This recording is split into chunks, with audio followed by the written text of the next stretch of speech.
Okay, guys, here it is, the first semi-final match. I'm going to hand you guys over to JC and Annie. You guys going to cast this thing? 20,000 Rand on the line. These semi-finals are very, very important to go through. Flint Tropics are vibing. They're having an absolute blast there. Yeah, they're looking like they're having a good time. But like me and JC have been discussing Octa Gaming, we haven't seen what they're capable of. Again, they are a bit of a wild card. They've gotten all the information. They've gotten a bit of feel for all the teams. They watched them last night. So we'll see how this goes. Let's do it. Take it off.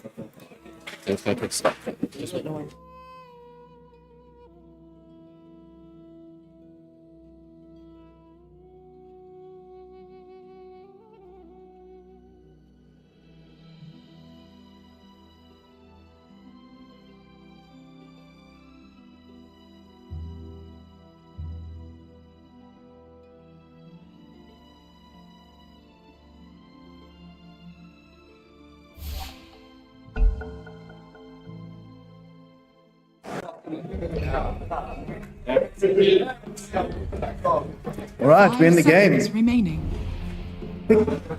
Bans. Dire team ban. First ban up on the Dire side. Wind Ranger. Radiant team ban. Bird Breaker. Getting that Spirit Breaker global presence out of here, that Clockwork, the extent of the Shadow Realm, Wind Ranger.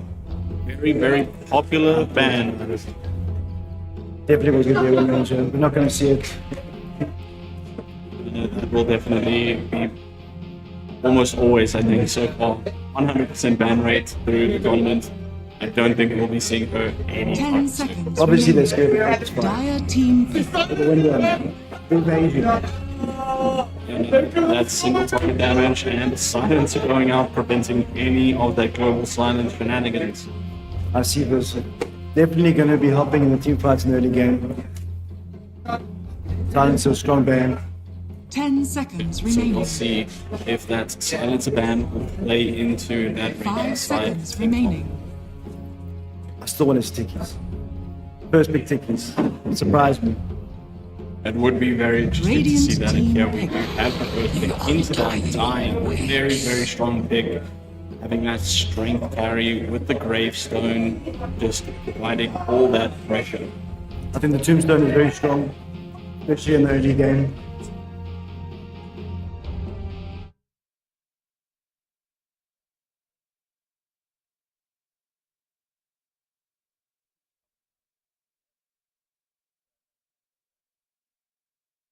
Mirana. Your pick today, Marana.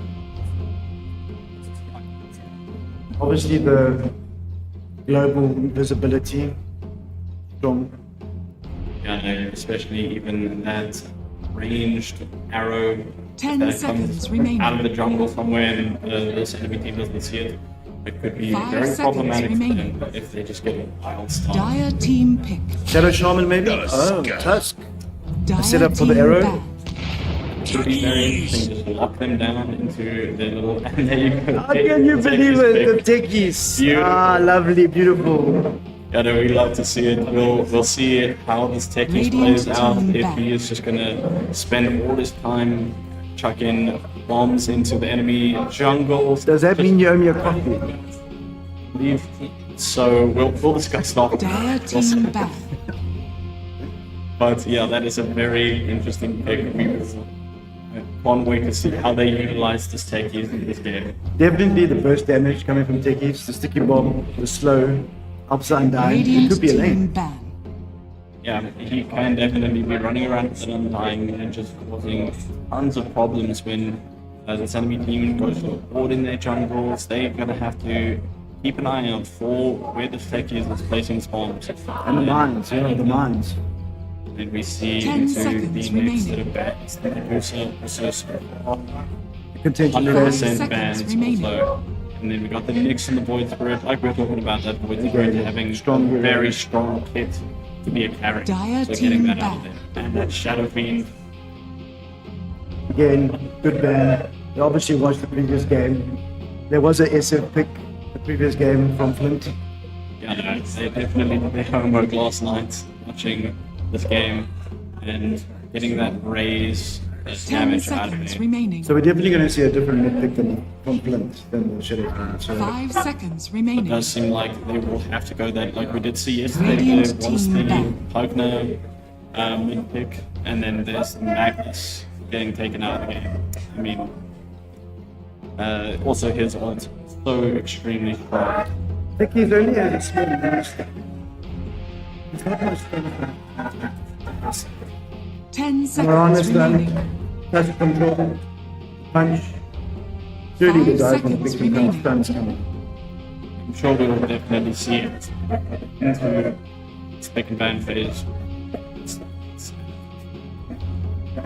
Side.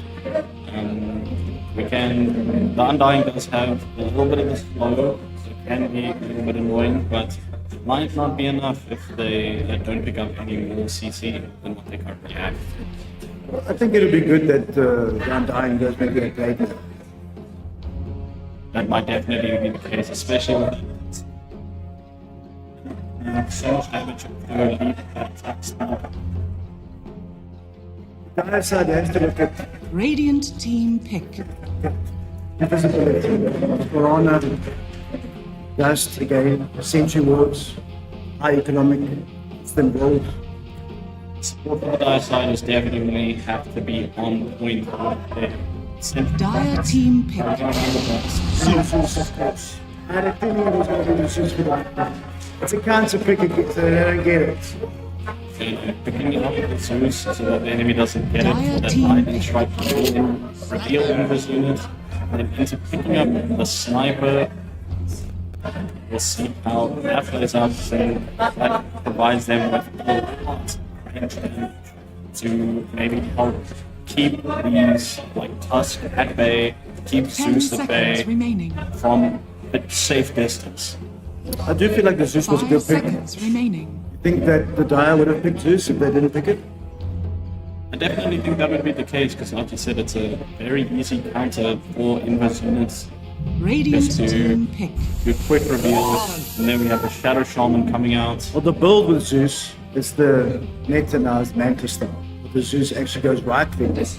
And would that be an option? Or do you think more of a, behind the scenes hero support? Or do you think it's a bit Zeus? 10 seconds remaining. It might actually, I think it would definitely be 5 seconds remaining. lane or something of the kind. Zeus going for that spell damage.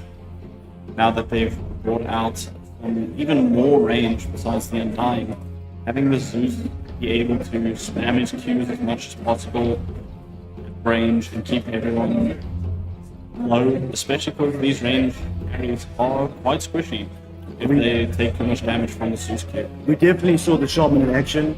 The initiation coming from the Shaman, Blink Dagger. Can cause a lot of trouble, I think. It's going to be a good pick, the Shaman. It's strong. Yeah, no, Shaman, a very, very good pick. Obviously, that lockdown that lasts so very long, having the snakes just surrounding you. Also, like we saw, the push potential. If they're able to get a dive on the tower, get kills, and then have the snakes, then just Dire automatically team also back. start hitting turret. It is win-win. And Bane coming out from the Radiant Radiant side. team back. I think there's a lot of control on the Bane. Definitely a good hero against BKB heroes. I wholly don't think the Dire will go BKB. Maybe Sniper will have to go BKB against the Zeus. Worst damage. That might be the case, and Bane, I think a very strong pick against Shadow Shaman. 10 That Shadow seconds Shaman remaining. now jumps onto one of the carriers and snares them. 5 Bane can seconds just remaining. put him to sleep. Yeah, Nothing to worry about. the life snap, Dire team definitely back. a good burst damage. The life snap, heal yourself. Definitely a setup for the Morana. The Nightmare sets up the Morana arrow. Almost securing the arrow. One of the Radiant longest team turns in the back. game. So I definitely think the Bane and the Morana, make a good combo. Just like the Invoker and the one that did the other game yesterday. Set up that Sunstrike, set up that arrow, burst them down with the Zeus. They've definitely got a very good 10 team comp seconds going at the remaining. moment. Lots of control, setting up Morana to be a nice Dire team keep pick. carrying, and getting out the Spectre, the PA. PA has also been a very popular ban throughout this tournament so far. And then we've got Lifestealer and also the Terrorblade. People not Radiant looking to team. have these split. Bloodseeker again. Picked Bloodseeker twice in a row now. Yeah, Bloodseeker also definitely looking like a big carry potential for the Dire side, being able to, with the comp they currently have, 10 being able seconds to lock remaining. people down, prevent their movements, then just put it 5 down on them seconds remaining. from range with the sniper. It does feel like the last 3 bans on Dire were ready to stop the initiation onto the sniper. The Spectre can jump the sniper. The PA can jump the sniper. I don't know what can jump the sniper besides the Tusk. At the moment, yeah, without Tusks and Snowball, they don't have a ton of initiation on the Radiant side at the moment. So Unless we're going to see a Blink Dagger Tusk and he's going to kick him back into the enemy team. The Walrus kick, also an option, the Aghanim Scepter. I don't know if you've seen a Walrus kick in action. Anti-mage. Choose you your will see the hero. anti-mage just be the perfect pick, I think, from what we were discussing, having something that can just get to that back line and go down into and get that sniper just Definitely got the mobility to jump the heroes, jump the sniper. I know we'll have to see how this goes for the teams as we get into game 1 of the semi-finals for this Iclix gaming tournament this weekend. I think the team spirit is great. Beginning of the game, I think the competition is ripe. Everyone wants to win the money. I think it's going to be a real long match, an hour. We can see the late items come out, the tier 4 neutrals. See a giant's ring, maybe something interesting there. That might be the case. Like we said, all this is moving into the semi-finals. These teams are ready to fight for this prize pool and the glory of the tournament. I'm still to see the block of cheese. You see Techie's front is you'll see See the vibes are high, the vibes are high. all the teams excited for this first game. Nice and fresh here in the morning. Smoke already out. Off the bat. Prepare for battle. WA stickers. And it does seem like these teams, as they're moving into the jungles, might actually miss each other unless some of these teams, we have a few stragglers that might get caught. Let's see how it goes. Definitely smoke, left and right. Looks like they're going to avoid each other completely. But like we said in the beginning, we knew the smoke's going to come out. Maybe get that early warding up, early vision for the good laning phase. Yeah, Dire side now only activating their smokes as they move into the Radiant jungle. But from what we can see, it doesn't look like they are going to find anything. They're moving tentatively for the wards, trying to move up into the high grounds, being very, very careful that they don't get spotted by anything. But as 30 we know, they seconds to won't battle. be, because they are all on the opposite side of each other. And I think this will just be a clean early game, picking up bounties, and then just moving up into the lane phase to kick off the game. I see the ones of standard purchase to help that laning phase. Yeah, I think especially against the forces, against all these characters that are just going to be spamming abilities, like Techie's throwing his bombs all The over. battle begins. Ones are going to be very important to keep that health up during the game. I see they didn't go with Tombstone. They went with Decay right off the bat. I think I think it's very important for the Undying to start stacking his strength as well as give them a possible. drubbing they'll And there we not did see, soon like you forget. said, that Zeus in the mid lane. Sniper mid. Here's Zeus. Interesting matchup. This will be very interesting, I think, because Zeus has a little bit of the advantage in the earlier side of the game. The sniper can't quite yet make it from high ground to high ground on his auto attacks.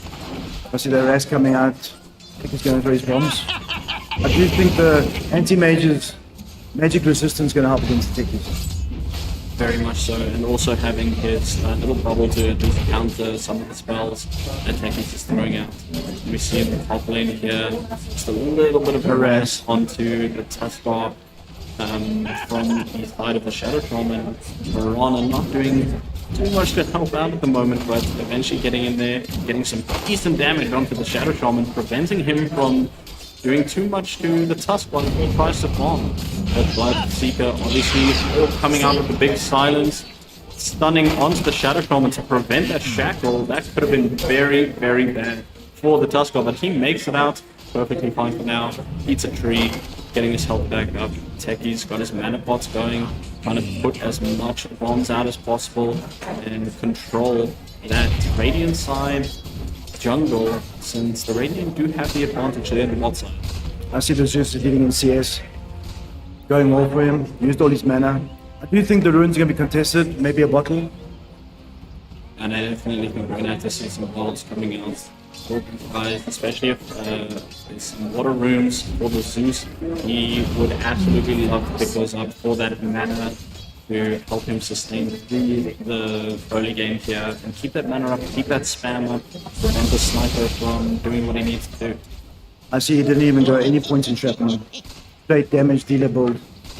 Yeah, he is trying to get that range up to be able to Oh, the Bane went down. See the Teddy's walk in on from the anti-mage and he blinks away, puts his shield up, activates the wand, and he is free to just move back and carry on as he pleases. A nice little double kill for the bot lane. Well played on the anti-mage. Definitely good for the carry, getting that kill early. The early levels, early XP. Worth the Bane kill, I think. What, sacrificing himself for the carry.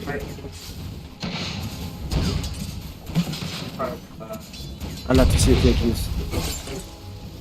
I hope it comes and works out. Yeah, no, take this. Always a fun pick. As you can see here, just activating the Static Storm, Anti-Mage just sucking up the Lotus Orb and running away. Bane back in lane, that was a heavy Big damage. And Tombstone down. Tombstone coming out, just to put some slows, but Anti-Mage with his blink, high mobility, just walking out there. Shadow Shaman very low, but they're not able to finish it. And then he starts running down the Marana. Bloodseeker's gonna get. He is very healthy, and the cage from the Tusk preventing that. Oh, what an Nice arrow! little arrow coming out for the Shadow Shaman kill. Lovely from Marana. I see the Tusk with his shard, stopping the Bloodseeker from finishing the kill. Yeah, no, that was some very good teamwork there on the Radiant side with the Tusk and the Marana working together to secure that kill eventually and lock it down, that enemy team, preventing their I see Techi's very low. An anti-mage the rest, no mana. Again, anti-mage having a good game. Can't finish it off. But Techie's activating his stun, preventing any further engage onto himself and making it away. Just. He'll probably be looking to either walk back into base to get some heals back up or bring a pot to himself or something. Let's take a look at the graphs here. Net worth, win probability, Dire, looking good. Yeah, we can see the die side looking very good. Obviously keeping up their CS, especially in the mid lane, especially in the top lane on their two nice big carries. I see Sapa leading on the XP there in mid. There, snowball. Getting a bit caught out there while he was looking at the Lotus Fountain, and The they tag just team put on doing the damage, stuns, and the bringing stuns. everything out, and Tusk finishing it off quite Don't handily. worry, Definitely a Sagi. good combo. The You setup can for eat the the arrow, corpse. the damage coming out from the first. Shaman can have it. Yeah, no, they definitely have a lot of CC in this lane, preventing any kind of movement. Zeus getting a little bit low. That sniper, now that he's gotten his range buff, it can get a bit out of control and hard to handle. But bringing in pots, eating some trees, trying to keep his health up as much as possible on the side of the Zeus. Well, he did hit level 6 now. He's got the assassinate. And he uses it right off the bat just to put as much damage out as possible, make this lane as difficult as possible for the Zeus, denying as he goes along. He tips coming out. I deny you. And then into the top lane, Marana maybe looking for a roam. Getting the Shadow Shaman again. Ooh, we're throwing more towards mid. And bouncing in the runes. But not doing too much with it at the moment. Just gonna bottle it up. I did say the bottle would come out. I didn't think the bottle was a good item for the mid lane. Definitely helping with that mana and regen. Worked well in the Pugna last night. Went with the bottle. Yeah, I think especially and Sniper just absolutely harassing him with that assassin. And Gimage having a good game. Techie's having a hard game. Big damage onto the techies, and they start to slowly run him down. He's got his static field active. Goes off. He's very low, but they switch their focus to the Undying, and he just slowly walks away. But he might just dance through the trees Radiant's and bottom make his tower way out. is under Anti-Mage attack. and Bane falling back. Dire's middle tower No is mana under for attack. Undying. Can't drop the Tombstone. Really a good pick, the Anti-Mage. Really giving this offlane a hard time. It's just doing a little bit of hunting, and there's nothing they can do.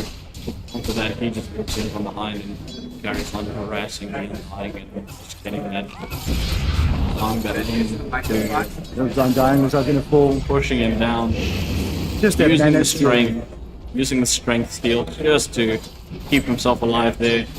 The mana steal is incredible. And that mana steal definitely making this team, this Radiant side, apologies, this Dire side team's life very difficult.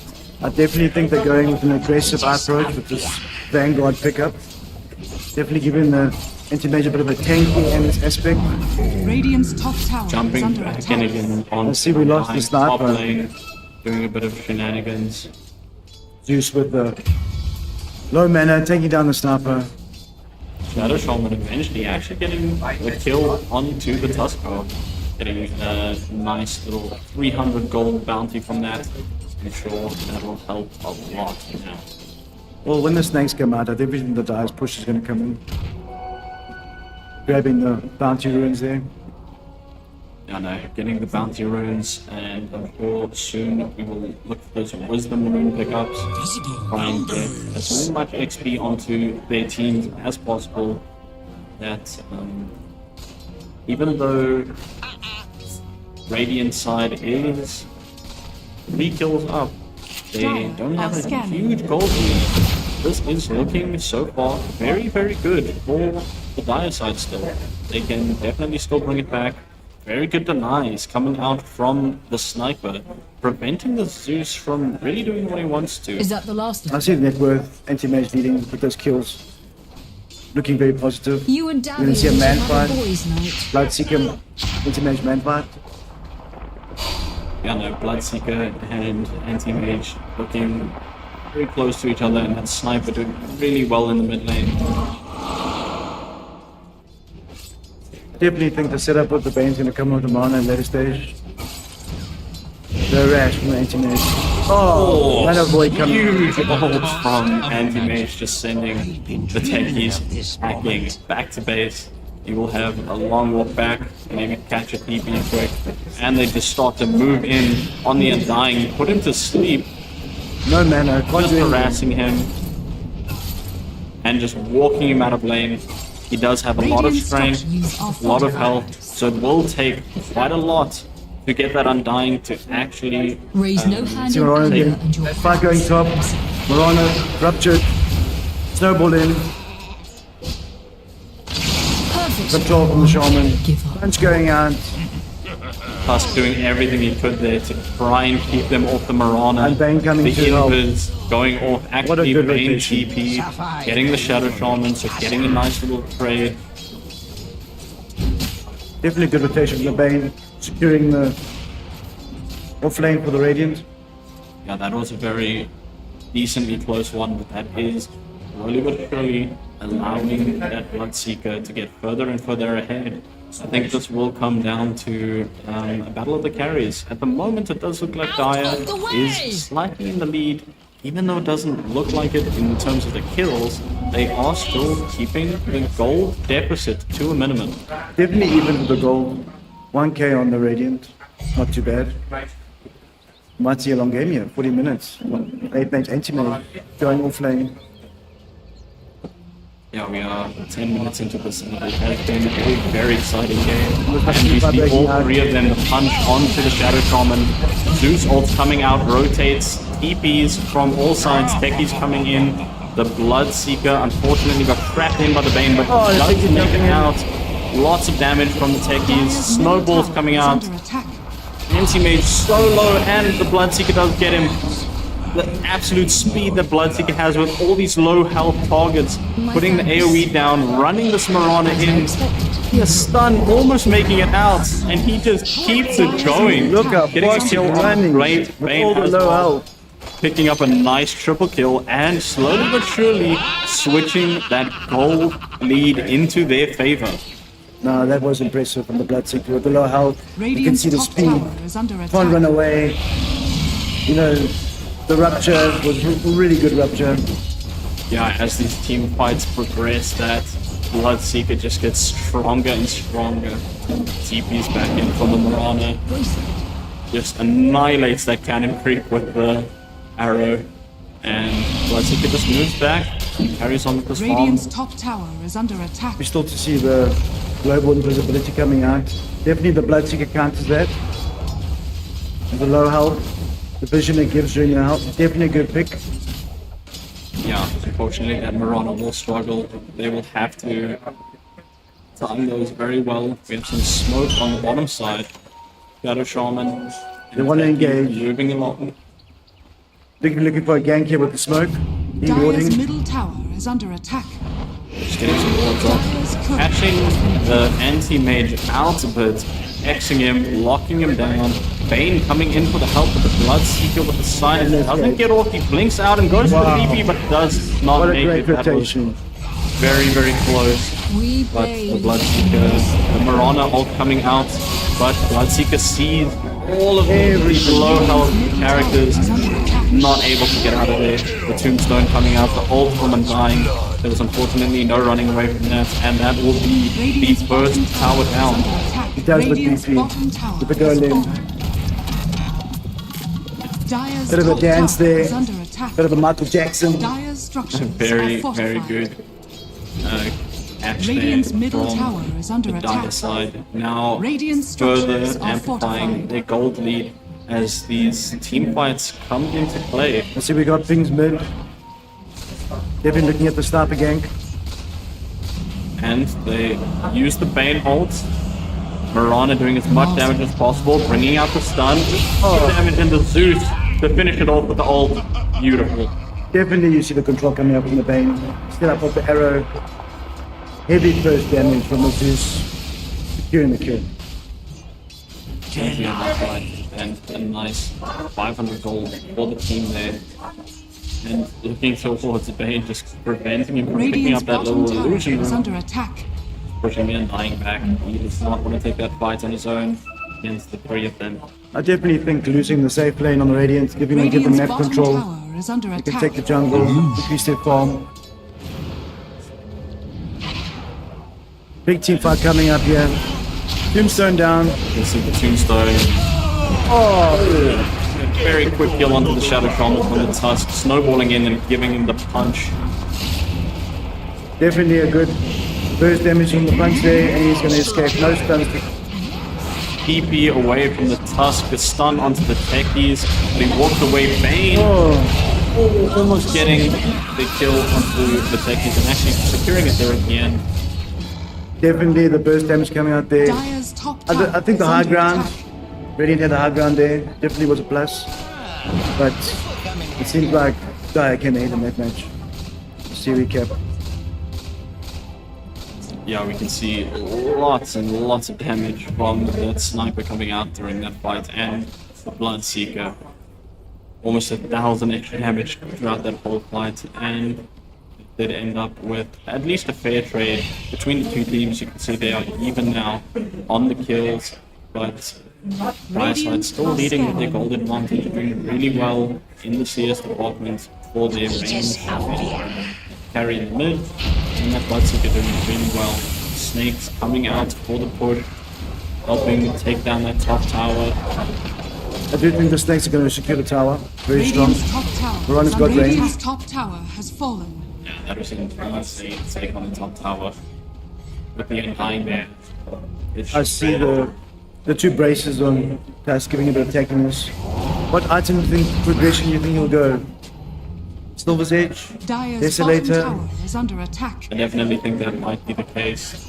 They will have to do what they can to get as much burst damage as they can. He's getting a bit into the danger zone with keep following the sniper, just cleaning up for him.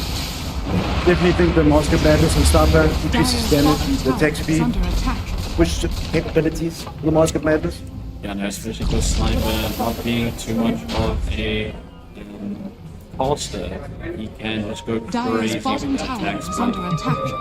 I do think the Bloodseeker is a huge counter to the Marana. It's really worked out this game in the beginning of the laning phase. Dire's bottom tower is falling. Especially Dire's structures are CC and fortified. stuff from the he's able to just get that free AoE stun. Radiant's Take middle down tower mid lane. is falling. And the Blood Rite coming out. Rupture onto the lane, but he just DPs away, not allowing anything. No stuns from the side of Radiant. Mirana jumping off, healing herself with the magic wand to keep herself up as much as possible, prevent that Bloodseeker from getting the passable from her. A bit of damage from Dire's bottom tower is under attack. He's able to keep himself nice and healthy with all his strength. A little small ancient camp there they took. Help with the gold. As you can see, net worth, Bloodseeker, anti-mage just behind. Excuse me. Bloodseeker is definitely, especially since they took an ice will stack anything camp. Racing that Bloodseeker further and further into the late game, getting a nice stack. You do see both teams on the warding aspect of it. Radiant's top Vision all tower over is the under place. attack. Yeah, definitely trying to keep jungle side watered. The very aggressive play here, Plus going in. Double damage rune before the sniper, but sniper denied it for him. Good actually took it. And a Walrus Punch to finish off the Undying along with the Zeus ult. As you can see, the burst damage, Undying just totally melted. He needed a blade now, to be honest. Yeah, definitely ult, and I think we're gonna have to see some counter to magic damage as well. Why do you think the mechanism works? I definitely think with the amount of damage and stuff from the enemy team, having Radiant's bottom the tower extra is under AoE attack. heals for your team and keeping them up as much as possible will definitely be the way to go. Dire's top tower I is see under attack. anti-mage has got his Battle Fury. I think his Calm Mind Spike. Battle Fury, 4 item. That leave attack. And then we see the techies doing what he does best, just having bombs in places where people don't expect them to just get shown. But yeah, as we can see, the anti-mage getting a Battle Fury, allowing this bomb to absolutely skyrocket. I think Takes down the enemy. things coming out from the Tusk. Definitely Rush is going to be looked at. I'll look at the Rush soon. We slip into shadow. So we see Roots coming up at the Radiant side. It's the hunt, they do spot the sniper in the woods, but and they do actually get the thing on the team that is in want. It's slowly moving towards that. We'll have to see if they can actually get very, very quickly. This thing and the snowball goes in on Spawn. He's throwing bombs into help. The arrow, spot on. What a good arrow. Unfortunately, nothing coming from that snow. They're contesting the Rush. Engage. Looks like it's going to be a Rush. They're not going to contest. Radiant backing off. Worried about the Are strong. Bloodseeker, I'm guessing. This is definitely a fight that they're going to see themselves winning, so they're just going to hit that give it warm up, get everything that they can for the next fights. That's what it's still Shaman has On the fallen into Bloodseeker, the as we thought, highest net worth hero. Look at them. How are we going to kill it? How are they going to kill it? Bloodseeker. Yeah, they will definitely have to put maybe a bit of focus fire onto that Bloodseeker to get that out of his hands for the time being that he has it. Definitely think it's a great build. The Manta style is definitely different. I haven't seen a match. Dire's middle tower is under attack. I think we're definitely gonna switch Radiant's onto bottom tower the is under anti-meta attack. as well.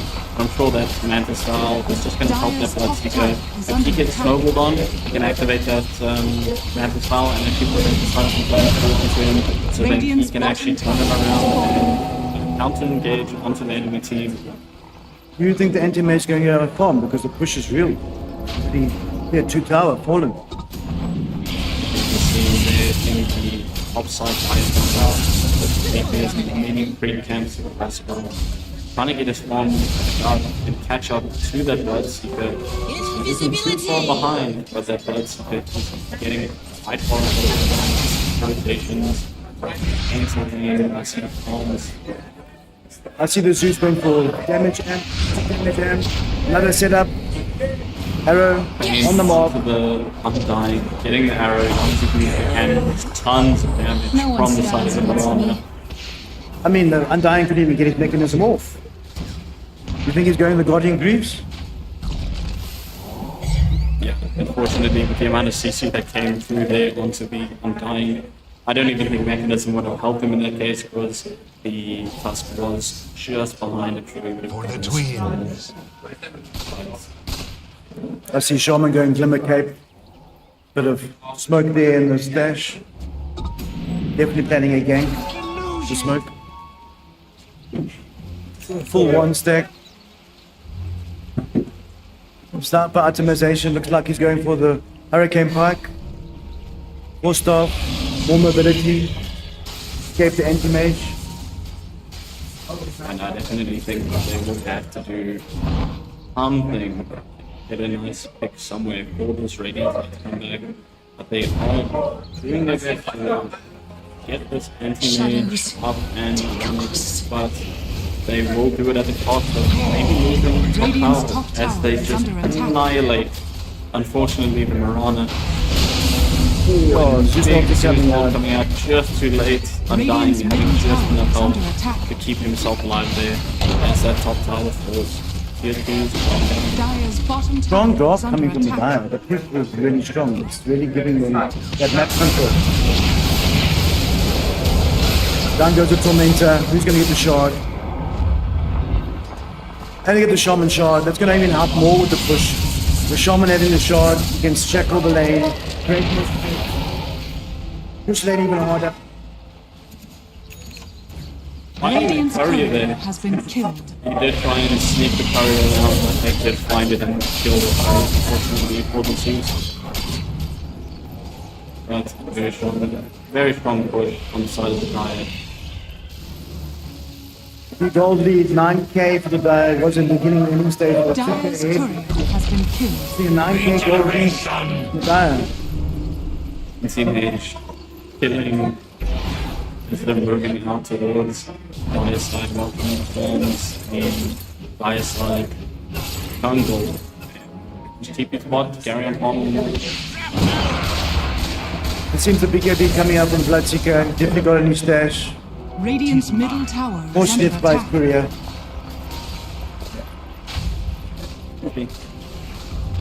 Agdam's Maelstrom out on to the Bloodseeker. He's getting pressure.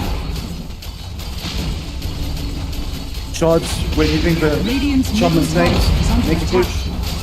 Dire's Agran. courier has been killed.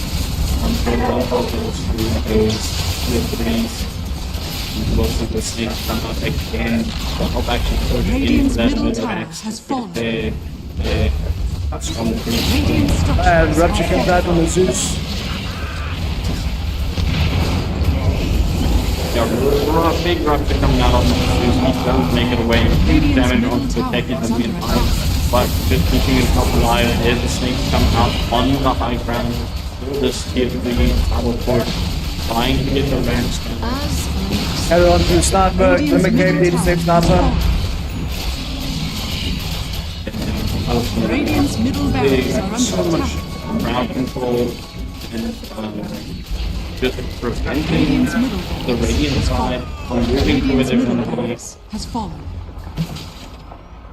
It seems like the techies is going Imperial Blade, go Scepter, Imperial Blade, Corn, big damage.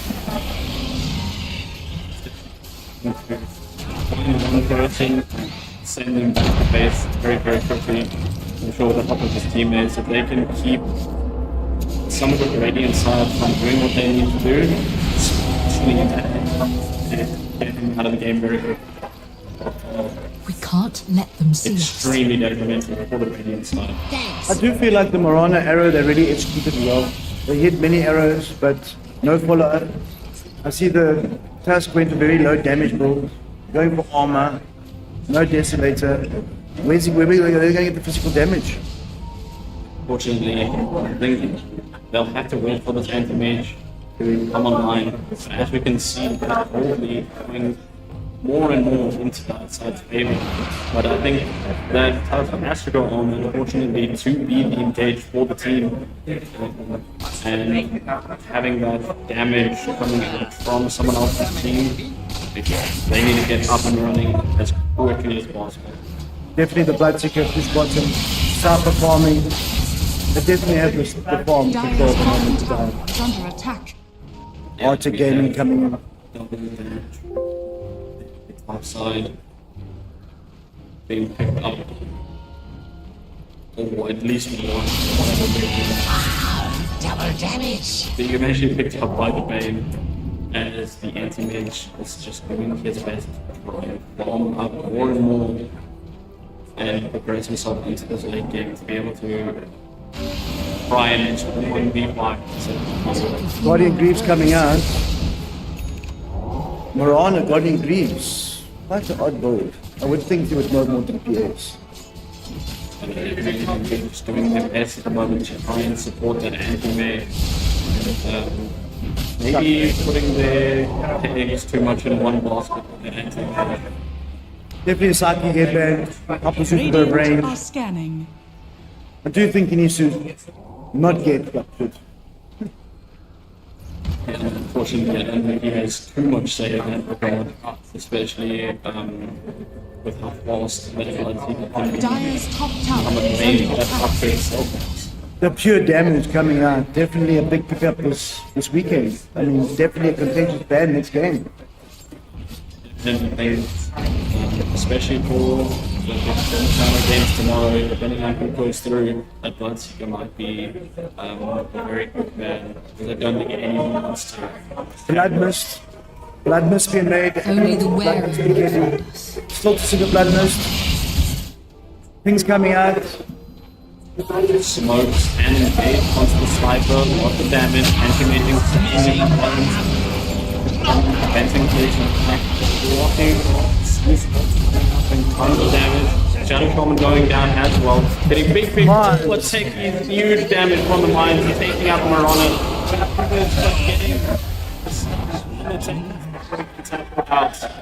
That was a great engagement from Radiant. Definitely a good team fight. Taking down 3 heroes. Taking out the sniper first. Definitely helped out with the DPS side. Radiant couldn't die, couldn't follow up. Definitely a good team fight there. I know that was fantastic, but they do now need to use this to their advantage.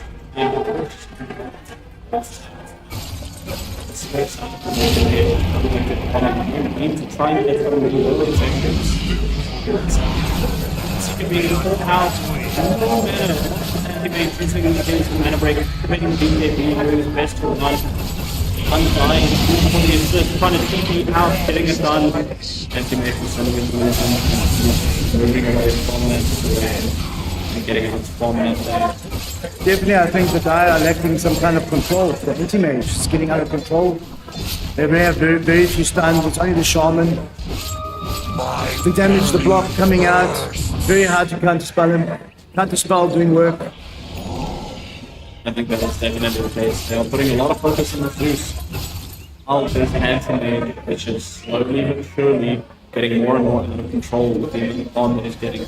Like I said, this Radiant side team does need to try and focus on getting objectives.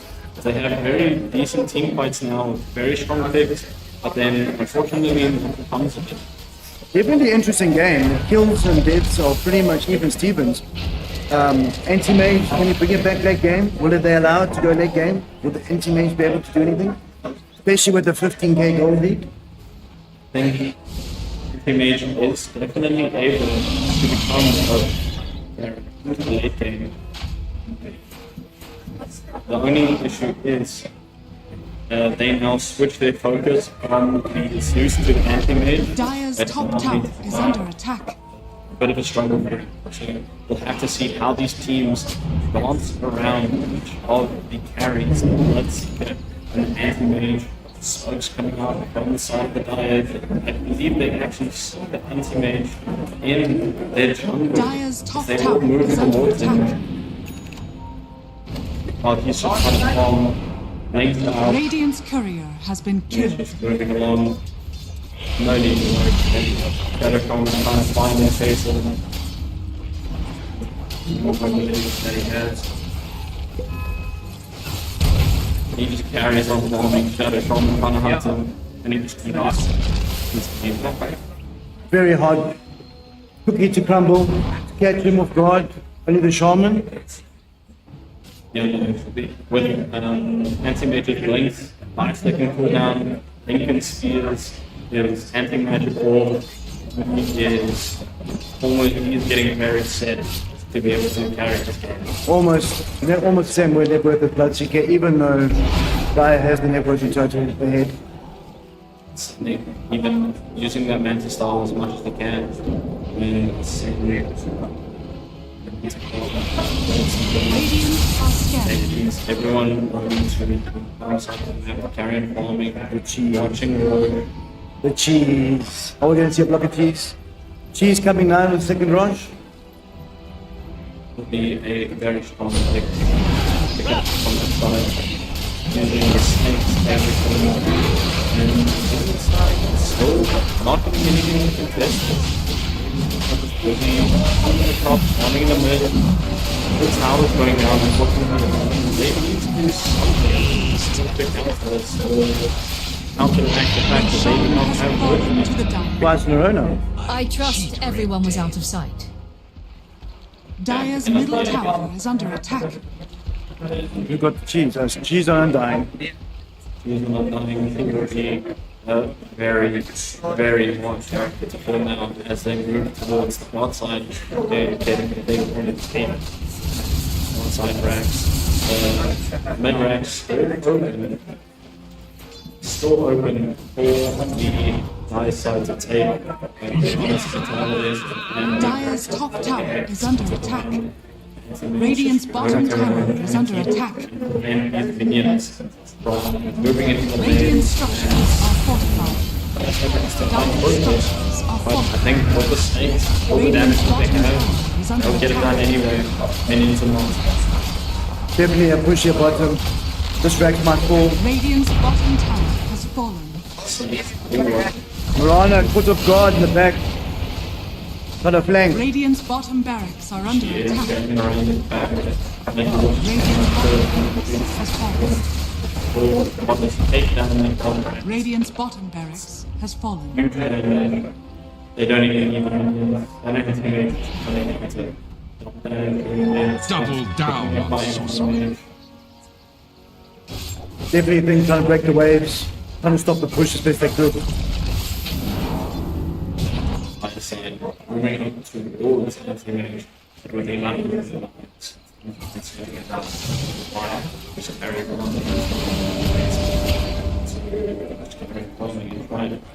try and catch up. I see both teams make ordering beats. Good item, sustainability. Coming out on both teams.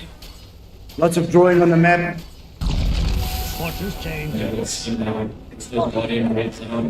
Dire's top tower is under attack.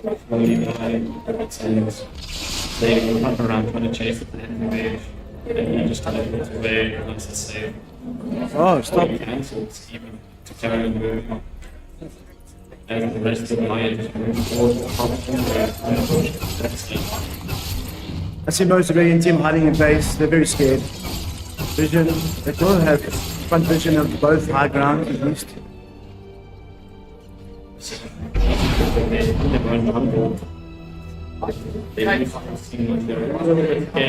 Push up as he Fishing the links beyond the teammate is helping him. Can't catch him. Bounty.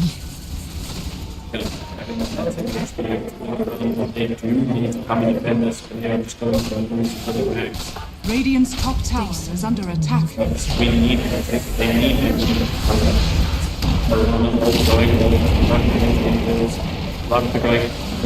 and big silence come down. Radiant's top tower is falling. Going in through the shadow column, not quite connecting his teammates in the background, trying to do something, putting out a lot of damage, Sleep going onto the Blood Seeker, not allowing him to do as much damage as he would like, but he has so much life steal, so much attack speed, and everyone's low, he runs into the Aegis and he just comes back to life. Unfortunately, Radiant's not able to do much. Buybacks coming through. Verona taking a decent amount of damage and getting Sleep in reverse. Now have victory. And that is mega creeps. It's not looking good.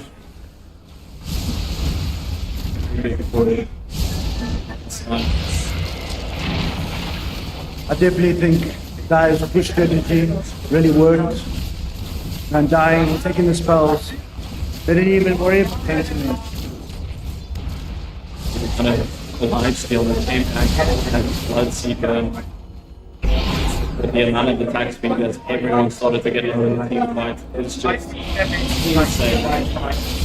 That's the Alvin Tunic invasion. Basher, definitely a fully formed Bloodseeker. Very scary.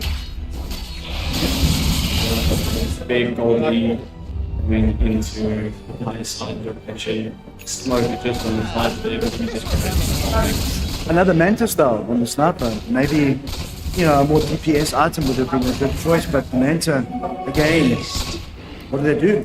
They can't engage. Only the Tusk. the Manta style preventing pretty much any engage that the side and just allowing them to break stun, break line of sight.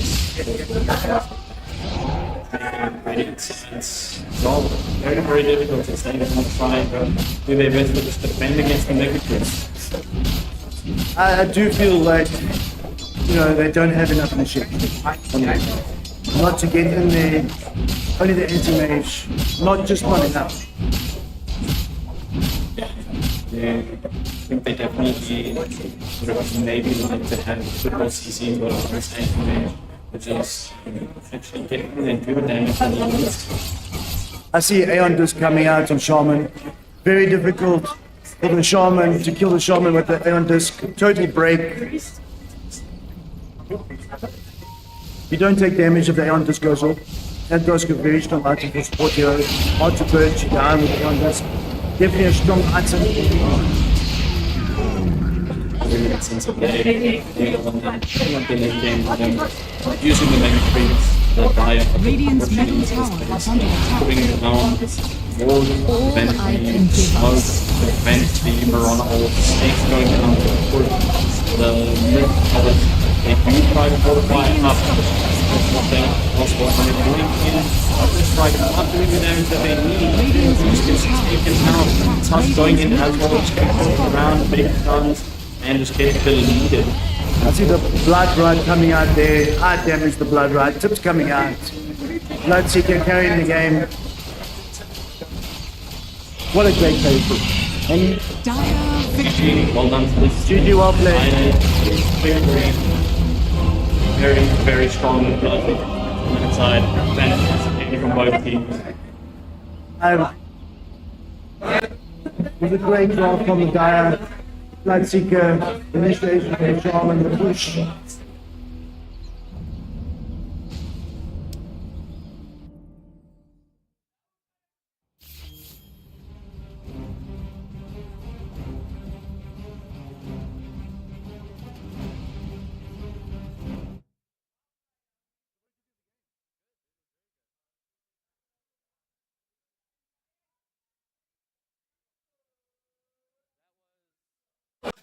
great game between Flint Tropics and Arctic Gaming. They look very excited. Did I will say, Flint Tropics came into this. They said they didn't think they were going to win this one. They were just playing for fun. But from what I could see, it was a very close game until the end there. I thought so too. It was very, very good draws from both teams. I think good execution from the Radiant side with the Marana arrow. Yeah. They did hit it. Unfortunately, the Anti-Mage couldn't get ahead. So what do you guys think? Do you think Flint? Where do you think Flint got away with? Like just started to run away with this game? I definitely think the Bloodseeker. The Bloodseeker, great ruptures on the Anti-Mage. Couldn't escape in the beginning of the game. The pushes from the Shaman, the Snakes, definitely they couldn't add no answer to it. No initiation, the good bans in the beginning and the end, the ban on the Magnus. Typically, I don't think they didn't have any heroes to actually engage. Get the Shaman, get the Bloodseeker. BKB came out, Bloodseeker very far. Okay. So what do you think? So who do you think is going to be facing Tropics in the finals coming up next? We do have TTW. I must say that Invoker from the last game, TTW going with their, it was a Pugna pick if I remember correctly. It was a really good pick. Yep. It worked well against SF. I think that Invoker, I hope to see again. Could be a good pick against the Pugna. I don't know if they'll go Pugna again. But that Pugna, I will say, was a dominant force in last night's game. I did see, and because it was in Pugna, and I think I'm trying to remember the name of the character. I think. Do we think we're going to see SF mid again? Maybe. I don't know. Do you think TTW is going to change up their pick and ban order now moving forward after seeing the other game play? The bans are definitely the Wind Ranger standard. Shaman could be in the pool. You can see how strong Shaman is with the push the Snakes. It could be a good ban. Again, so I guess just have to wait up. TTW is going to be setting up now. They are up against, I think it was Vargas Gaming. Virgo Esports. Virgo Esports. They played very well. They played the mid Invoker, which I'd like to see again. So do you think we might have Invoker? I love the setup because they did the Invoker with the Think Taker Legion Commander, and that really sets up that burst damage Sunstrike. Yeah. Okay. So we just have to see. We're going to get. You can see the teams need to be, focusing on some kind of setup. Yeah. The nukes with the Legion Commander pick, the main pick. Yeah. I do think Zaya was short stuns, but they executed the draft they had very well. Yeah. So I guess let's see what these teams come up. We're going to be back. They couldn't get the Anti-Mage jumping everywhere, but it wasn't enough. Even though they didn't have the stuns, they seemed to have focused on the push, focused on the towers. Yeah. Remember, it's defense of the Ancients.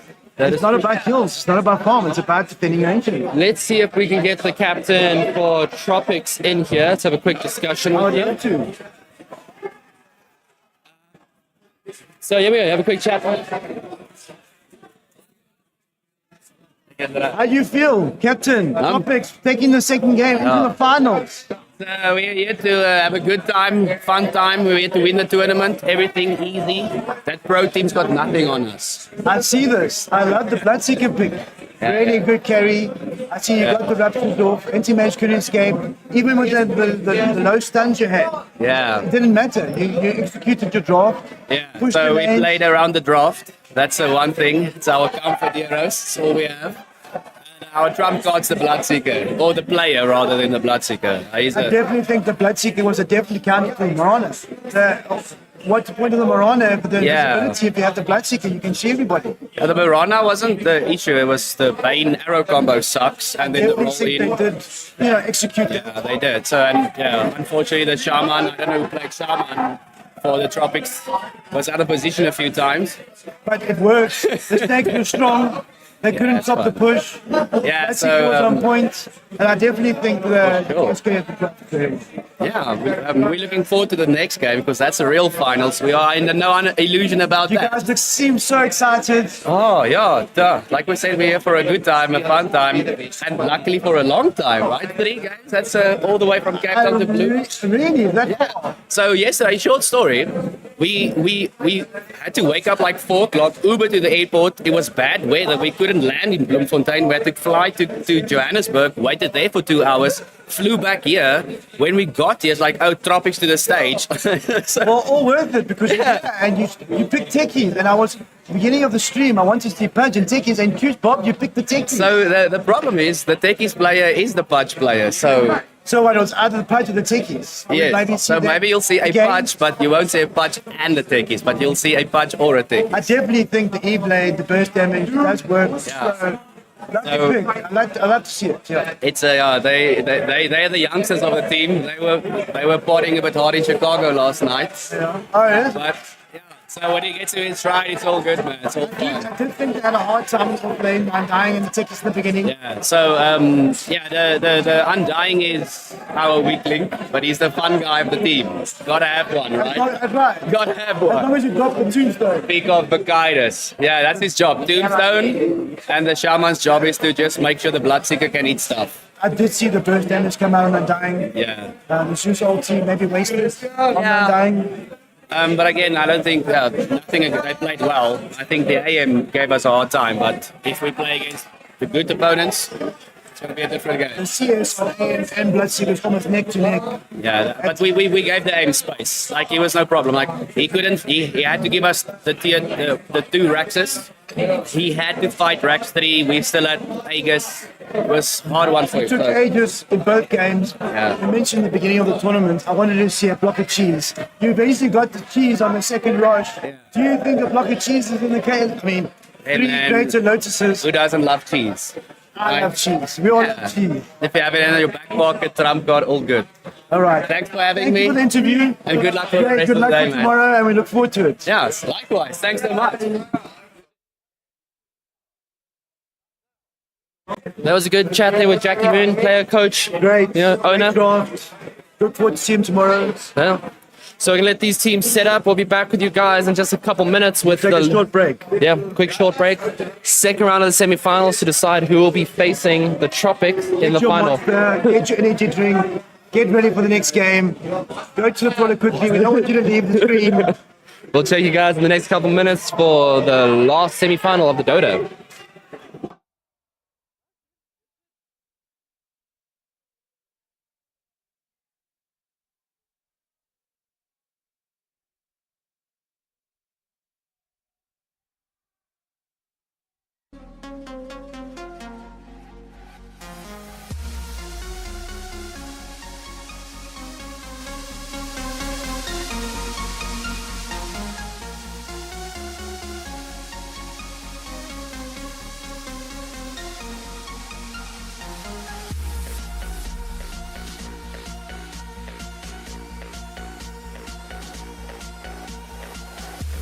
I have seen killer bees kill people, kill horses. They will attack anything that moves, anything that makes noise, smells. They don't care what they sting. They will kill anything.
Danny, how you feeling about this next match? We got TTWW, which you watched last night, was a dominant force. Mess things up. They are up against.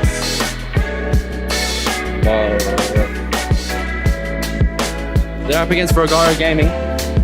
Vergara Esports, sorry.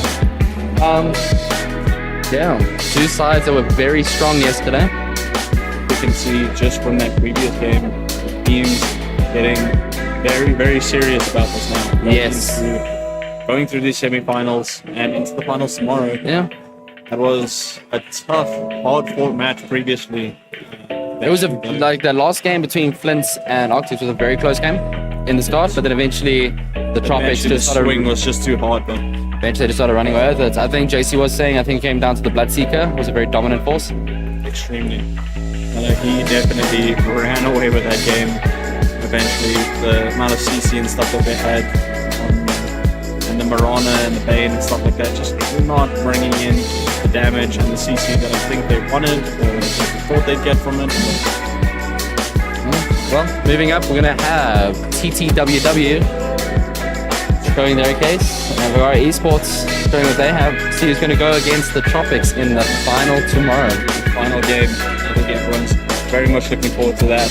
These teams will be, I think, trying to play their best. I can see here a little bit of the Invoker training coming out on one side, so maybe we'll see that again.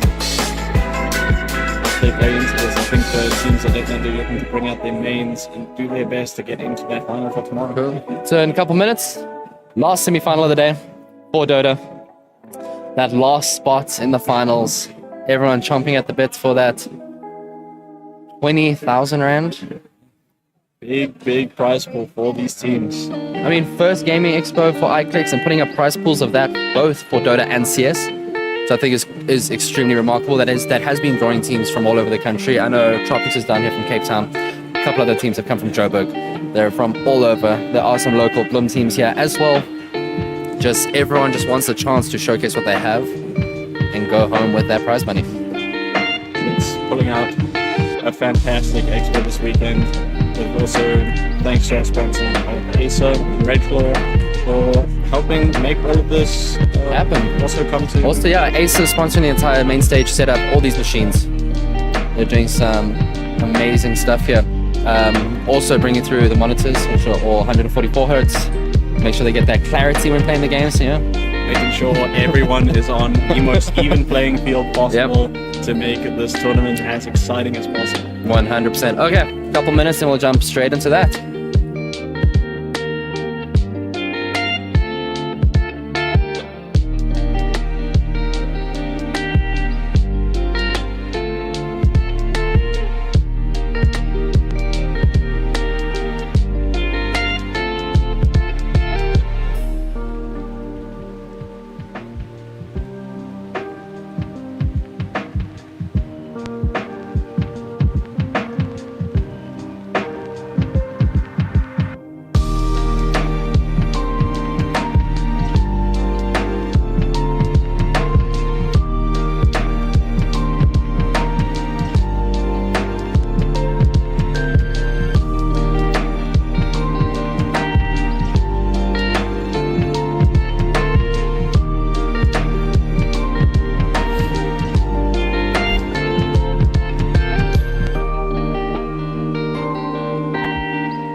Hopefully the sound is better for you guys now. We have dropped that down.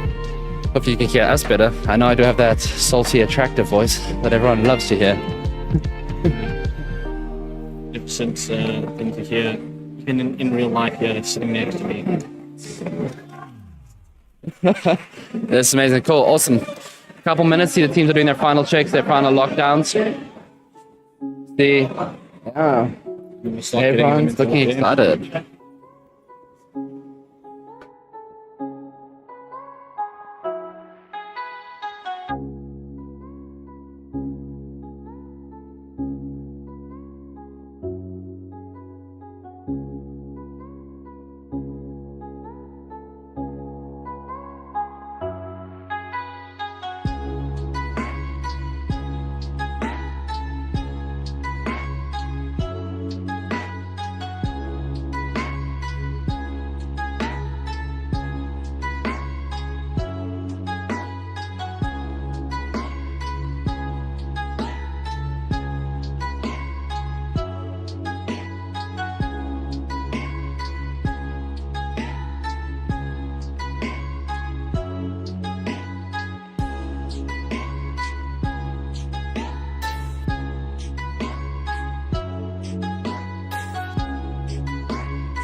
And now we're going to do the final coin toss now between the two captains. Let them find out how it's going to go down.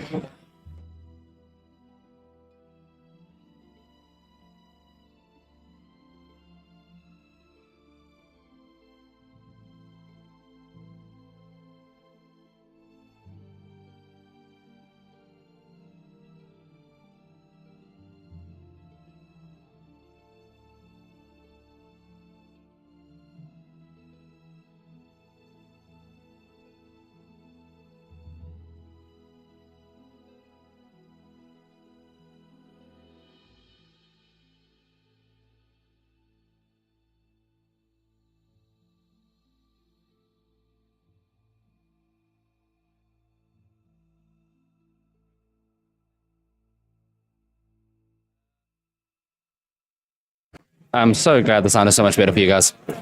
So we're going into this now. I'm going to hand you guys back over to Annie, Daddy, and JC for the casting of the second semi-final. Hopefully they're giving you enough information. I know their voice is not as attractive as mine, but you'll just have to power through. So we'll hand you guys over to that final match, final spot. See if the nerves gets to these teams or they can just pull this off.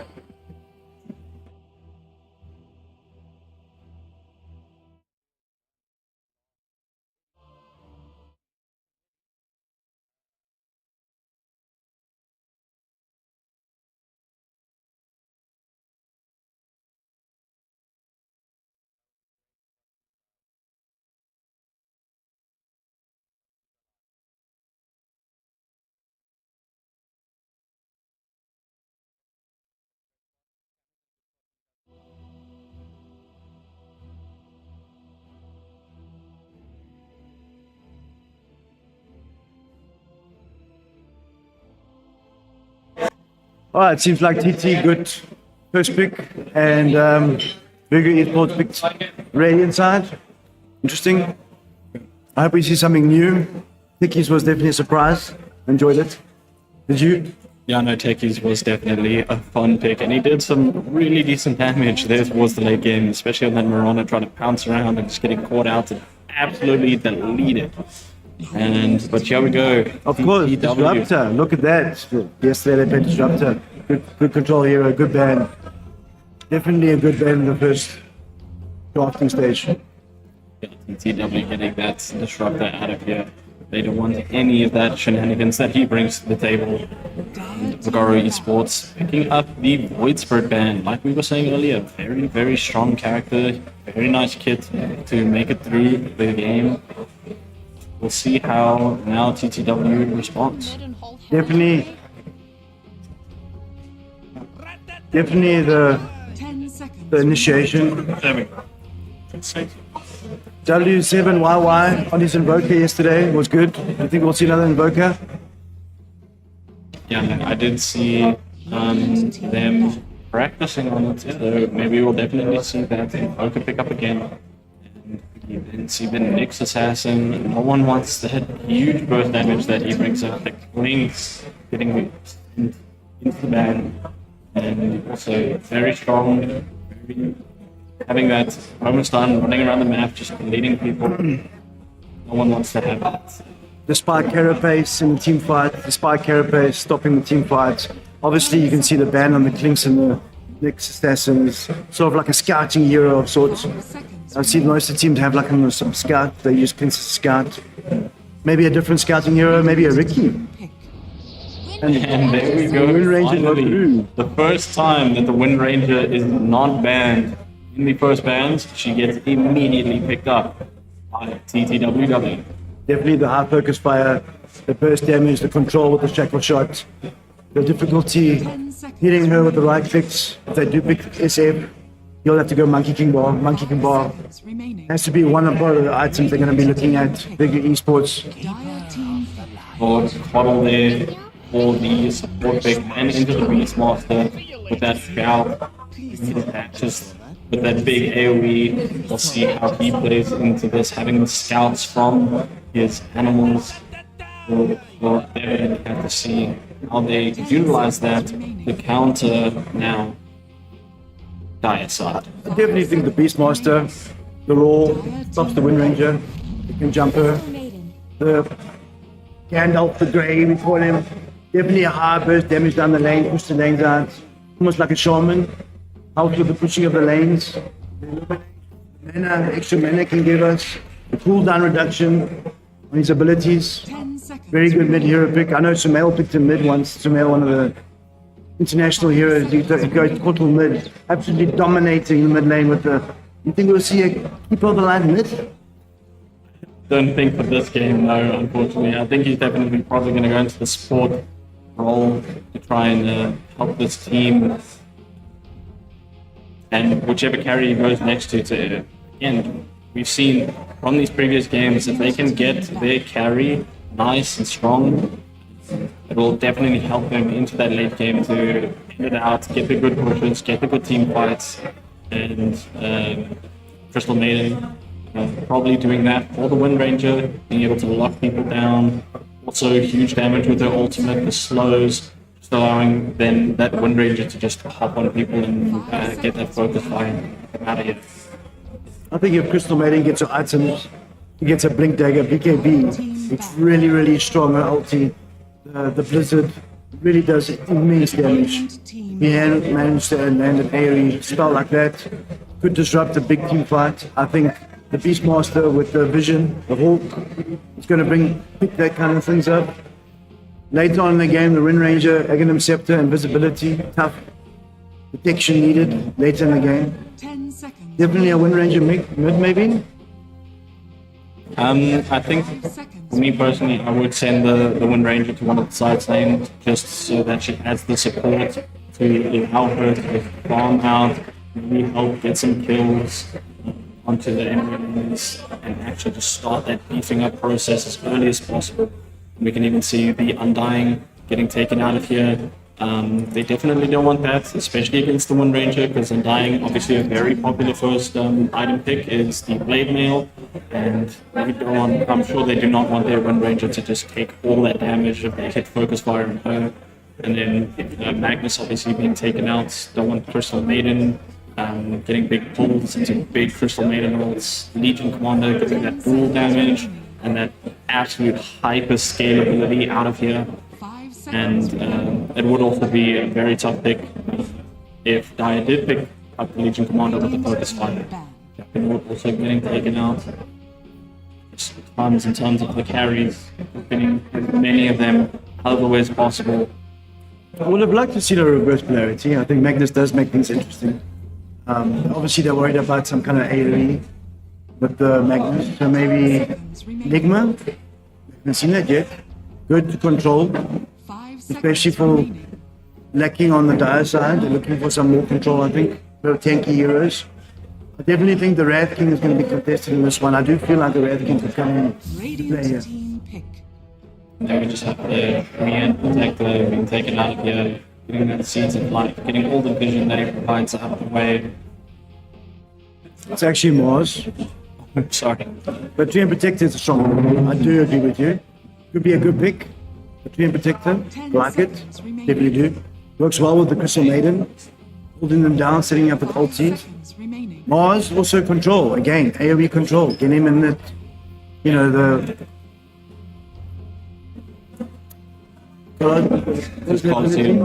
It's like get them stuck in the duel, like a duel almost. I'll look at the spell now. Bane again, more control. Bane being picked up again, just being able to put people to sleep, and then have the carries just walk up and do the engage that they need to. We'll see if it works out better for Mogaro Gaming in this game than it did in the previous.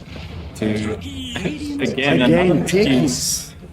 And the Pudge. Techies and the Pudge. I think they've been listening to your request. Maybe. And they thought they'd bring the interesting combo to the game. We'll see if they utilize that to make a nice little pile of bombs and stuns and just get huge hooks. Get as much of those meat stacks as possible onto the Pudge and just have him be an absolute monster tank for that team and just get people out of positions. And we'll see if they have a little bit of fun with it. Pulling with the hooks, pulling into the Crystal Maiden freeze. I think it's a really good way of control. They've got the lockdown through BKB, Juice and Dismember. Dire team back. If they go BKBs, again, Bloodseeker. Bloodseeker will probably go BKB, it'll be a good counter. But Bloodright will come and stop the Pudge. They'd already have a lot of ways to stop the Dismember. Bane and the Beastmaster stun. Yeah. I think the Pudge could have a hard time. 10 seconds remaining.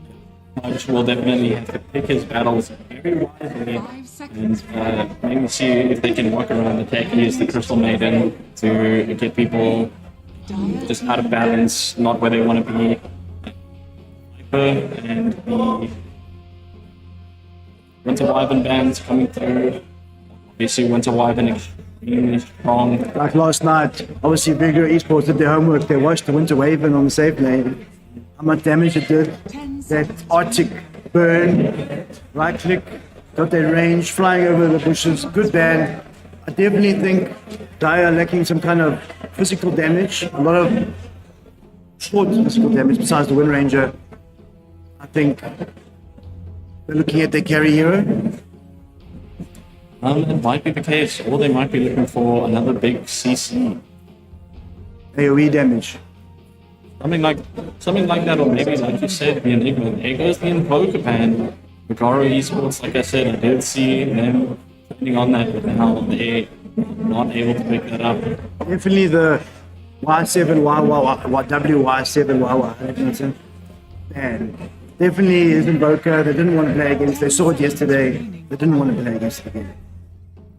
They're not looking 5 seconds. to have that, especially with how effective he was on it, getting all those spells of disabling, preventing people from doing what they want to do, and delaying just enough for teams to come in, and he won't have that option anymore.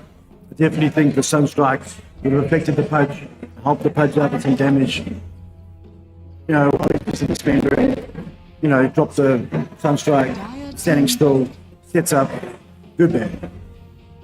They were just Hazard taken out, so just a lot of damage, especially with this old huge attack speed and the bones from the spears. Don't want any of that shenanigans. They've already picked up the Bloodseeker and gotten the giant attack 10 speeds seconds remaining. of him. So let's see now, maybe like you said, we might see Team pick. we see an Ursa come out. Like you said, another carry, another physical damage carry. Like I thought, again, the carry, maybe securing Rosh. Maybe we see a block of cheese today. The Rosh is taken by Ursa. The Fury swaps, the stacks, taking the Rosh, maybe securing the Rosh. Could win TT the game. And we'll have to see. So far, when Rosh has been under siege, teams haven't really gone to contest them, they've just moved on to other things. We'll have to see how people balance, how these players balance taking the Rosh, taking objectives, and just allowing all these picks, and whether they're willing to take their team fights in order to pick those up. The bigger esports definitely have two good support heroes to control Ursa. The Beastmaster, the Bane, can shut down Ursa. Ursa can snowball. Blink Dagger Ursa, guessing it's probably going to be the build. I think that might be the case. Just immediately hop on someone, get those Fury swipes out, and try and delete someone as quickly as possible. I do know the Earthshock now. If they land an Earthshock, it gives you stacks of Fury swipes. So definitely one of the tree upgrades. Hits the Earthshock, stacks of Fury swipes, immense physical damage. Definitely a good pickup from TT area. We look here to the final pick. Oh, May ah, now select your nice little engage, playful character, lots of magic damage. Will be a very fun pick, I think. Definitely a mid-hero pick. The Buck. Again, cut the Ursa. They've got they're playing on cutting. Puck, a lot of mobility, but the control. Definitely think it's a positive pick for mid. And now looking into this, we shall see as we make it into the second and final semi-final game for today. Are we going to see a Pudge versus Puck mid? It might be the case, so we might even actually get a Wind Ranger or an Ursa into the mid lane.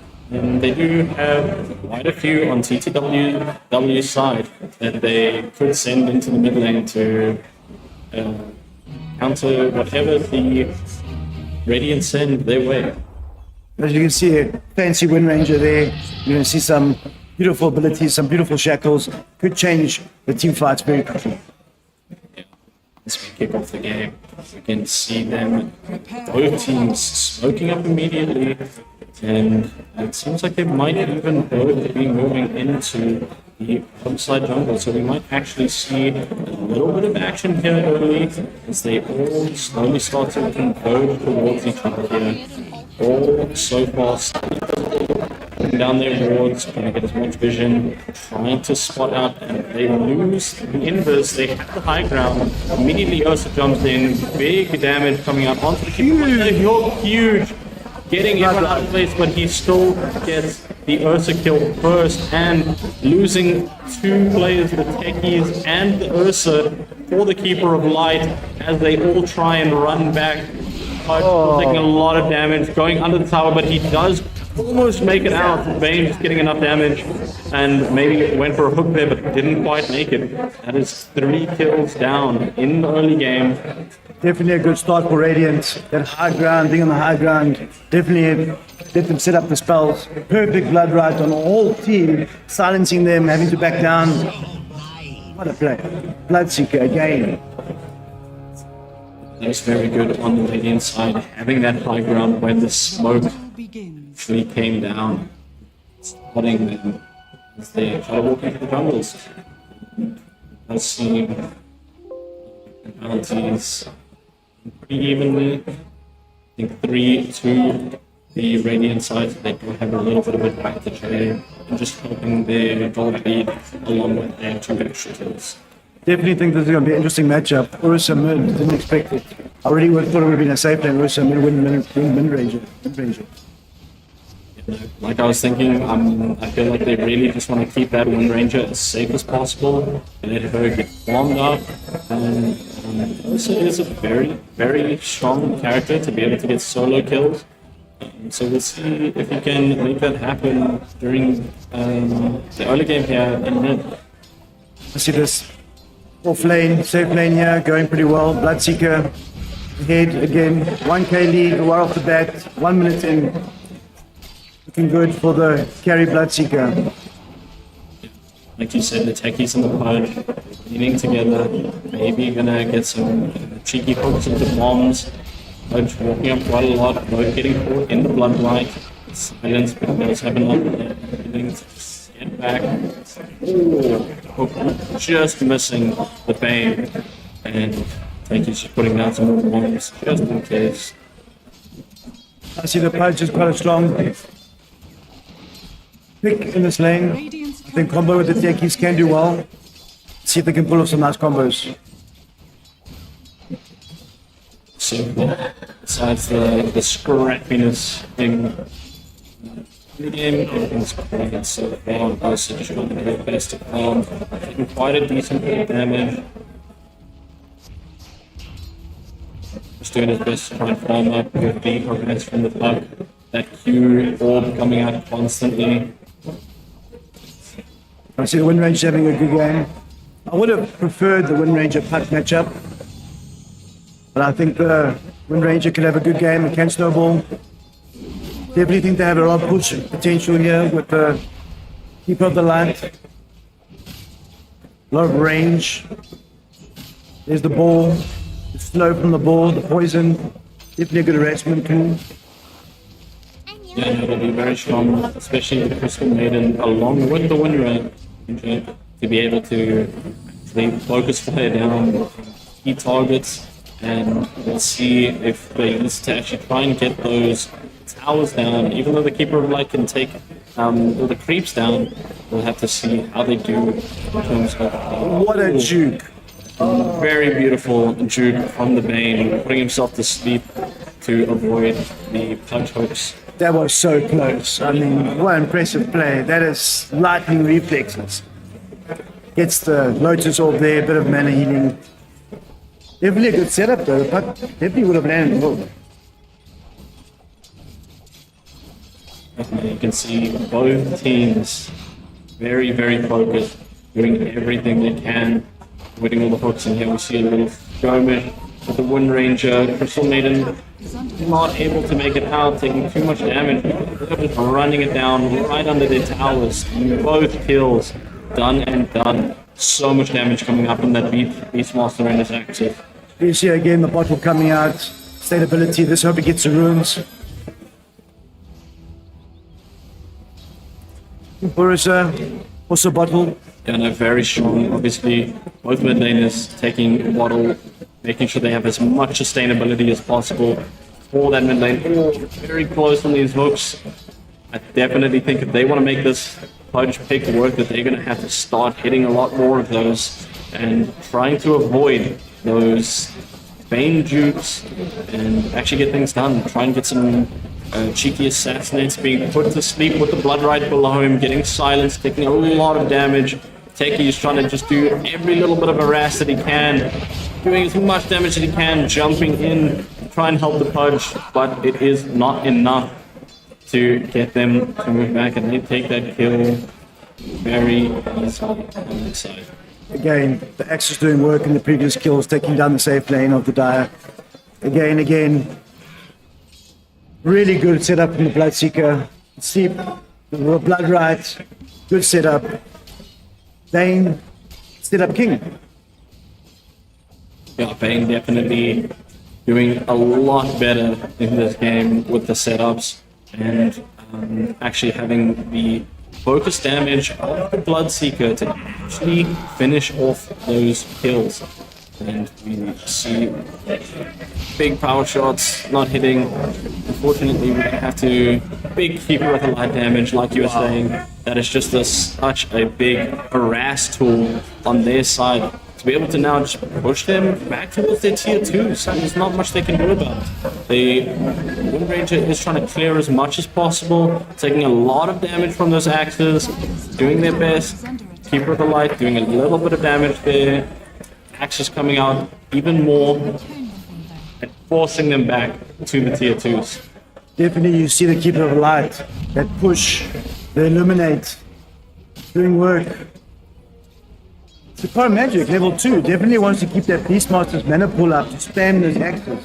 It allows you to spam with the Illuminate, giving him that mana, going Helm of the Dominator. Off the bat wants to get those creeps, he wants to have that option that you say, Raise of the Dead, got more skeletons, more push. Yeah, they are slowly building up. Even though Wind Ranger has that focus fire for the towers to actually do a lot of siege damage, Keeper of the Light has the big AoE, as well as the Beastmaster to clear creeps, actually keep their creeps under the tower, and then bring in more from the jungle to help with their big pushes. And again, we see the Bane putting him to sleep, getting silenced, big damage, trying to, Teki's actually stopping it this time, but Bloodseeker with his passive still running it down. We don't see any TPs coming to help his bot lane. Again, they do get the Bane kill though. Now finally a TP from the Wind Ranger. Teki's trying to juke around, body blocking from the Wind Ranger, but it is not enough, getting the snare off and the snare from the Crystal Maiden. And I think that'll be a very, very big shutdown onto the Bloodseeker for the side of Dire. And Ursa Magodani on the burst damage. Right on the edge. Keeper coming in. Ursa a bit in trouble here. And the burst damage comes out. he did his best to try and get to his teammates there. Almost juked around in the jungle to make it through. Looking for the Crystal Maiden, not finding it and just moving it. A bit of a pause there. It's an accidental game pause, unfortunately. But we are immediately back into the action. Definitely a good rotation from Dire's side against the bottom. Bloodseeker, taking down the Bloodseeker. Radiant coming to help the puck, taking down the Ursa. Definitely good for the puck.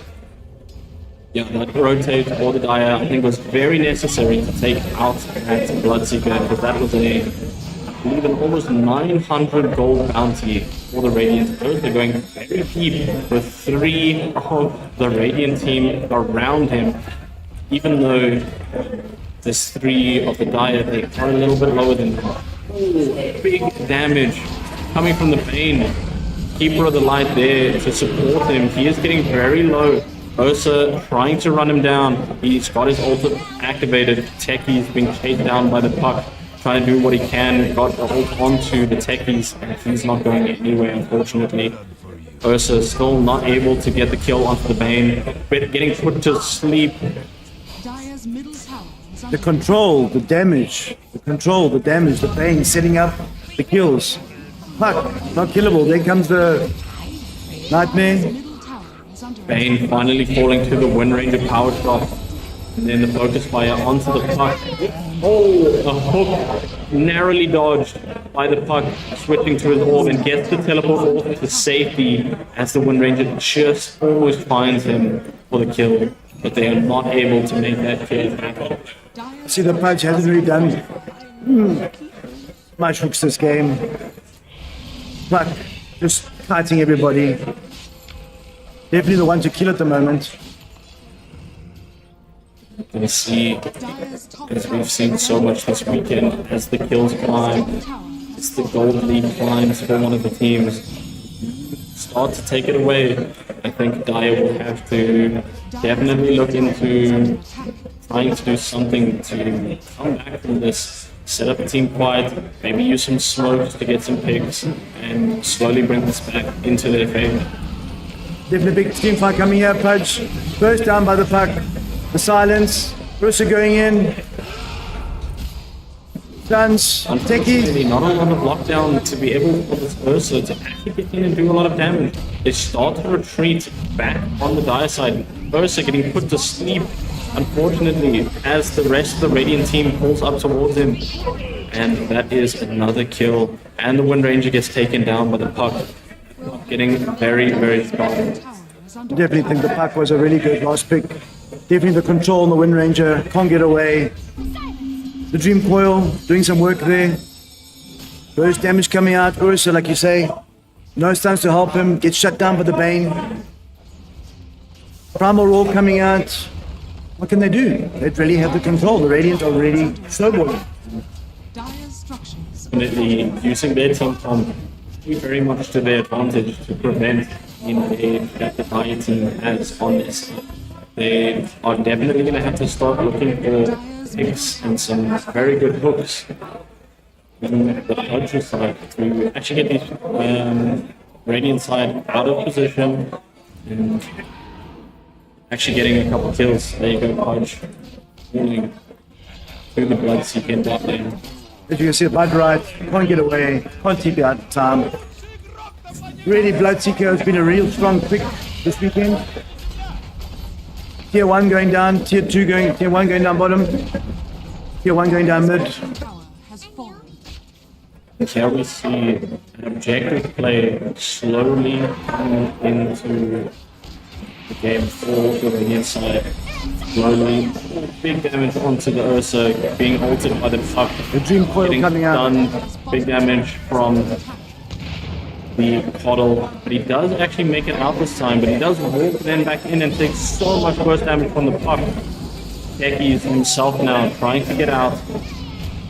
Puck juking and playing around. Knife and hook from the Bane. Hope Pudge can get a kill here. Dismember, still to get level 6. Very behind. Bloodseeker doing some work. Big damage everywhere, and Pudge being put to sleep, and the whole team just converging for an ace. On the Definitely Dire think side. the magic damage coming out from the Radiant team. They were far from BKB. Raindrops, sharp, the burst damage.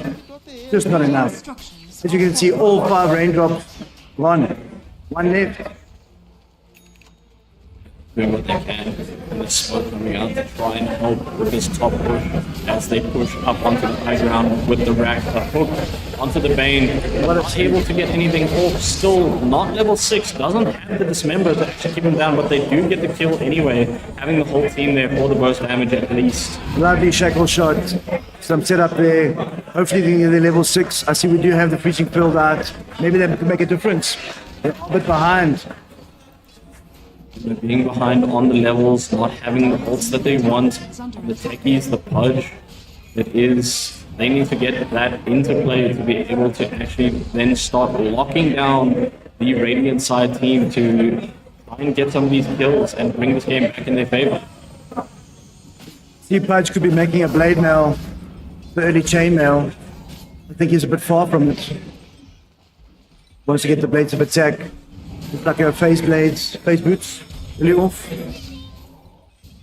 Also raindrops. Stop the burst damage coming out from the puck. Yeah, they're definitely trying to look for any itemization that they can to get away from the engage that the Radiant side has. They've even smoked up and they're following their team around the back here from the mid side. And maybe looking to put someone to sleep in a quick post. But you can see the Cole just hanging around in the bot lane, doing what he can. Pudge getting caught out with the puck hold, getting leaded as the rest of the team is around and they're just trying to fall back to their base, but Ursa gets put to sleep and all the ults, Beastmaster ults, Shackle Shot coming out, but it's not enough. Crystal Maiden trying to ult to do some damage, getting taken out immediately by the burst damage of the puck. I see this Granite Golem going to Helm of the Overlord. The Granite Golem really gives them a lot of HP, gives them that sustainability. Granite Golem doing some work. Radiant's courier has been killed. That was a very big ward there for a second, but they didn't. Oh, and then huge on the Bane again for the Pudge hook. Tips coming He is out. doing so well with that. Everyone giving him the tips for the stylish play as they take out the top barracks of the Dice. I see a smoke coming out. They want to re-engage. Ult is used. Shackle Shot coming loose. Dynamite. Off the mark. Unfortunately, if you want to make Pudge and Wind Ranger work, you need to be able to hit the shackles, the power shots, the hooks. The Fiend's Grip coming out on the Wind Ranger. The Fiend's Grip coming out the Wind Ranger. Total control. Wind Ranger can't go anywhere. Bane pickup. Great against the Wind Ranger. Again, the control. Beam Coil coming out. Ursa trying his best. Just not enough. Yeah, the Radiant has such a strong team, such very good engage, very good CC, and they've got a lot to actually prevent the disengage of the Die side, not allowing them to run back to safety and just keeping them in the fight as long as Radiant needs to actually get the job done, and it is working very, very well for them so far. I definitely think that Granite Golem is scary. They also couldn't even take the Granite Golem down. Yeah, no, Die side. Again, as we can see, they've got so much vision inside in their jungle from the Radiant. Radiant are just watching every move they make. Again, another sleep onto the Ursa. Huge damage from Pug. Throws it, falls in the wrong direction, but it is perfect actually to save him from the Pudge hook that he gets connected to. And look at that engage. Ursa going down, the burst damage. Didn't expect it. Pudge coming back in. His middle tower is under attack. Again, Pudge getting put to sleep. So much burst damage. The side. Actually big shackle shot there, but it is again not enough. Puck does try to chase it, but Wind Ranger with the speed misses the Puck ult. Not actually getting anyone, but it doesn't matter. It does still allow them to push the Dire back into their base to then fall back and continue the siege onto the middle. I definitely think the Blink Dagger Puck, Tower is under really strong pickup. Even worse than Invoker, I think. We see GG's from the Ursa as they call the game. Played. And it goes to Vigoro Esports. Beautiful game. Absolutely taking that from the get-go. Getting those early kills and then swinging it in their favor. Beautiful. GG. And that is the final game of the semi-finals as Vigoro goes to the finals tomorrow for that big prize pool, everyone. We hope to see you guys tomorrow. What an amazing game. I think we have a great game tomorrow head up. What do you think, Annie? Some talent. Yeah, no, we will. I think tomorrow will definitely be very exciting. Look forward This to will it. be the top two of the weekend, looking to battle it out for all the schmeckles. I do think that the draft make a big difference. Bloodseeker coming out again. The second pick next in the second game. Bloodseeker again, the Blood Right, Silence, Puck Silence. They had no answer to it. Yeah, no, they just had everything there for that. They had the engage, they had the CC, they had the damage, everything. I think they definitely learned from the last game with the Bane. Setting up the spell, setting up the Blood Right. Bane coming in, very important. I would say man of the match. Who would you say man of the match is that? The Bane? With those dodges? Yeah, I think he was very, very stylish with those dukes against the Pudge, not allowing him to actually do what they wanted to do with the Pudge and the techies, and not allowing that combo to actually even work. I see that. The Bane, the Dukes, impressive stuff. MVP, Bane. Yeah, no, and then that puck in the mid lane, just absolutely taking advantage of that Ursa and taking away the game eventually at the end, and just being able to burst almost every character on that enemy team. I do think that Radiant's mid player is strong. Both his Invoker game, his puck play, very pulled the team through, carried them through. Almost the tip of the spear of the English esports. Yeah, very much so. And that is it for the Dota semi-finals today. We will now be going into the CSGO semi-finals, hosted by G and Ninja.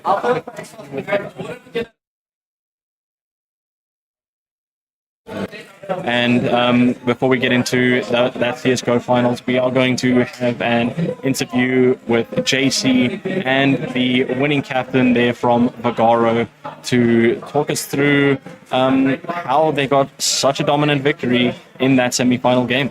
Okay, sounds good.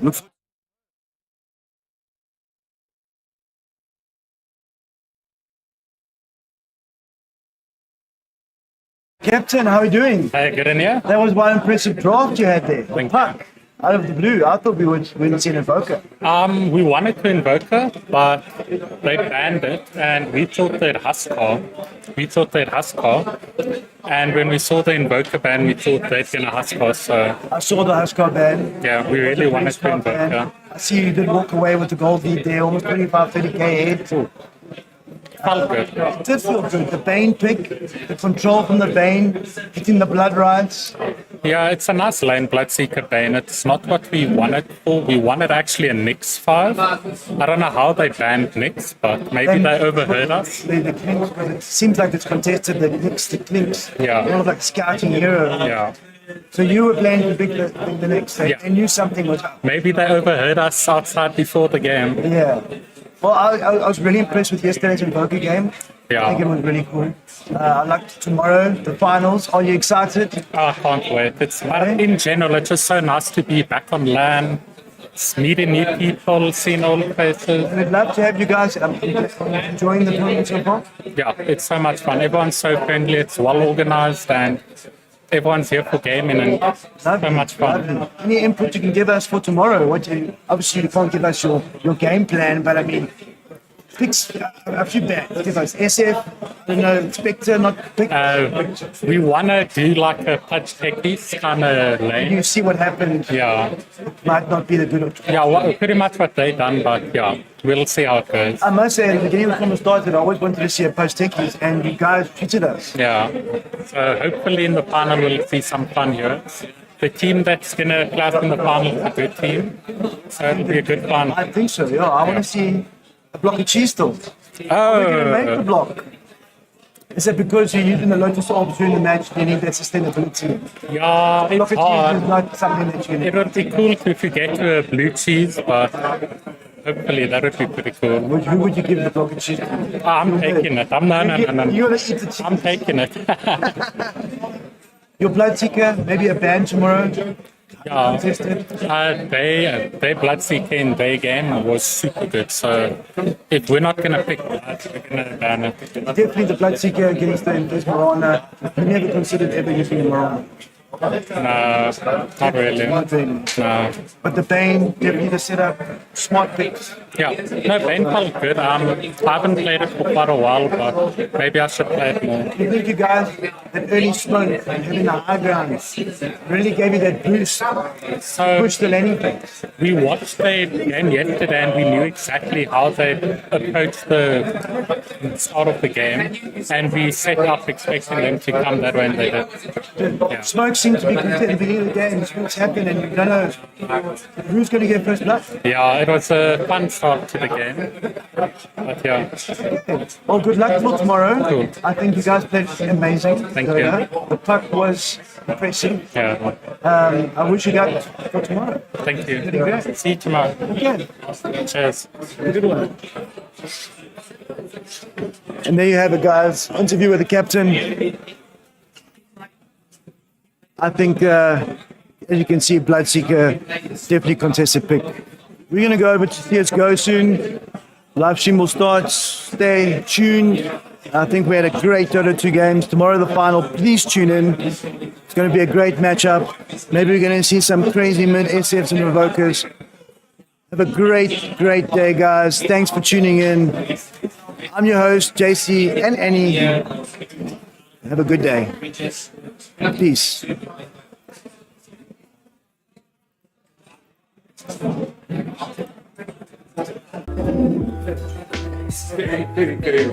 No, don't worry, I fixed it. No, I fixed it up. Okay, sorry, man. Yeah. We enjoyed the casting. Ek wil ook so graag 'n kans. Should be going live now. Nooit getraai. So ek sal live soos as julle nog 'n ou het, julle wil 'n breek vat in die Yeah, okay, cool.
Yeah, we're back. Sorry about that. We had a bit of a small technical issue there, but we are back. We will be having CS:GO up in a little bit. Yeah, we got some good games yesterday. Perfect's very popular with the crowd as well. Lots of people coming in from the stream to show them some support. Yeah. And I did see, obviously, a bit in the early game they struggled a bit. Yep. But they did eventually bring it back. And lost it a bit again at like round 13, allowing the enemy to catch up. But eventually, finally finishing it off and taking home the victory. We'll have to see if they then reviewed what they did yesterday and come back stronger today. Yeah, it seems like so. We're going to see how the teams are going to carry it through today after watching the other competitors play yesterday. Graphics having that extremely competitive game, extremely tight game. Again, also Nadi having that complete whitewash against FKS Ninjas. FKS Ninjas were great sports about it. There was some team kills there, some team damage put out by them. But I don't know, I'm excited to see what comes out today. I feel but both teams are hungry for that slot in the finals. And again, yeah, a lot of them just want to see the CS:GO scene grow, the local competitions grow. So just give Iclix some time, and then we'll not only have the Masters at Rage, we might start having some Iclix majors moving forward, South African leagues, like full on, see if we can take some of the boys to the World Cups, World Stages soon. But yeah, so moving, it's going to be, I'm excited for the games today, so guys, definitely stick around. Definitely stick around for the CS:GO, which I am excited for. If it's anything like the Dota was, you can see everyone's a lot more serious. Yep. doing everything they can to get into the final spot. I would say everyone's a little more serious except for, the Flint Tropics. Yeah. They're having a good time. They're having a good time. Like they said, I think like they said, we were just speaking to the captain of the Flint Tropics now. He was saying this was their last hurrah. A couple guys are installing Dota after this tournament. But as long as they're here, they have fun. And it's for everyone to come, join, test their metal. Yeah. Again, a big thank you to you and JC for casting that for us. We'll see you guys tomorrow for the finals. Hopefully, and we'll see who takes home. Like we've been saying, that amazing prize pool. That 20,000 Rand, both. 20,000 Rand for Dota and that 20,000 Rand for CSGO. But not only that, it's just the bragging rights to be like, hey, guess what? We're the best. The rest of you should order your Ubers already and go home. Like, that was a very popular term in chat yesterday. Yeah, especially I think it was in the Graphics game where they said the Graphics opponent should already order their Ubers. A little bit of it's good to see some competitive trash talk between the fans, everyone liking their teams, coming to show the support. Yeah, it's just incredible seeing that support for the local teams. Seeing everyone popping through, watching the games, and just getting involved, which I think is the most important part, especially to grow the local communities here, the local esports scene. We just need that support from the fans, from the viewers, just to show also, because these players sink a lot of time into getting where they are. I mean, seeing Coffee's exceptional 1Ds yesterday, those flicks, it's like moments like that I guess you can only see in this level of competitiveness against some of these players. So some people don't get the opportunity to see this high level gameplay in everyday matches. Yep. And this is beautiful to see from the local guys. And even after the fact, the sportsmanship from both teams, everyone having a good laugh, shaking hands, get away from it, and just having a good time. Exactly, dude. I think it's absolutely incredible. And yeah, I'm looking forward to some CS next, guys. And we'll check you guys in a couple minutes with CSGO. I know we're going to do a bit of a showcase piece here on the stage for Acer. We're going to show off some of these beautiful rigs that they have set up here for us today. Let some of the crowd come up here and play and just enjoy. We've got Hands coming in front of our camera here right now. G being all beautiful and pulling the mic away from me completely. I will follow what he is doing. Yes, there we go. And we're back. All that fighting is gone. But again, guys, stick around for the CSGO. Coming up soon. I know the players are most probably starting to get ready. That should be in the next little bit. We're going to be doing a bit of a tech showcase now.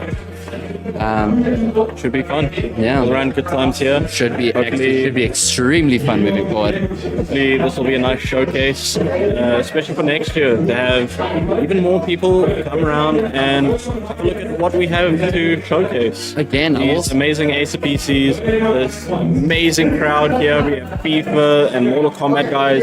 They are having an absolute ball. The LAN going on in the background as well. Yeah. And also a big thanks to the spectators that are here supporting these Dota teams, supporting these CSGO teams, watching them live, off stage here. Again, a big thing I want to go back to and say, it's actually the competitive seriousness now. Moving into the semi-finals, a lot less jokes being thrown around, a lot less, it's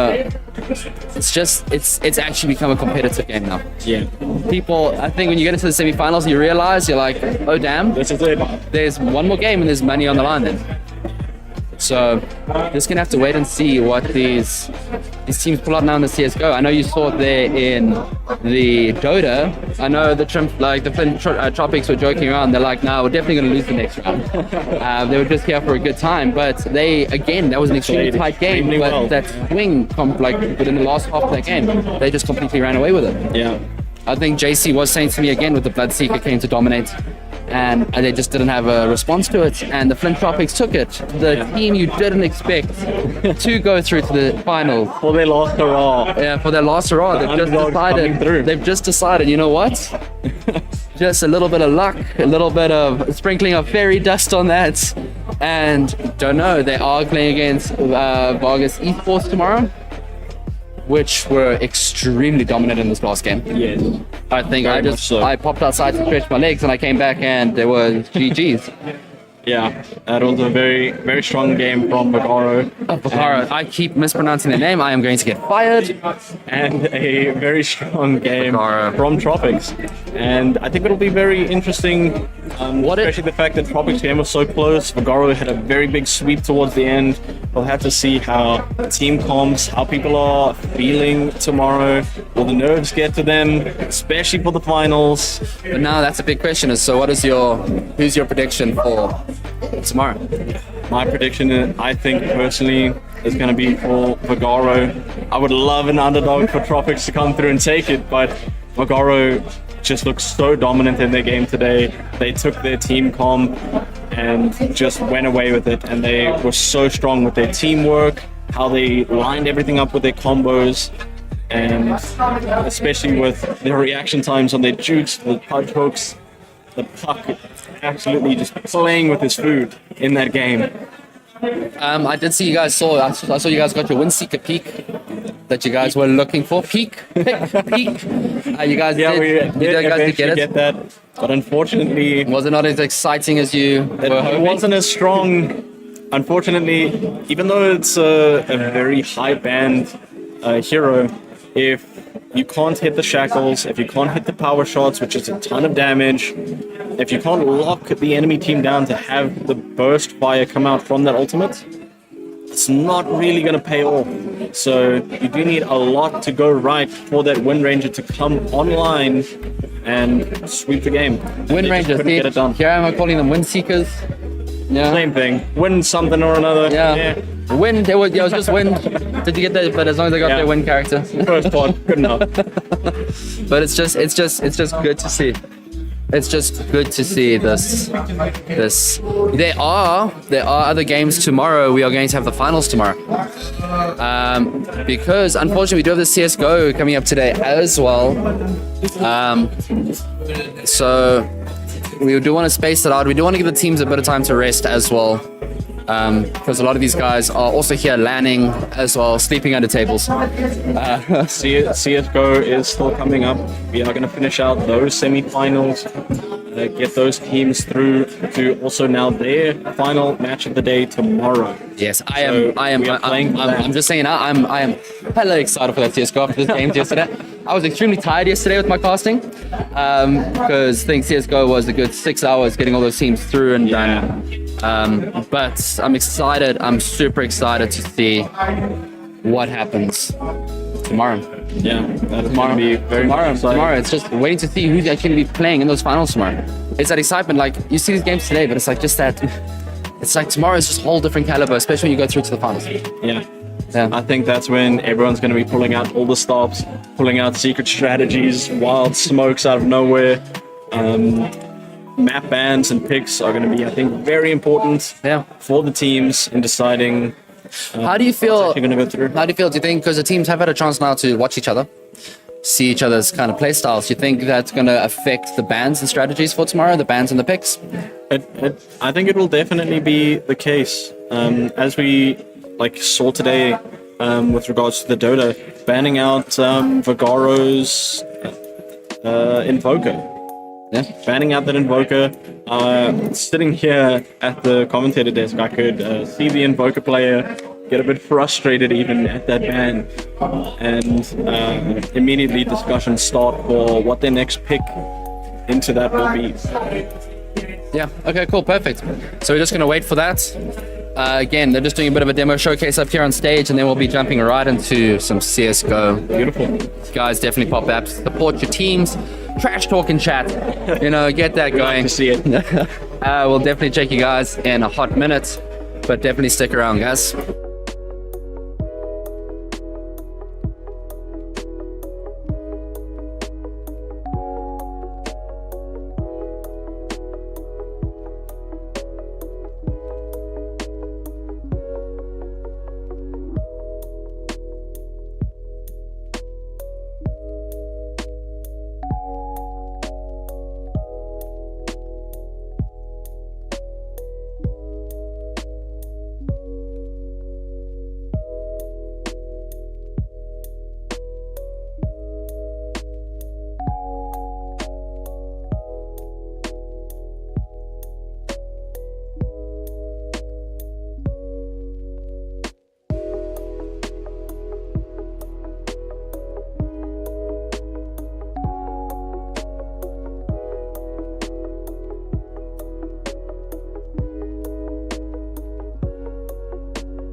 They were just all really, really good at standing still. I asked them super nicely. I was like, hey, everybody, stand dead still. Let's trick stream. No, unfortunately, sorry, the camera feed there went a bit wonky for a second. I had to go stretch my legs. And he's like, every time I go stretch my legs, somebody decides to sit down in front of the stream and mess with me.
We're gonna have that first CS:GO match coming to you guys soon. Oh, rooting for Invictus Notchy. Oh, we're gonna have that first CS:GO match coming up now.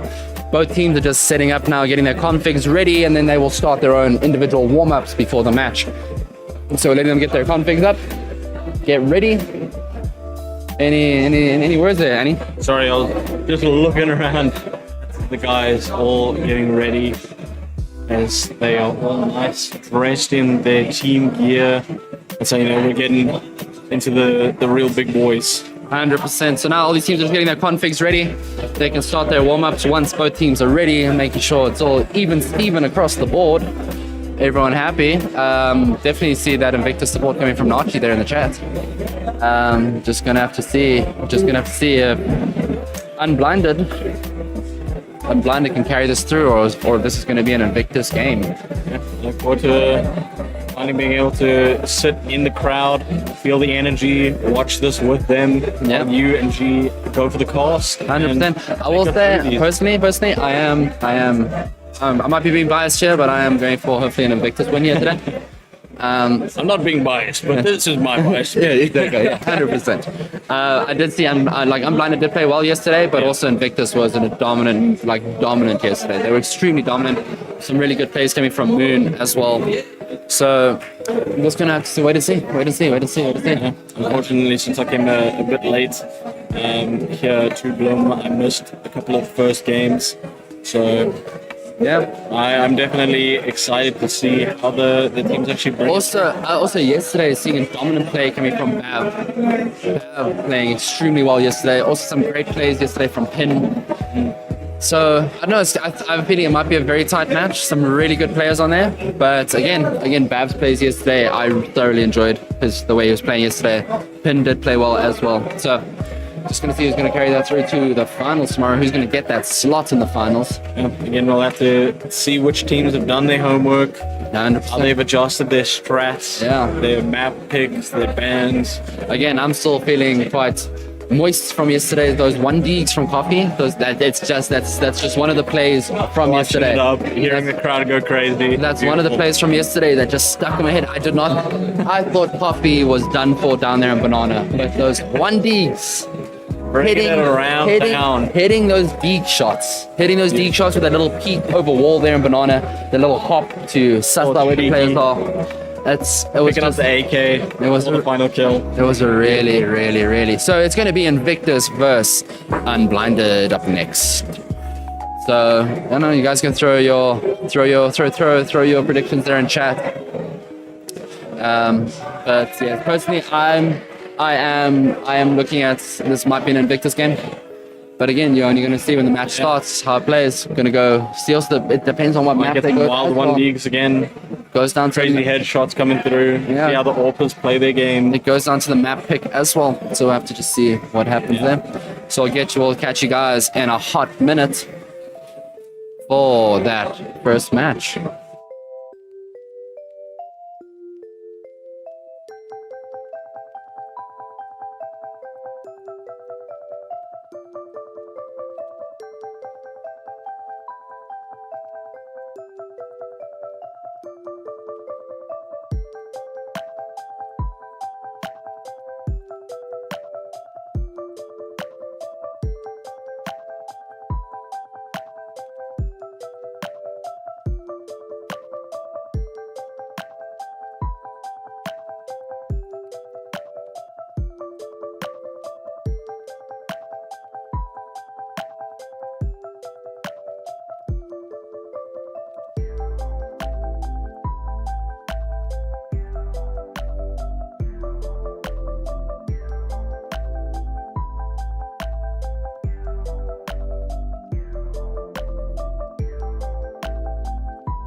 Just a side note here. I'm just saying it has come down to Annie Senpai has, I think, learned from his ways because he bought himself an original flavored energy drink this time.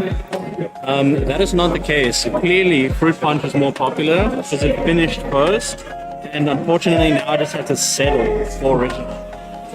But you're still drinking original, so that I gotta drink something. original wins. Original wins. Monsters are done. Fruit Punch is done. There is only original left, so I only opt it. Just saying, original play has won this round. Just so you know, but we'll come back with see who's gonna win the CS. Guys, stick around. Everyone's just getting their config set up, and then we'll get going.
Well, this first match is going to be cast by myself and Annie. One Back from the Dota. Yep, it's coming from the Dota through to the CS. Help me cast this first game.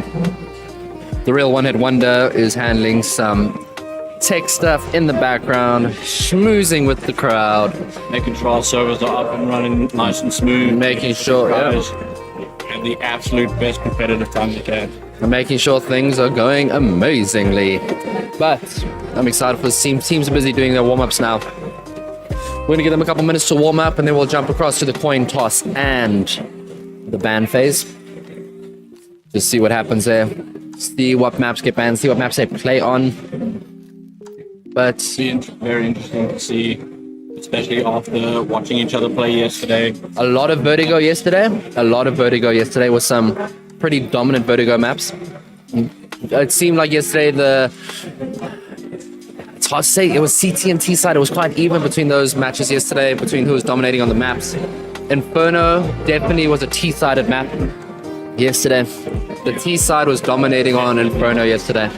Again, a lot of Inferno yesterday. Hoping maybe we'll see. I'm excited to see maybe. Mirage. I was about to say. Very keen to see some I of would that. say I would love to see a little bit of Mirage today.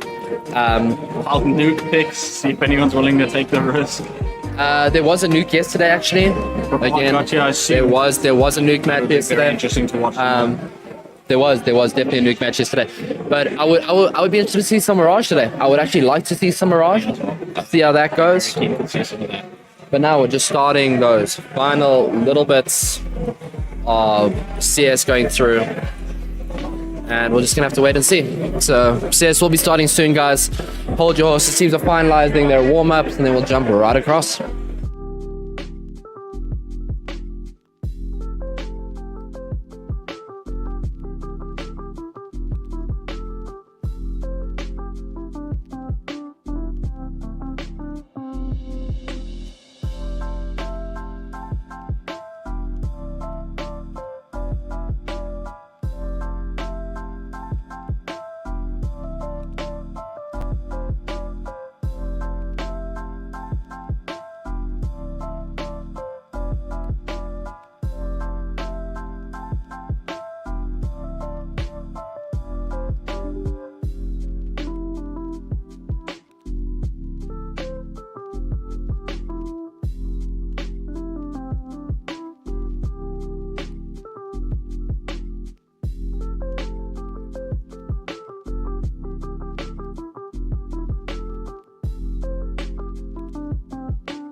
Okay, guys, if we are ready, we are going to be jumping into our coin flips and banning phase now. Hopefully, everyone is ready. Who's calling it? You're gonna call it. Heads or tails? It is tails. You get first ban. Inferno ban first. Anubis ban second. Nuke ban third. Ancient fourth ban. Mirage is the fifth ban.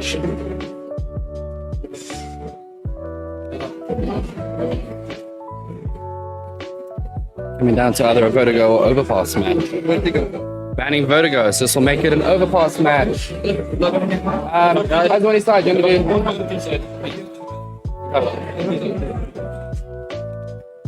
And we are gonna have an Overpass match with Unblinded playing on the T side first. So, guys, just give us a couple minutes and we'll be going live with that match.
And here we go, boys and girls, jumping across to the first semi-finals of the CSGO match.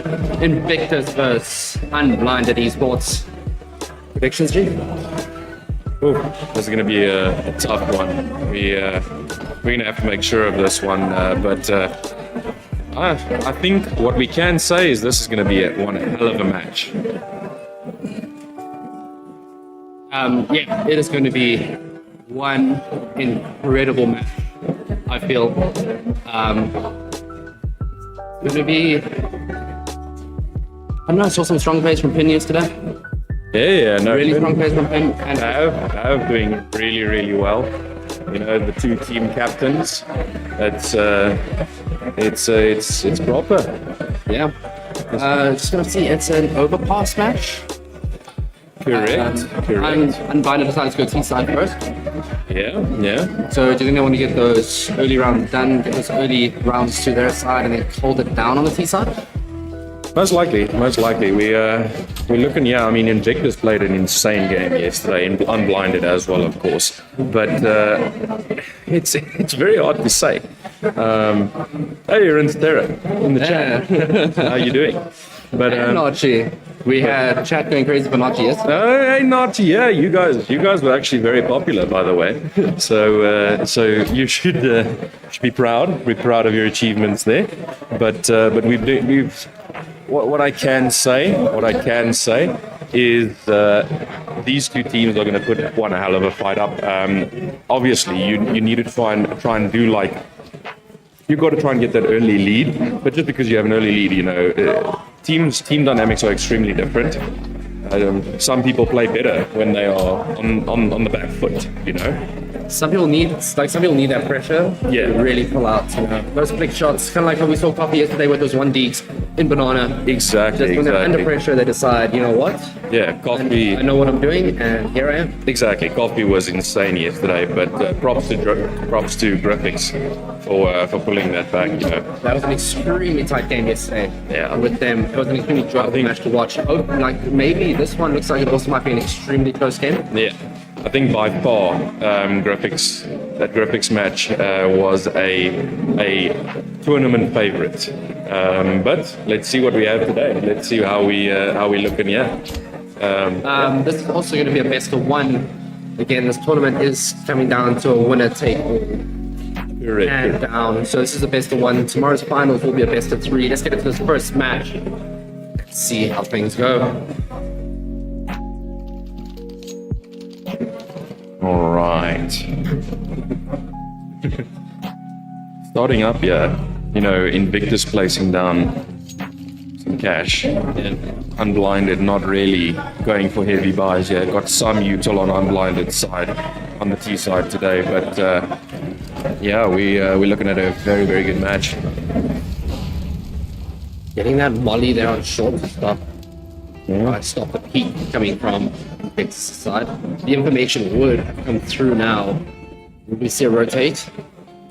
Pin holding this, but Catalyst was holding that, but Pin coming out through Monster over here onto site. Oh, and Catalyst going down. Stormpy as well. We are in a 3v5 situation here. Rion Cray holding this tight angle here against Biggles. Oh, will he swing? His teammate's getting taken. And Biggles goes down from Smokey. Oh, Main Duke got some sights on Bav, and unfortunately, Bav goes down. What a shot. That was a great push there coming from Unblinded to completely dominate that B side, control shots, and it was a easy walk through from Monster there for Pin.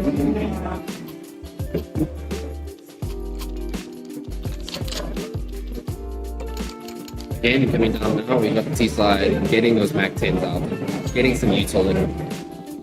We might be looking for a bit of an SMG rush coming up here. Yeah, definitely. Oh, Ivan Biggles going down. Rion Cray pulling through with Main Dup. Oh, Smokey taking down Moon.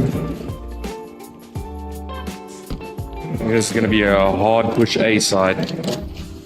Push through mid and bathrooms to completely lock down A side now. Then coming up through mid, Smokey already on side watching Dumpster.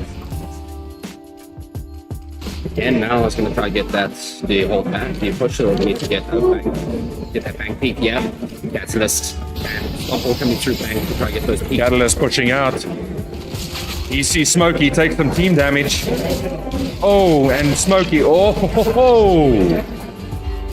Blinded takes the victory. Yeah, but Stomple ready to come out there and get those 2 picks. Unfortunately, they could not capitalize on that. Again, it seems like I've been watching like this with the games yesterday. As soon as that plant goes down, the pressure comes through.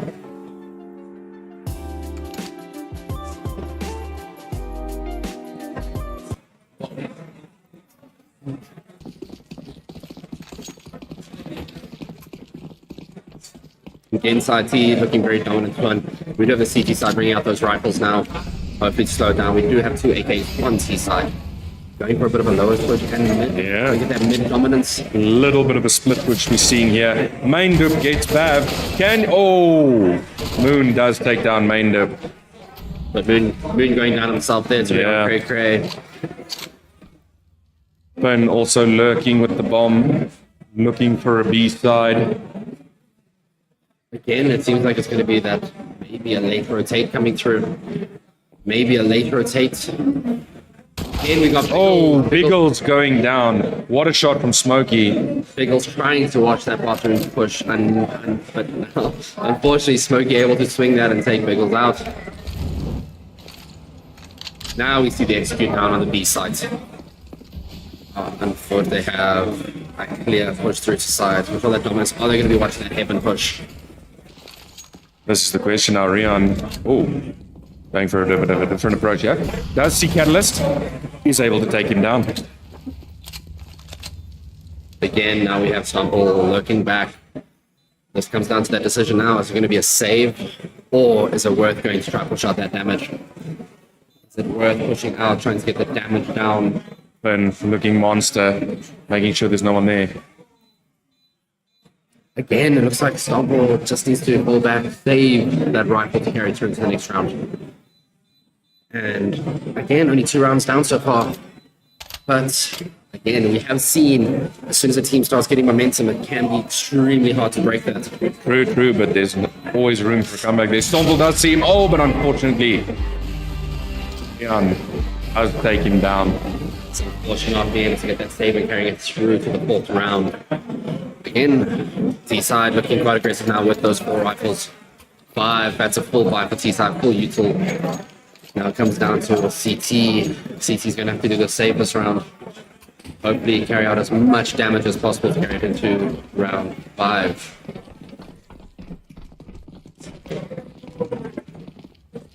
Ooh, see, Biggles here. Biggles setting up for that peak. Mind open them. Going garden side. Rian does get Stompy. Is he looking for more?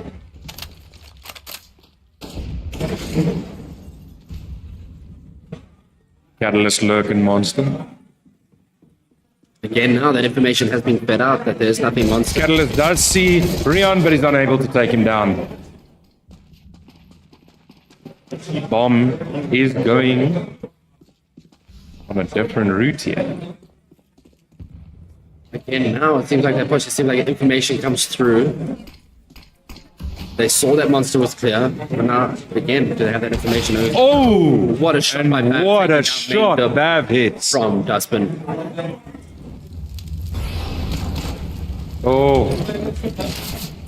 Bav unfortunately pushed out, but Finn does take him down. Biggles can't pull that through.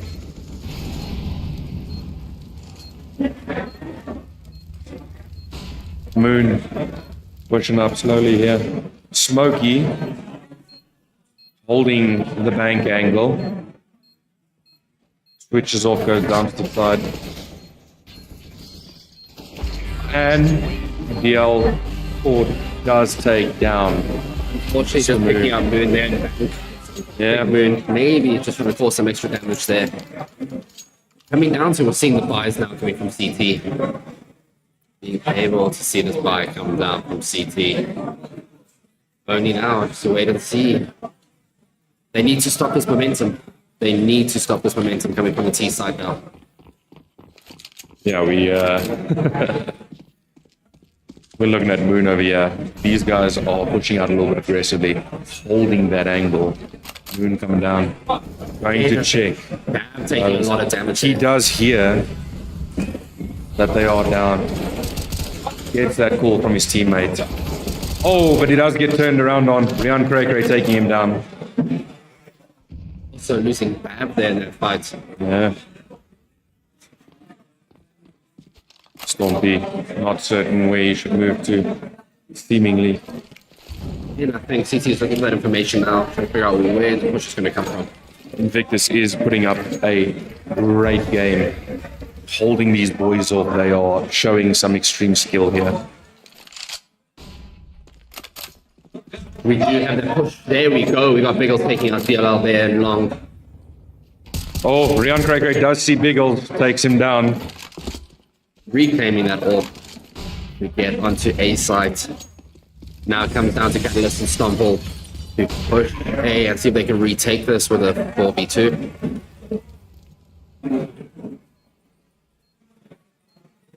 Again, Stumble looking to bank, trying to just get that information to feed through to Catalyst. Does see Smokey take him out there by Optimus. Gets the kill. What a shot. Oh, able to. Oh! Rian Cray spotting out Stumble, pushing out there. Unfortunate. Oh! And Pin taking down Catalyst on bomb.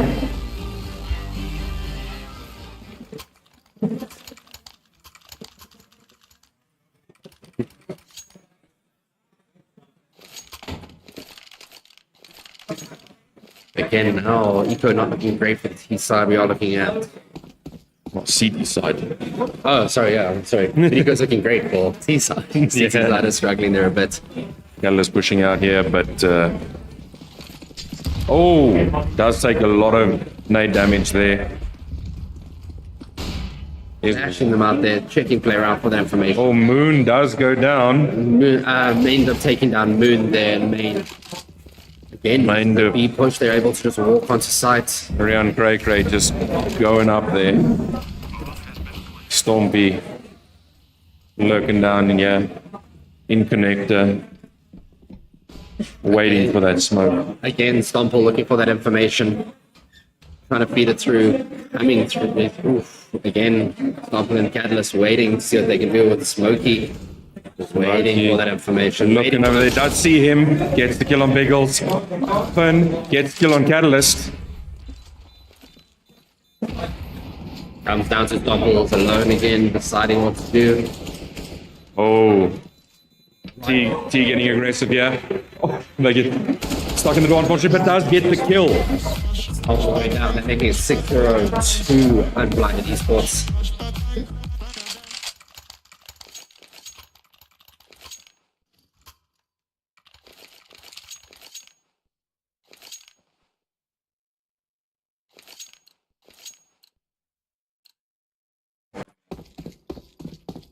Again, tons of util down on the T side now. Full buy from CT. We're going to see if they're going to be able to hold this down now, stop this momentum coming from Unblinded.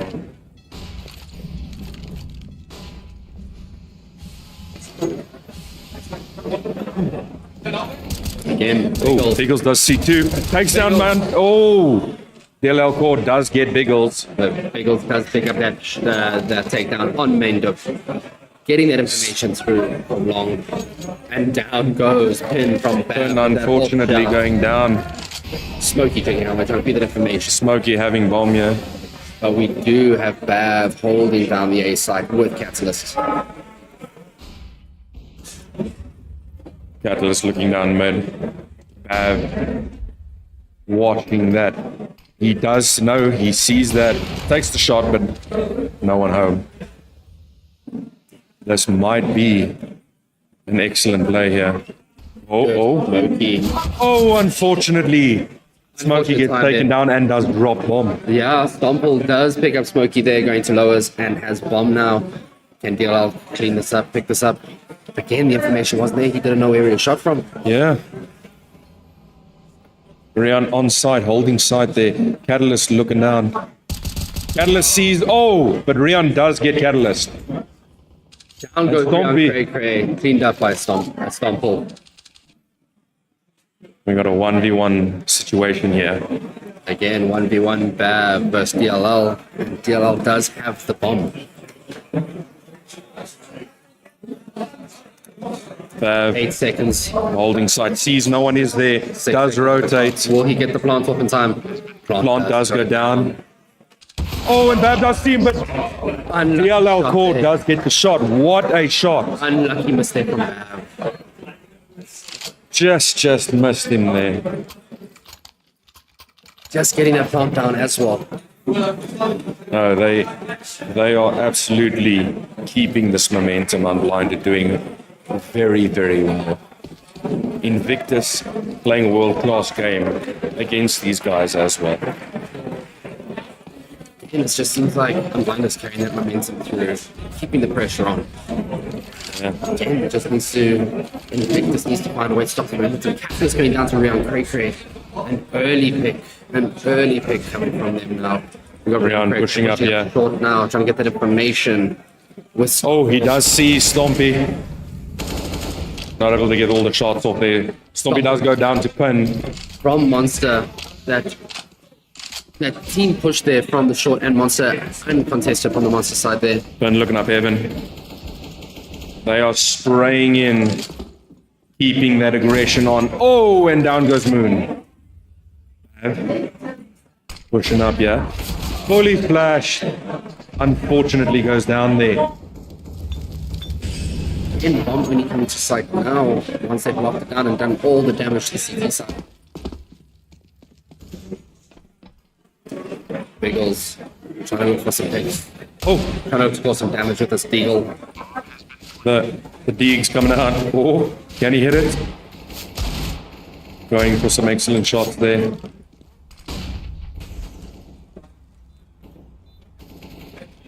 As we saw from yesterday's game. Oh, Unfortunate. down goes Biggles. What a shot from Pin. Unfortunate, like we did see yesterday, those Deagles can cause damage if the shots connect. Here we go, we're seeing another buy now from the CT side.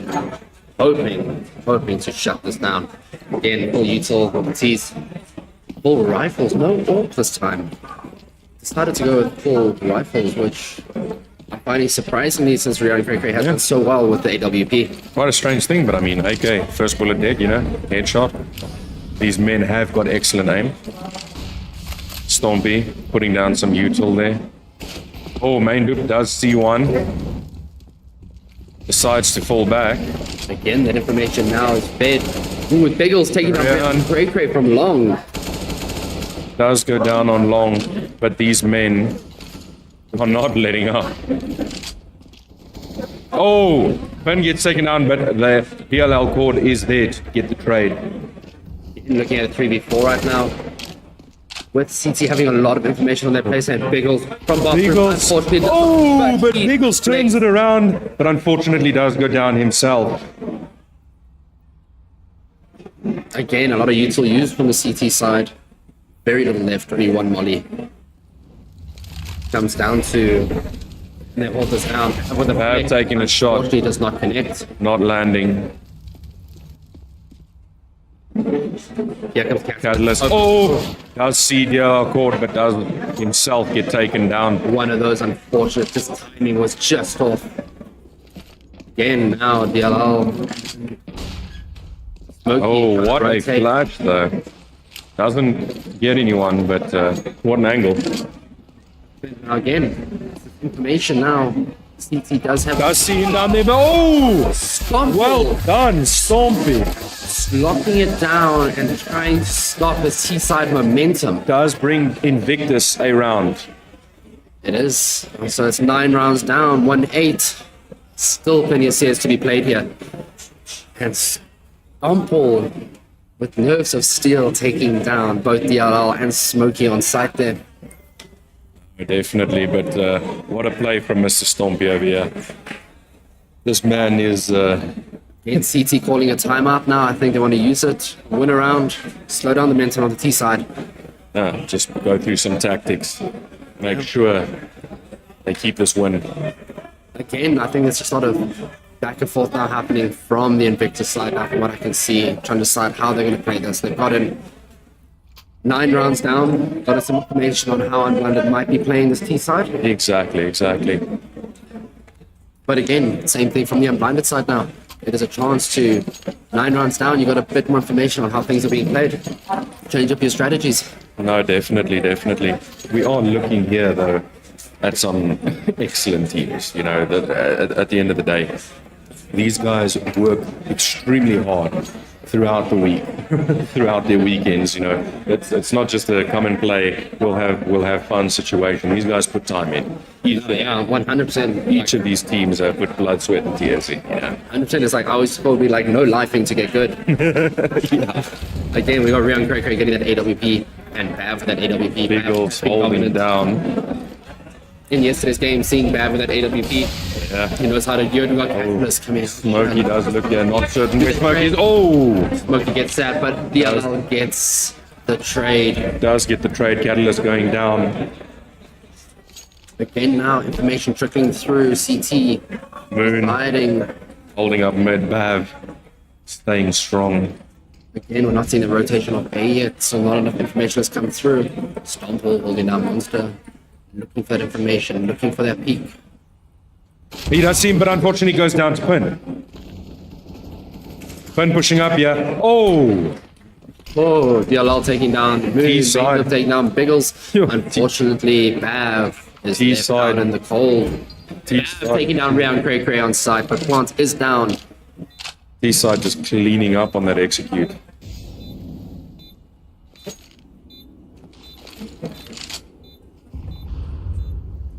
Main holding this angle, making sure no one shows up in heaven.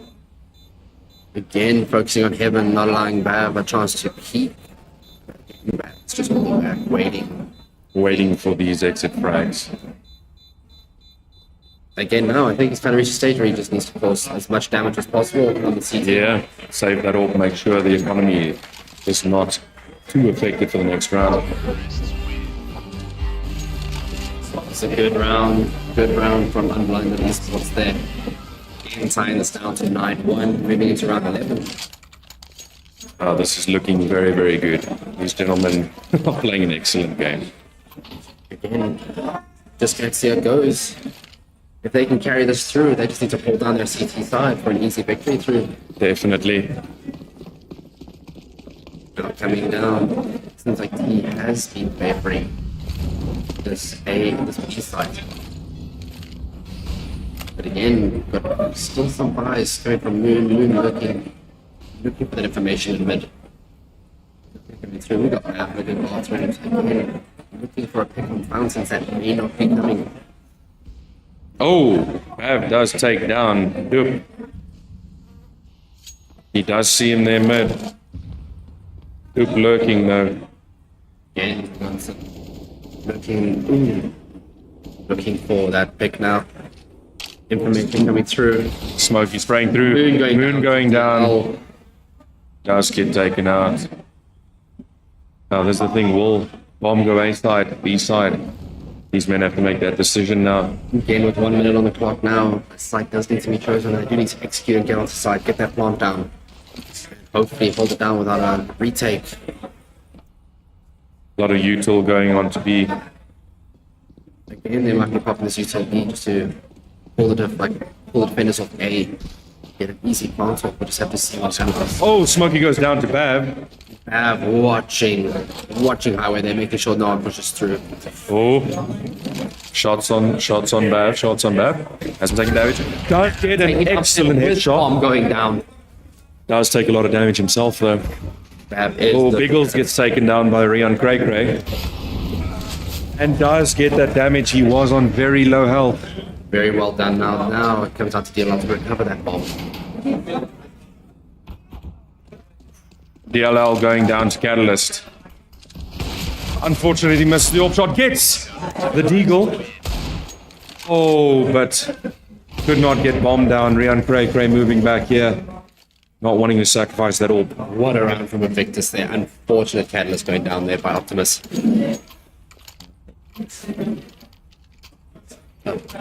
Sorry, not that. Those Bengals going down there by Catalyst. Optimus, not Optimus. See, now even I'm getting confused now. I'm getting excited now because now Invictus is coming back. Momentum being slowed now. Unblinded being forced to think a little harder on where to push, playing a bit slower. Stormby putting down some util, slowing that push down.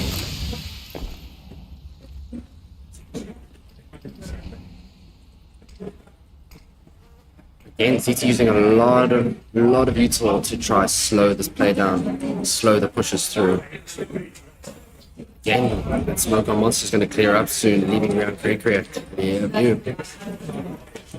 Rian waiting for that aggressive play there, but CT playing a very, very careful match here. Some shots going through. Catalyst holding back. Rian pushing up, does find Stompy. Oh, Pun going down to Catalyst. Smokey getting that trade. In bottom city far upside now, I think they're trying to secure it before feeding the moon, going down to main duct. Oh, Rian getting some shots. Main dupe spraying through. Seeing if he can knock some help off of CT. He's lurking here. Sees the door open. And does get Biggles. What a shot. A little, yes, fortunate.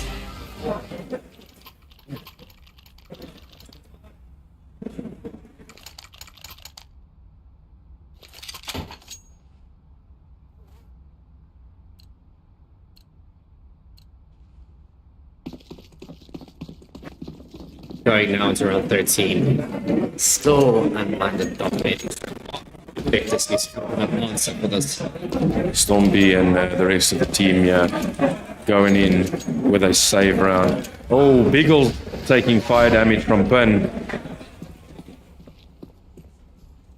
Again, this looks like it might be a main long push. Catalyst going down to pin now as well.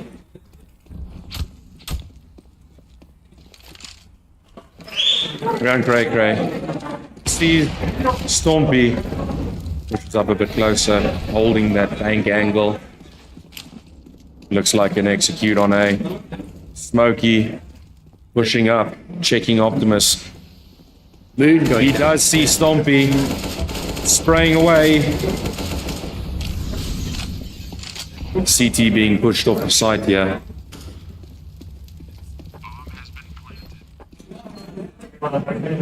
Oh, but who we have? Oh, and Bav does acquire an AK, but unfortunately, the L cord takes him down. Stormby popping some good shots with that USBS, but unfortunately gets taken down by Smokey. Him going to round 13 with the save round is quite tough.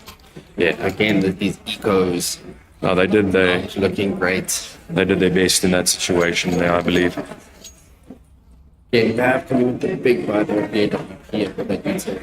A lot of util coming down on the CT side.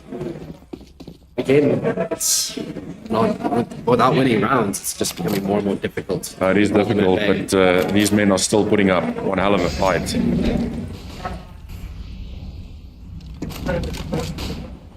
Again, now Main dupe trading some shots over here with Moon. Moon throwing in. Oh, sorry. Biggle taking down Smokey.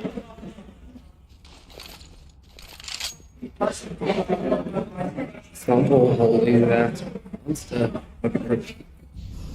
Again, on any sides playing further back, bomb being left in the middle of all those rotations. Making sure that they don't give up an inch on this map.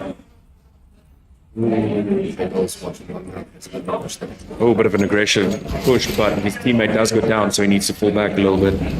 Oh, does see him, but unfortunately, Pin taking him down. What a shot. Oh, unfortunate for Pin. Bad being truly dominant in this with that AWP. He's quite excellent. Now, 2 T side left. Oh, what a shot from Catalyst. Bad pulling back to Optimus here. Catalyst watching, waiting for any information on the T side. Does see him long. Waiting for him to talk. And Pav does get the kill on Rian Cray Cray. bringing up comes that AWP. Yeah, big money there. Moving into the last round now. Again, Invictus needs this round to carry through so they can hold and hopefully attack on the T side. With Unblinded being very comfortable with an 11-3 split. I don't know, it just comes down to they can hold its CT side down. Definitely. We'll see here if they play more aggressive, but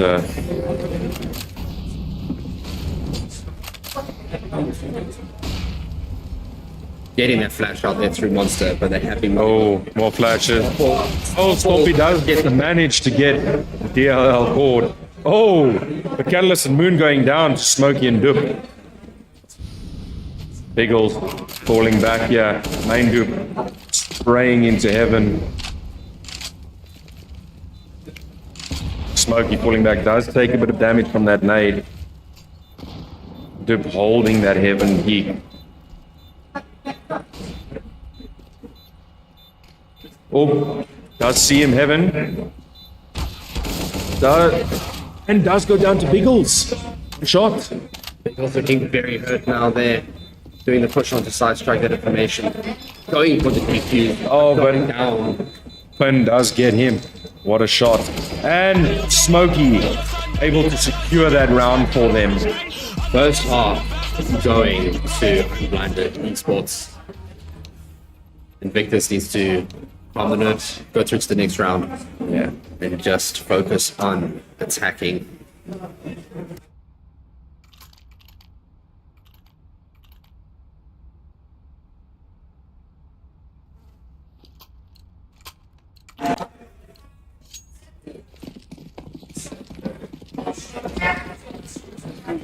Just click on there. Yeah. Get through.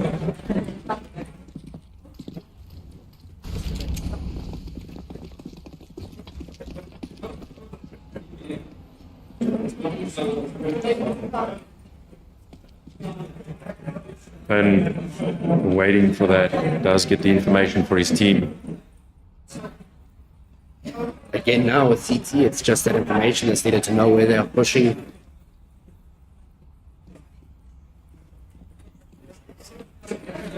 Oh, playing very aggressively on A side. Smokey holding it, but Main Dupe getting them. Biggles takes down Pin. Smokey holding his angle, but does go down from long side. DLL Cord taking down Moon. Stompy pushing up here. Has to deal with 3 CT. We've seen it done before. Definitely have. Oh, does see that shadow. Is able to get the headshot on Rian Cray Cray. Pops that flash over. Pushing up now. He needs to get bomb. Oh, but what a shot from Main Dupe. Taking him down. Humble, the great play there, unfortunately unable to start off and recover that down there by headshot. In 13-3, 2 rounds needed from Unblinded to steal the OT and have a chance to carry through. And Invictus needing 10 rounds just even to tie this up. Yeah, no. The Invictus is really playing a good game, of course. But Unblinded playing an excellent one. Oh, Smokey taking shots. DLL Cord getting his back here, placing that fire down, making sure he delays that aggressive push from Invictus. Pin taking down Moon, spraying through here. Stompy seeing Pun inside and does take down Pun, but is the last left alive. And Rian Cray getting him there. Not able to react in time to that positioning. It's looking extremely dynamic here from Victus Gaming. Unblinded being extremely dominant in this match. Again, it was their choice to play overpass.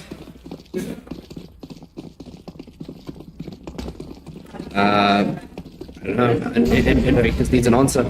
Needs an answer for this, going with DLL.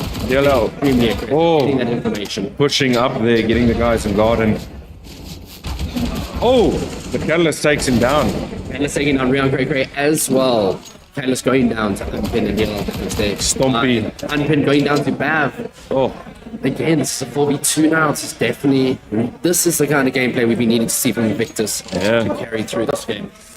Moon pushing up here, checking sight. They got to get onto the site quickly. They don't have that information. Yeah, putting the util down. He's going down to stop any peaks.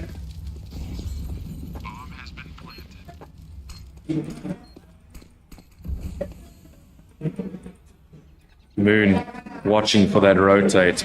Stompy coming back, but Pav does take down Dup. Oh! Just clean smoke. Clenching that round. That damage from Mr. Biggles. Great round from Invictus there. That's the kind of aggression we need to see from them. That's kind of control and team plays that they should have had from the start of this match. We're looking at a bit of a rifle situation here going into this for Invictus. Unblinded. Coming in with pistols. Again, Invictus can bring this back if they just damage CT Eco, just like it was done to them. They could bring these rounds back, tie it up, definitely, maybe take it into OT, or even just steal this away from Unblinded Esports completely. Economy is a massive thing that players need to make sure of. You know, it's it's integral to the rounds. And playing with pistols against AK is a very difficult feat. Not impossible, very difficult. Again, only one deagle on the CT side. Most are just going with full save if possible. It does look like there's a bit of a monster push there. The call is made on their team to come back down to B. They see Util going down. Main Dup gets taken down by Moon. Biggles pushing in, but unfortunately goes down to Rian Cray. Stompy getting that kill on DLL Cord. Oh, but Rian Cray going down to Moon. Catalyst taking the shots there. Smokey going down, dancing in waters now. Just trying to feed that information, just trying to get those shots. Catalyst does see Rian is able to take him down. Pun also cleaning up on that B side now. Very, very good round for Invictus. Excellent gameplay by Unblinded as well. We are teetering on the edge of, we're just teetering on the edge of, overtime here, and just Invictus just not letting Unblinded get that 15th round.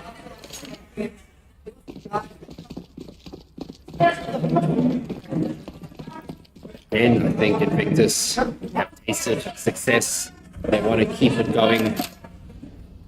No, definitely. DLL Cord. Watching here. Has got a teammate on his head boosted up here. Able to watch down a long. Looks like. They're waiting for that long push that isn't coming. Looks like. Watching Monster, they're just trying to get that information.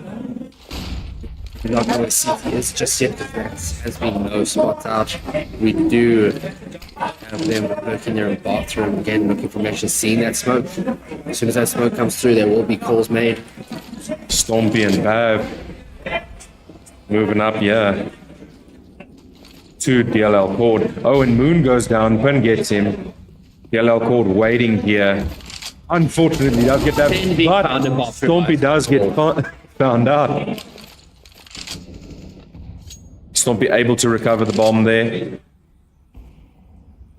Stompy getting this little peek here, going down towards Bank. Stompy waiting to see if there's a push here. Smokey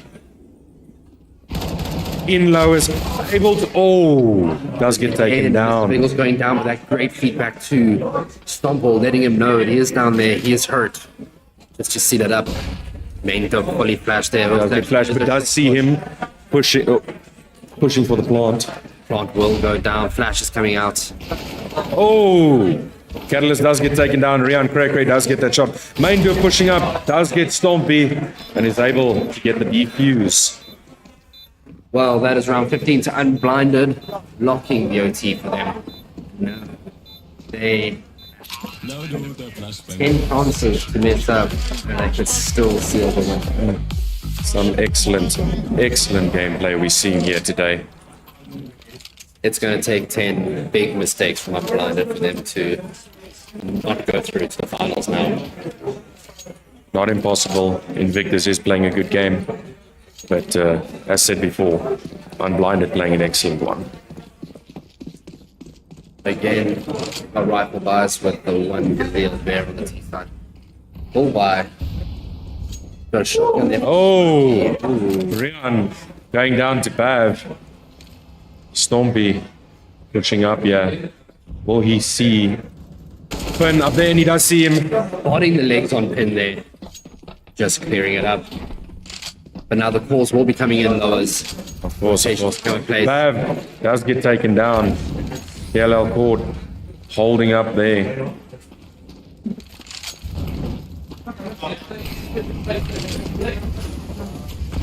Oh, Biggles does get taken down to 84 health with that nade. Smokey falling back here, seemingly going for that save.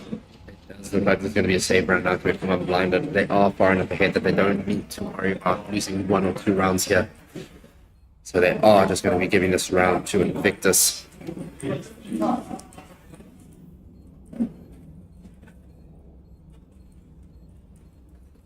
Excellent matchup played between both of these teams.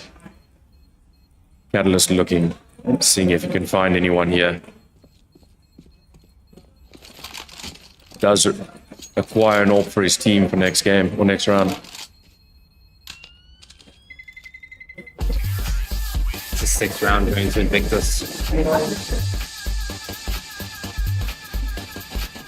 Again, both teams playing great games.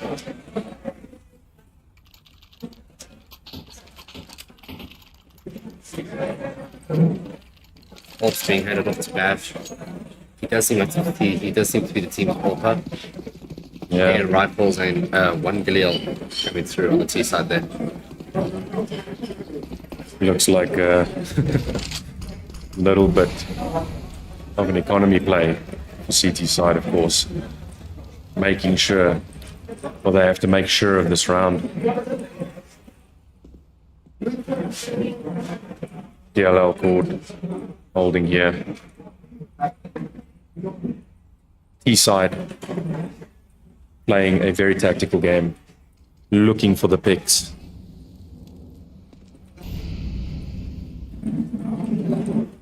Bav waiting for an aggressive CT play here. Moon Catalyst rotating back. Looks like they have made a decision on the site. Can CT hold them off? Again, CT looking for that information. Trying to figure out where T side is coming from. DLL cord waiting for that monster. Playing a very disciplined game here. Waiting for that execute. Yeah, coming flashes out through monster. Oh, and it's able to put down Util. DLL cord sees one. Smokey gets Moon and Biggles. Molly on DLL cord, unfortunately, gets taken out by Bav. Forcing him out of toxic. Bav being able to clean that up. Now Smoke going down. Now they to cover up order. Oh, Stompy taking down. Smokey grabbing Stompy. T-side needs to get bombed down now. Are they going to be able to do that? Smokey sees him, but the plant does go down. Smokey going down as well. Oh! What a shot from Bav. Bab with the flick to seal that round up for them. Well, very, very well played. Excellent shot by Bav. Unfortunately, Finn going down. Round Invictus. Again, Invictus is clawing this back. Another save round for the CT side now. This could be round 8 for Invictus. Bringing them closer and closer to that overtime. Definitely. There we go, Invictus again, lacing down some utility. DLL cord, I'm going to check connector. Does see Stormball, he gets taken out, gets blocked by his teammate.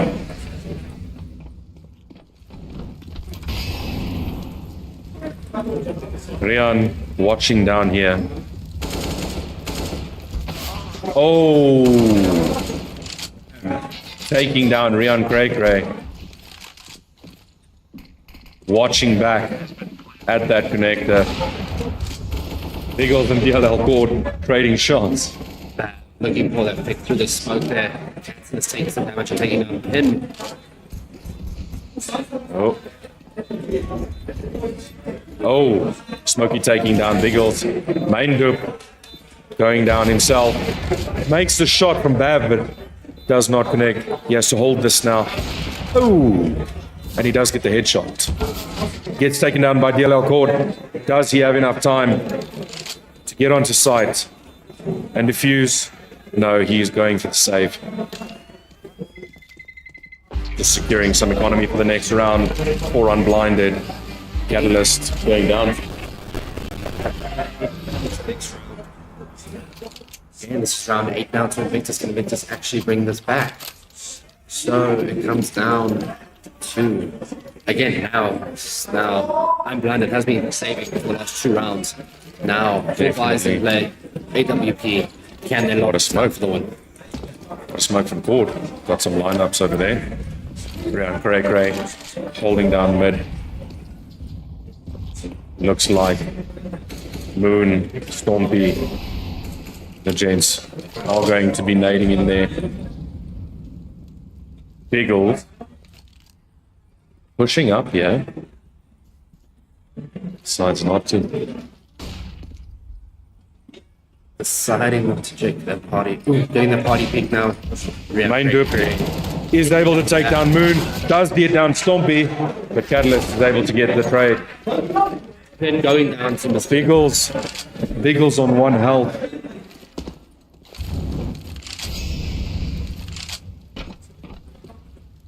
Two v3 now with Biggles extremely low.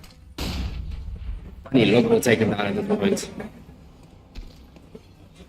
And they still turn this around. Let's see. Biggles smoking out, executing on site. DLR caught lurking in water here though. Pushing up. Does not see Catalyst there. Oh, sees him now. Is able to shoot him, take him down.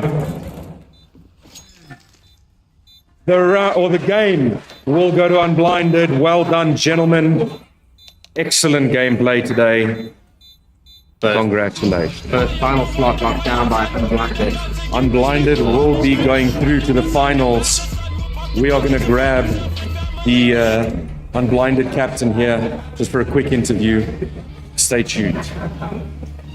Grab Ben there. I'll interview. Grab Ben.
Yeah. So, ladies and gents, we've got Pinya from Unblinded, the winning team. How do you feel? How was that game? Yeah, feeling shaky, but yeah, myself, but not the team. We played quite well. I'm happy with the performance. Yeah, felt great. The guys were trading and yeah, doing their job. So I had to do. I felt like I did my part. I think everyone did. So yeah, it's No, been awesome, great. awesome, man. And what do you have to say about your competitors? I think they did. Yeah, no, they played a did. great They did game. great as well. Yeah, I think the thing is they wanted to maybe play Vertigo because they were playing really well yesterday. But yeah, I think we had the upper hand on Overpass. So yeah, they also played great. But yeah. How's your guys' training and that been going on Overpass? Is that one of your guys' maps? You enjoy that Yeah, quite often? Or? not really. Actually, we had training on other maps, and then the one day we actually played it, and so we are actually doing good on it. So it feels like something that we just run with it. We don't really have any strats or whatever in the back pocket, but yeah, we just run with it. Yeah. We did have a bit of a hiccup yesterday, of course, obviously in your guys' game, with the competitor joining. We did do a best out of 3. How was your feeling about those games there? Yeah, no, felt good as well because the first map was Vertigo, and I think it was, like I said, the strong map for these guys as well. So it's good that we had a chance to play on it, and then we had Overpass at the last map. So that's where we saw we can actually do something on Overpass. So yeah, those games I think gave us the confidence that we needed today. Nah, awesome. Thank you. Thank We you so much. really appreciate it. Have a great day. Thank you. We have Bav here from Invictus. Bav. Hi, how are you? Good on yourself. Good on yourself. Listen, Pin said it as well. You guys played an A-class game. You know, you did do really well. How's your feelings on that? Yeah, well, we took it as it came. Yeah. Doesn't matter the fact that we lost. Exactly. It's really fine.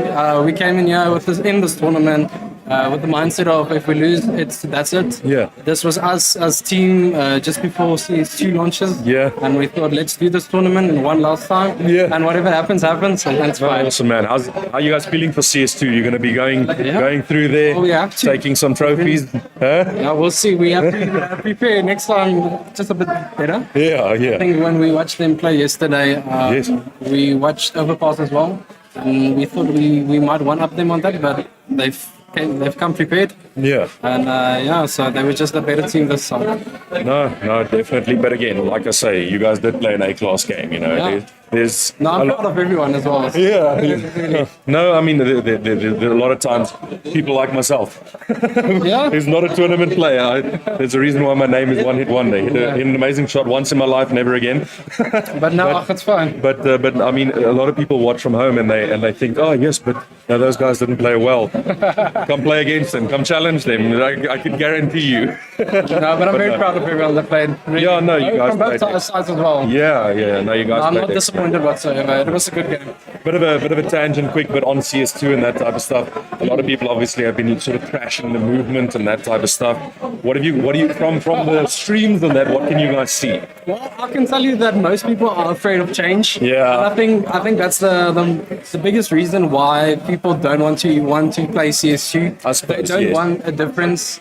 And people always ask for new updates, and then once they get those updates, there's a problem. Yeah. But Then I think we should adapt. And Yeah. from what I've seen from streams, I'm enjoying the game. Yeah. I think Looking forward. it's an improvement. The smokes as well. Yeah. Mechanics, everything. Yeah. So we'll see how it goes. And as soon as it launches, it can only become better. Of course. Yeah. Thank you. All right, Really thank you appreciate for having that. me. Have a great one. Gents, we're going to be going over to the graphics game soon. We hope to see you here. I see I have lost my streaming partner, but he'll be here soon. We're just going to go to a bit of an intermission. See you guys now.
one hell of a game they're coming out from Invictus Gaming and Unblinded. Unblinded sealing that spot to go through to the finals tomorrow for the winner take all prize pool.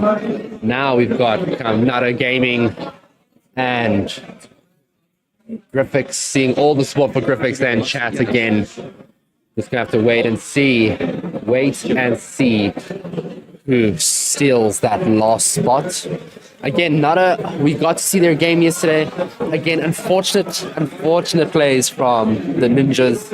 They're not a CS team. They came here for the fun of it. Unfortunately, they get pitted up against Nutter Gaming. At least they did have fun. They had fun, but now Nutter needs to showcase what they have against another dominant team, which is Griffix, playing that incredible game yesterday. That absolutely incredible game yesterday. Definitely. So just gonna have to wait and see if they can seal the deal.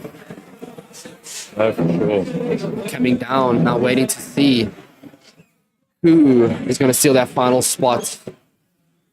I don't know. I watched Griffix yesterday. Some incredible plays from them. Some absolutely incredible plays from them. Saber going easy for Griffix. Again, we heard a lot of easy for Griffix yesterday. But now it's going to come. But now Griffix game yesterday, also extremely tight game. Coffee coming with some incredible clutches yesterday, but unfortunately not being able to carry that through for the win. Now we're just waiting. Griffix busy setting up, getting some words of encouragement from their coach. Nada looking calm and collected.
Don't worry, guys. We will be killing this game music. You know, because we know how much you guys love it. We all love the game music. But now, coming off again, Griffix coach looking quite excited for this, looking very calm. Looks like Griffix feel they might have this one in the bag. But again, Nada Gaming looking extremely dominant yesterday.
Teams are just finalizing their configs, doing a bit of aim training.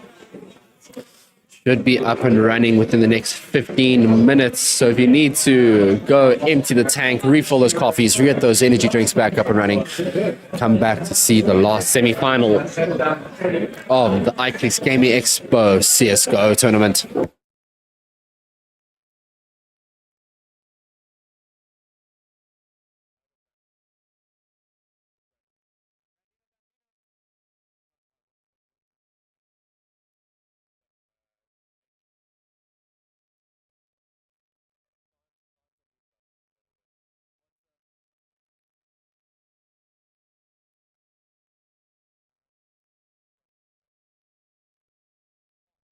Oh, definitely refill those Milos. Get nice, warm, and cozy, because this next match is going to be one hell of a game.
I don't know if we have more support now for Milo in the chat or Griffix, but guys, we're moments away. Guys are going to be connected to the servers, and we will pull the teams, IGLs through. We will do the coin flip and start the bands.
being given the runaround here, we will be now going to the coin toss and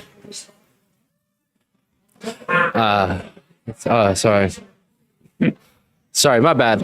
I did select the wrong screen there. But we will be starting CSGO in 5 minutes now.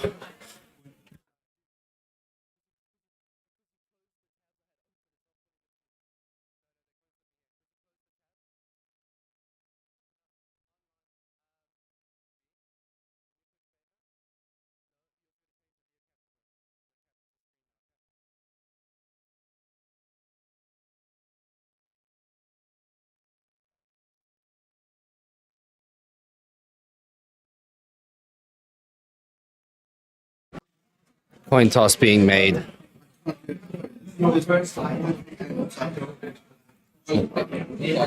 now it comes down to Nada Gaming did lose the coin toss there. Griffix winning the coin toss, choosing the first ban.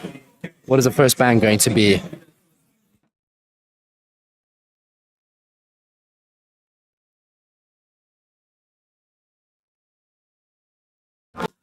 The Nuke being banned first, Anubis being banned second, Vertigo being banned third, Overpass being banned fourth. That's even Ancient being banned. Then he's an Inferno Mirage.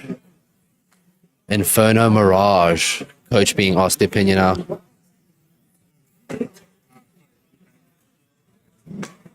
This is going to be a Mirage map. We spoke about that earlier. Yeah.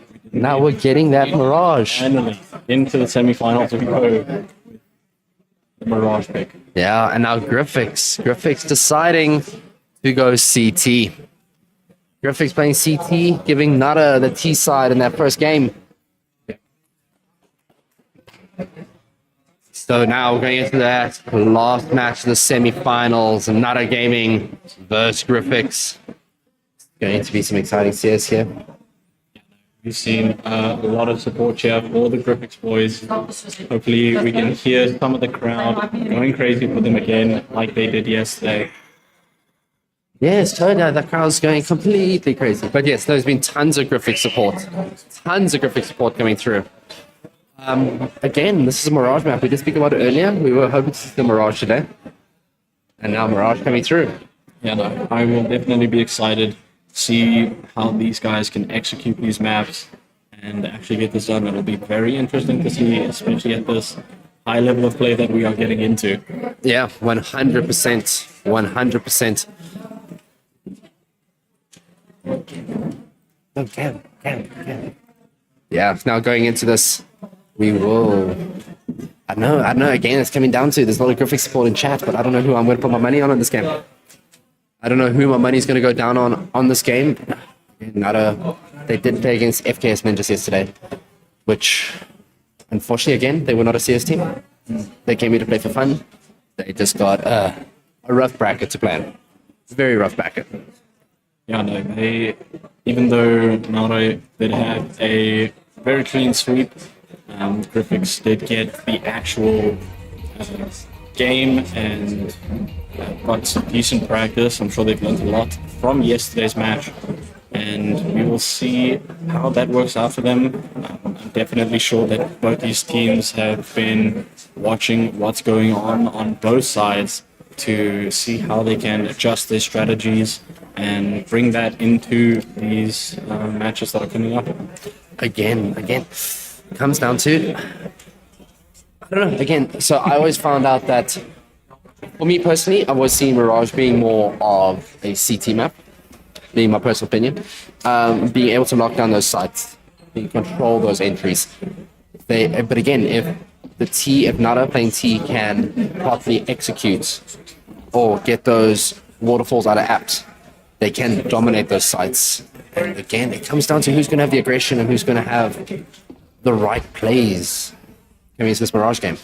Yeah, no, I think it'll definitely all be coming down to what these teams' entry fraggers can do to absolutely just crack open these sites, get bomb planted, and then see how they can actually hold that against the reverse takes. Again, it's going to come down to jump across this warm-up here. and just see how these players are going to. Again, it comes down to those entry factors and the information. If CT can gather the information early, get those early rotates in, then it'll make it very difficult to allow them to actually get onto site or even lock down the sites. And then that's where it comes into the strategy that I think we'll be seeing. Will they use a lot of util to fake out pushes and bring in rotates? If they see that kind of thing, are they going to rotate early aggressive? Or the defending teams? It'll all come down eventually to the mindset that these guys are in at the moment, the calls that they make during these games. That is a lot of pressure at the moment in the semifinals for that final game tomorrow. As again, I've been seeing as it's coming down, it's trying to figure out. We have been seeing, do you rather have bomb push onto site late, keep your bomb back, keep that information back, and then push site, or get bomb onto site early, give up that information, but with the chance of losing bomb, and then having to retake bomb. As I was talking to one of the invigilators earlier about, if you lose bomb, retaking the bomb becomes so difficult. Then do you rather just take the mentality of, this has become a death match now, let me go for the kills, or do you focus on retaking the bomb, getting the plant down, getting that extra eco through? Yeah, no, it will definitely, it is going to be an entry frag game. Getting the frags back, getting bombs back, getting onto sites, all that kind of stuff will be very difficult. Play into all the strategies. We'll say, looking at Nada doing the warm-up there, big smiles, big laughs, everyone looking cool as a cucumber. And again, the same thing from Griffix. Griffix looking very serious. Getting their practice in, warming up properly, going over strategies. It's going to be a very interesting game. And again, it comes down to, who do you think your money's on for this game? I've seen a lot of support so far for Griffix, but because we didn't get to fully see Nada's potential, I'll be putting my money on them. So I think they could maybe bring something out of nowhere. 100%.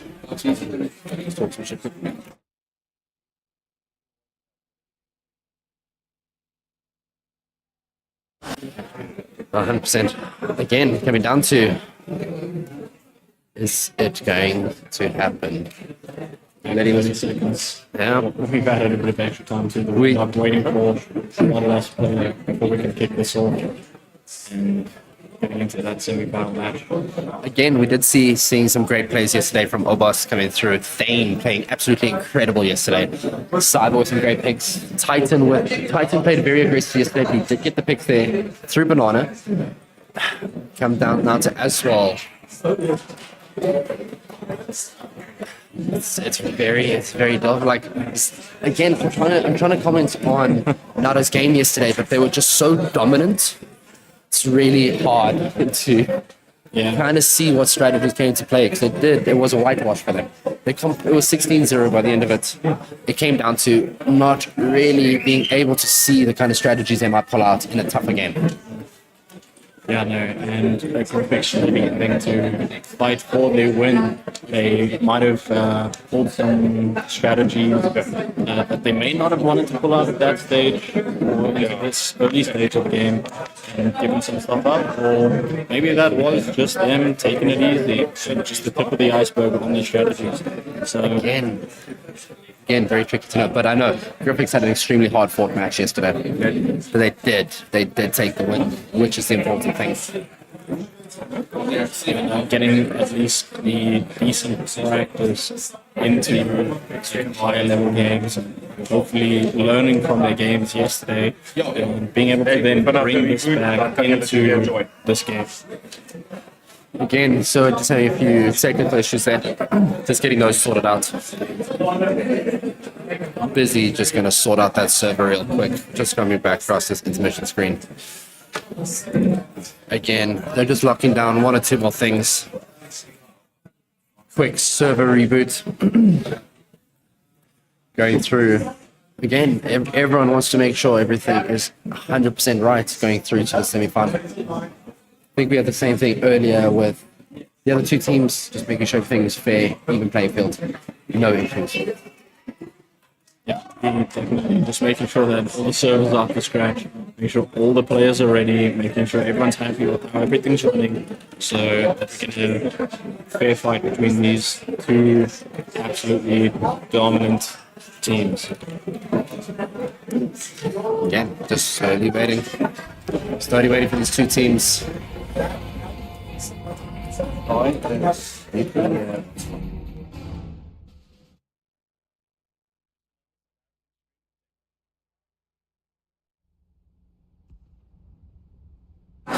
It pains me to say, but I have to agree with you, Chopper. I have to agree with you.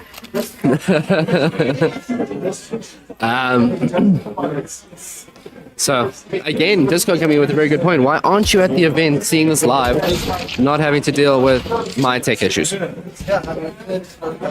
no, especially because the atmosphere here is fantastic. Having everyone, like we said earlier, playing their games, and all the crowd sitting out here in front, coming to support the teams. It's absolutely fantastic to see this, especially for a first-time event.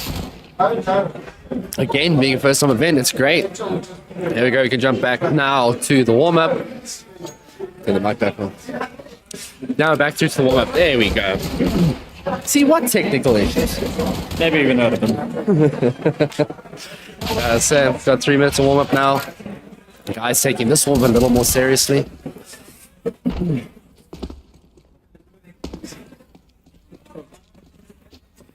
Coming across there. No, I'm excited for this match. I think it's definitely going to be an interesting one. Yeah, everyone testing their metal here in the warm-up phases. You can see just lots of praise on both sides.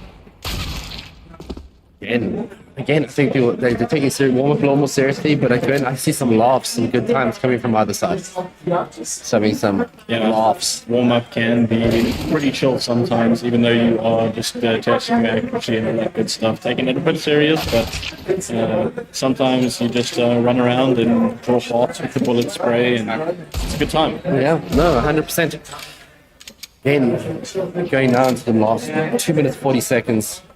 Everyone is finalizing everything and getting ready. As we come into the closing stages of the warm-up, and see all the teams, they look like they are ready to go, having a good time, and hopefully in the next couple of minutes of here, we can start the final semi-final, the last semi-final of the day for the CSGO.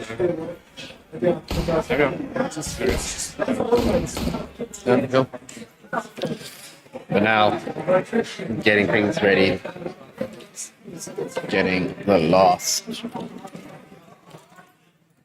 few seconds sorted out. That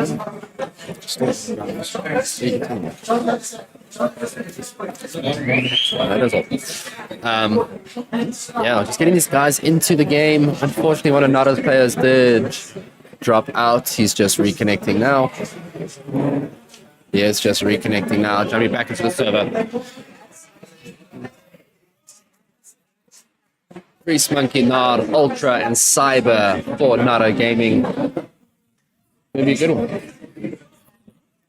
You can see, even in the warm-up, the guys picking up the pace. Calling MVP today with Obas. Obas did have a very, very strong showing yesterday, but I have to say, MVP from yesterday's match with Griffix, for me personally, has to go, it is definitely between Thane. It would be Thane, Grandpa, or Titan for me. Thane had an extremely good game yesterday. Thane was a very dominant force in yesterday's game. Invigilating yesterday's matches, so I didn't get to fully see it from their side because I was watching their opponents for that game, but it was a very fantastic game to watch from just both sides. Depends if he had enough souls for lunch. Hey, did Omos have enough souls? Deagle will pop on Mirage. GG easy. Ooh, best Deagle SA. Exactly. For me, Thane, Grandpa actually had a good game yesterday. Grandpa, well, he did get caught out, but his support plays for me were exceptional. He was there with the repeaks. He was there with gathering the information. Again, let's see if Obas has the Deegs today. For me, yesterday the Deegs have to go to coffee. Sorry, those Deeg shots down banana. Beautiful. That clutch up was fantastic to watch. The 3 Deeg head shots, pulling up the AK to win that round. It was just incredible from Coffee. That was an incredible play from Coffee yesterday. I was out of my seat, stunned yesterday after watching those Deegs from Coffee. Yeah, no. And unfortunately, if you blinked for a second, you would have missed that play because it all just came through so quickly, just one after the other. 100%. I will say also coming yesterday, just seeing Griffix. Griffix has some great team plays, great communication, and great rotations from him. Yeah, especially with their coach watching from the crowd here. I'm sure he's taken notes on yesterday's game, told the team what they need to do, how they can improve, and hopefully we can see them actually bring that through into this and be an even more dominant force than yesterday's game and actually try to take their streak with it. Again, I could see yesterday Griffith's coach biting his nails, wanting to say something to his team, but unfortunately he couldn't. But I guess just comes down to you got to trust your players and let them play the game that you've been working with them to do. So, again, let's just see if those team plays come through. A Mirage map I am excited for. I am excited to see this Mirage game. Yeah, we've been seeing plenty overpass, plenty Vertigo. Nuke game, plenty Vertigo. So it'll be nice to switch it up, see how these players play on this Mirage as warm-up coming to an end, and we are getting into round 1. Griffix versus Nara. Round 1 of the last semi-final for today. Yeah, now we have to see what kind of play style he does take on this map. Because it comes down to those executions. See who we got. Ultra and Icy pushing Palace, trying to get that information. Grease Monkey pushing apps. Again, I think they're feeding information. They haven't decided where they're going yet. They're just looking for that. Ooh, Cyber pushing Grease Monkey here and apps. Who will get this pick? Some great shots there from Grease Monkey, but Cyber does take it. And like you were saying earlier, keeping the bomb way back, not allowing anyone to see that. Obas taking down Ultra. Again, looking for the information he has most recalled out. It is an A. Obas going down, Zycy going down. Zycy taking down both Obas and 2v2 now, moving aggressively onto this A side, trying to hold from CT and actually getting the plant down. Again, now we got Cyber looking for Cyber taking down Nod. Looking. This is Cyber looking for Cyber. Yeah, Cyber looking for Cyber right now. Let's see which Cyber wins. And he does spot him there in connector. Oh, and a beautiful headshot picking up the silence from there. Nod Cyber taking down Titan, looking to take him down so he can get the deep. Oh, Cyber taking down Titan to close up the round for first T-side win. What a beautiful plant and hold there from connector. Fantastic plant position to just allow them to head peek over the stairs and just absolutely work that side. Again, those are some great picks there from Zycy. Picking off Obas, picking off Grandpa. Getting those picks to allow that control to remain on A side after that aggressive push there from the CT side. Yeah, after moving one of their players into apps and then just swinging around. Here we can see just a little bit of bias up. Moving a little bit into apps again, keeping... Nod pushing lowers now, trying to get that information. Trying to see if he can spot anyone out window. Thane spotting him out. Was feeding the information through to the rest of the team. Holding back. Don't know if he's watching Cat there. No, he's waiting. He's waiting for that window pick now. And again, just holding the bomb. Back in spawn, taking their time. Still got a ton of util. That kind of timing, allowing Nod to pop off the smoke, getting that control. Cyber pushing Cat. Again, watching, seeing if they can spot anyone out of connector. Nod seeing Obas on connector, seeing him clean it up. getting that information. Ooh, goes Jiggle Peak coming in from Obas. Obas seals it with the deagle. Coming through connector from lowers, moving again after taking their time, just moving so aggressively, not checking the corner into CT and getting taken out from behind. Okay, moving up now, we got Thane. Thane trying to retake here, getting some decent damage down. Looking for that information, it's a 1v3 now. Thane spotting out. Zycy coming up behind Thane. Will he hear him? Will he? Waiting for it. Gets a peek. Zycy seals off the ceiling of Thane. That's 2 down to Nada Gaming now. Yeah, the strategy that they are using to just hold back for the longest time, get as much information as possible, and then absolutely send it onto these sites is working so well for them. 100%. Now we're looking at a big rifle buy coming out from the CT side. A lot of util for T, which they are going to need. Now it comes down to, does this look like this might be an A execute? Getting the molly.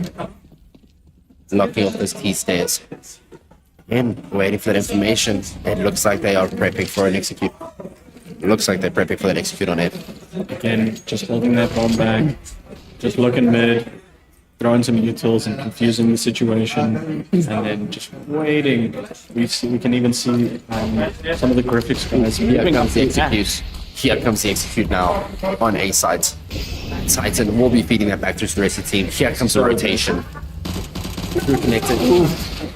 Spraying through the smoke, but not getting it. Titan falling, using the eagles, sending it through the smoke into CT, but not connecting. Playing more utils, Zycy taking out Obos. This is coming down now. Zycy knows we got one connector. Thane waiting CT. Waiting to see if he can get a pick off. Spraying through the smoke, getting that little pixel peek there through that smoke. And Ultra knows he's there. Here comes a trade. Ultra taking down Thane. Recovering that rifle. Now it comes back down to Cyber. Cyber's getting mollied off. Cyber going down to Zycy as well. It's going to make a 3 to Nada. Unfortunately, not able to hold it there. Such low HP after trying to fight back and prevent them from getting onto site. Again, so aggressive with their pushes once they know that they want to execute on that site. I did. Nada did seem quite confident when they did do the Mirage pick. And I can see why they're playing a very dominant T side here. Seems like they've practiced Mirage quite a bit with these executes. Looks like they're doing a bit of a 2-2-1 here. Again, Cyber looking for that information on T stairs. It doesn't seem like anyone from Perfect side was actually looking through mid. Obas. Currently watching there. Obas taking some damage there. Again, trying to feed the information through. They're trying to figure out where Nada is, where they're pushing from. Ooh, will he get that peek onto Cats? Not rotating back. Ultra. Ultra, that was unlucky. Ultra almost getting spotted out there. They are on B site, taking control, mollying off markets. Cyber taking market control. Grease Monkey giving that support. And again, looking, Cyber waiting to see if anyone comes through. And it just, Obas taking down Ultra with the deagle. Unfortunately, Titan coming in. Will he spot out Cyber? Cyber takes down Titan. Unfortunately, not being able to see him crouching there and just holding that angle. Now it comes down with Griffix. Go for the retake or they go for the save. Obas has fallen back. He will be going for the save on that AK. Carry it through to the next round. Yeah, just keeping that AK safe. They know that Nada has quite the strong aggressive push. They just, Thane getting a nice little exit frag there, but ultimately being taken out. Yeah, but Obas. Will Zycy pick up Obas here? Zycy holds back, unfortunately not spotting out Obas. Again, carrying that AK through to the next round. Could be crucial. Again, I know that we got 3 rifle buys, 4 rifle buys. No, Obas. He's pulling that Grandpa, getting that AWP out. 4 rifle buys on the T side. Grandpa taking the AWP to B site. And interestingly enough, this time they're actually taking this one with them straight through into apps, down lows, so not leaving it behind. So maybe they're even more confident. Ooh, Gamer Grandpa taking out Cyber with the orb. And Zycy going down to Obos. That was an aggressive play there from Obos, taking down Zycy. And working so well in his favor. Oh. Valor Cyber checking apps. Hoping to see some. Maybe I don't know if there was an audible there, if he could pick that up. Again, Gamer Grandpa looking for that information as well. Trying to see where that push is coming from.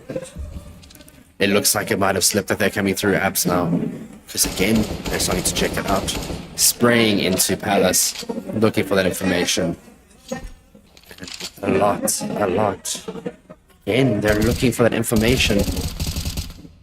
Valor Cyber spraying, hoping to connect something. But unfortunately, for Griffiths at the moment, Nova has fallen back quite far. Will maybe be looking to do an execute on another side. Because at the moment, I don't think Griffiths knows where these guys are at all. Again, it does look like they're setting up for the execute. Execute popped off, double flash. All the utils going out, big nade. Ultra taking out Titan right off the Gaming Grandpa. Seeing Ultra through the smoke, looking towards Grease Monkey going down to Obos. Now it comes down to Nara Plus going down to Obos and Cyber's damage. I definitely think Gamer Grandpa's picked there so much aggression in the early game. Definitely helped him in that round. 100%. Again, this might be Griffith's comeback starting. Unless Nara decides to completely shut this down with some aggressive plays. Getting that mid-smoke popped off there from T-Spawn. Zycy taking down Obos early on. Those early picks. Yeah, we did see yesterday, and unfortunately, Grease Monkey taking out Cyber as he tries to push through apps to get to him. Not seeing him right there in the corner, and Molly going out into apps, throwing a Pokeball right on his head, taking a lot of damage. Gaming Grandpa just missing that headshot there. They know they've pulled apps. They've fed that information through. Grease Monkey taking down Gaming Grandpa. Thane taking down Grease Monkey straight away. Zycy going down. Not a plus. Cleaning up Thane. Again, now the information's come through. Bomb was dropped. It has been recovered. Now they will be going for the plant. It comes down. Does Titan go for the retake or does he save? It does look like Titan is hanging back. Going to carry their rifle through. Again, just doing the best. Try and keep AKs and as much eco as possible for themselves into the next round.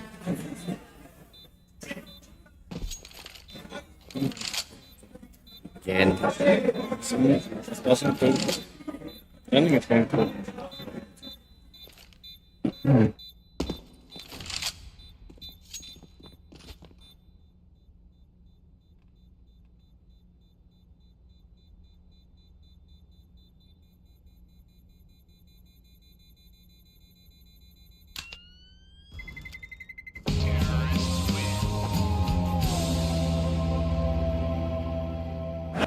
That's another round now going to Nara Gaming. So that was round 5 to Nara now. Griffix still has plenty of time to come back.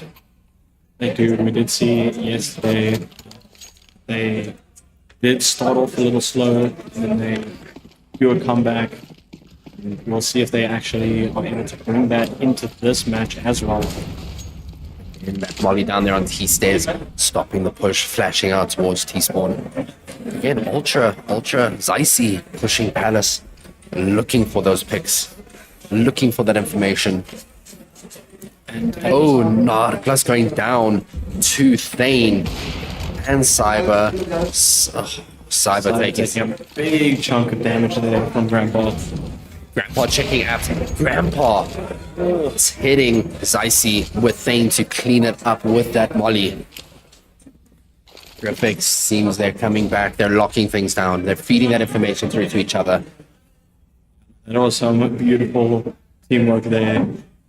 Grandpa just moving around the map and absolutely doing some work to Nare. Holding window now. Do you think they had that information with Lowers? Lowers, Grease Monkey taking out Thane. Unfortunately, Grandpa not hearing that cue to give Thane that information that he is being pushed. We do see one of the Griffiths players. He was here unconnected. He would have been able to see, but you can see they're executing now onto the side. When they see him in connector, they're watching, they're waiting. Titan. As he moves now on with the bomb onto A side, checking everything, but he's not able to hold against Grandpa, who is just looking him down with that orb. 100%. Obos held that down, cleaned up, got the information from Grandpa there in window to close off connector. Yeah, no, that was fantastic. And at this point, you have to wonder, since Nara is playing pretty slow and taking their time, would you maybe think that Griffiths might want to hold off on their utils and maybe cause Nara to push when they think they can and have them make a couple mistakes as they try and entry frag? Again, Narpas going down. Grease Monkey taking out Thane now as well with that tap 9. Again, Grease Monkey. Grease Monkey sitting in lowers with the FAMAS that he just picked up from Thane. Again, looking for that information. Griffiths just looking for that information on the CT side. Way to rotate, bomb being dropped towards lowers. Oh, Grandpa looking for that pixel peak. Waiting for that pixel peak. Will he get it? Unfortunate timing not to look down sights there to clear up that shot, popping off the smoke. Grandpa with the flick, unfortunately only connecting with the legs. Grandpa trying to get those picks there and apps, causing damage. Now, Gamer Grandpa taking down Grease Monkey. Cyber taking down Zicey. And there is a lot of damage onto Nare as they try and do this app push, but they are not making it through. Ultra with a little bit of damage on him. They're going to try. Cyber very low, getting the kills onto Gamer. Oh, Cyber taking out Cyber. That was some great plays from Cyber there, that aggression. Taking down Gamer Grandpa and taking out Cyber to secure sight. But now, taking some damage from Arkin, being taken down by Titan. Through. Again, Griffiths coming back. Griffiths is showing them that they're not down and out. Like I said, it seems like Griffiths is pulling the same thing that they did yesterday when it's a bit of a slow start, but once they get going, they bring it back hard. I will say, as soon as Griffiths does get that momentum, they're an extremely hard to slow down once they get that momentum going with them.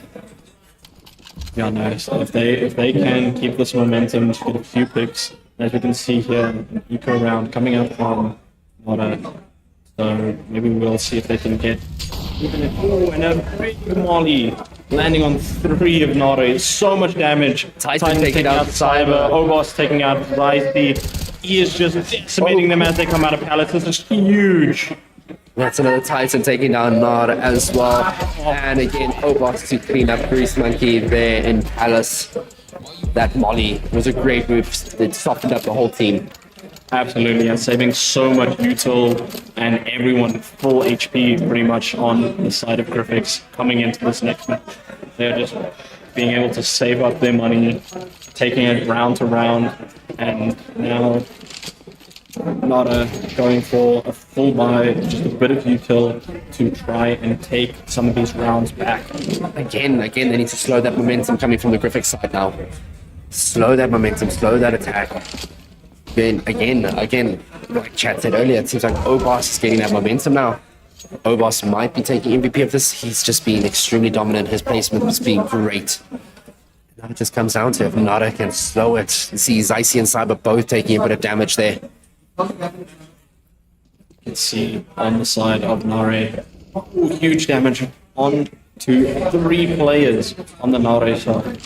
And they are doing their best to try and actually formulate a plan here, get something going, but they are just being slowly trickled down in their HP, and it'll make this very difficult to form any kind of aggressive push onto these sides. Again, checking out that palace push. Cyber taking down Obos. Our Titan looking back, knowing there's a connector push now.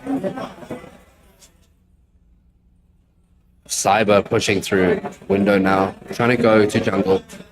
Checking market. Does he? Thane taking down Cyber. So I see backing off. Thane picking him up as well as he pushes into Sniper. Pushing through vent there, getting that pick on Icy, and he has bomb now. Feeding that information back through to the CT side. Understanding they have bomb. This retake is going to be extremely difficult. Grease Monkey taking some damage there. Again, Grease Monkey getting hit with that molly. He knows he's in trouble. Pushing through jungle. Getting the pick. Oh, Thane cleaning up. But Grease Monkey was able to take on Valor Cyber. Titan looking. Thane was hunting now, looking for that kill. Saw the pick there. And now just carrying that AK through to the next round. Yeah, Ultra just trying to sneak away with whatever he can. Try to get that save, keep the AK into this next round. They are definitely going to need it. They will be strapped for cash now. Again, yeah, trading that AK around. Let's see, Gamer Grandpa is taking that AWP again towards B site, locking down apps as he has been doing. Seeing there's no mid push. Looking for that mid push, but unfortunately it's not there. Cyber taking both, pushing lowers, taking down Nara Cyber and plus Nara plus. That was a great play. Grease Monkey, Sicey, and Ultra. This is a very fast start to this round. Again, looking. Ooh.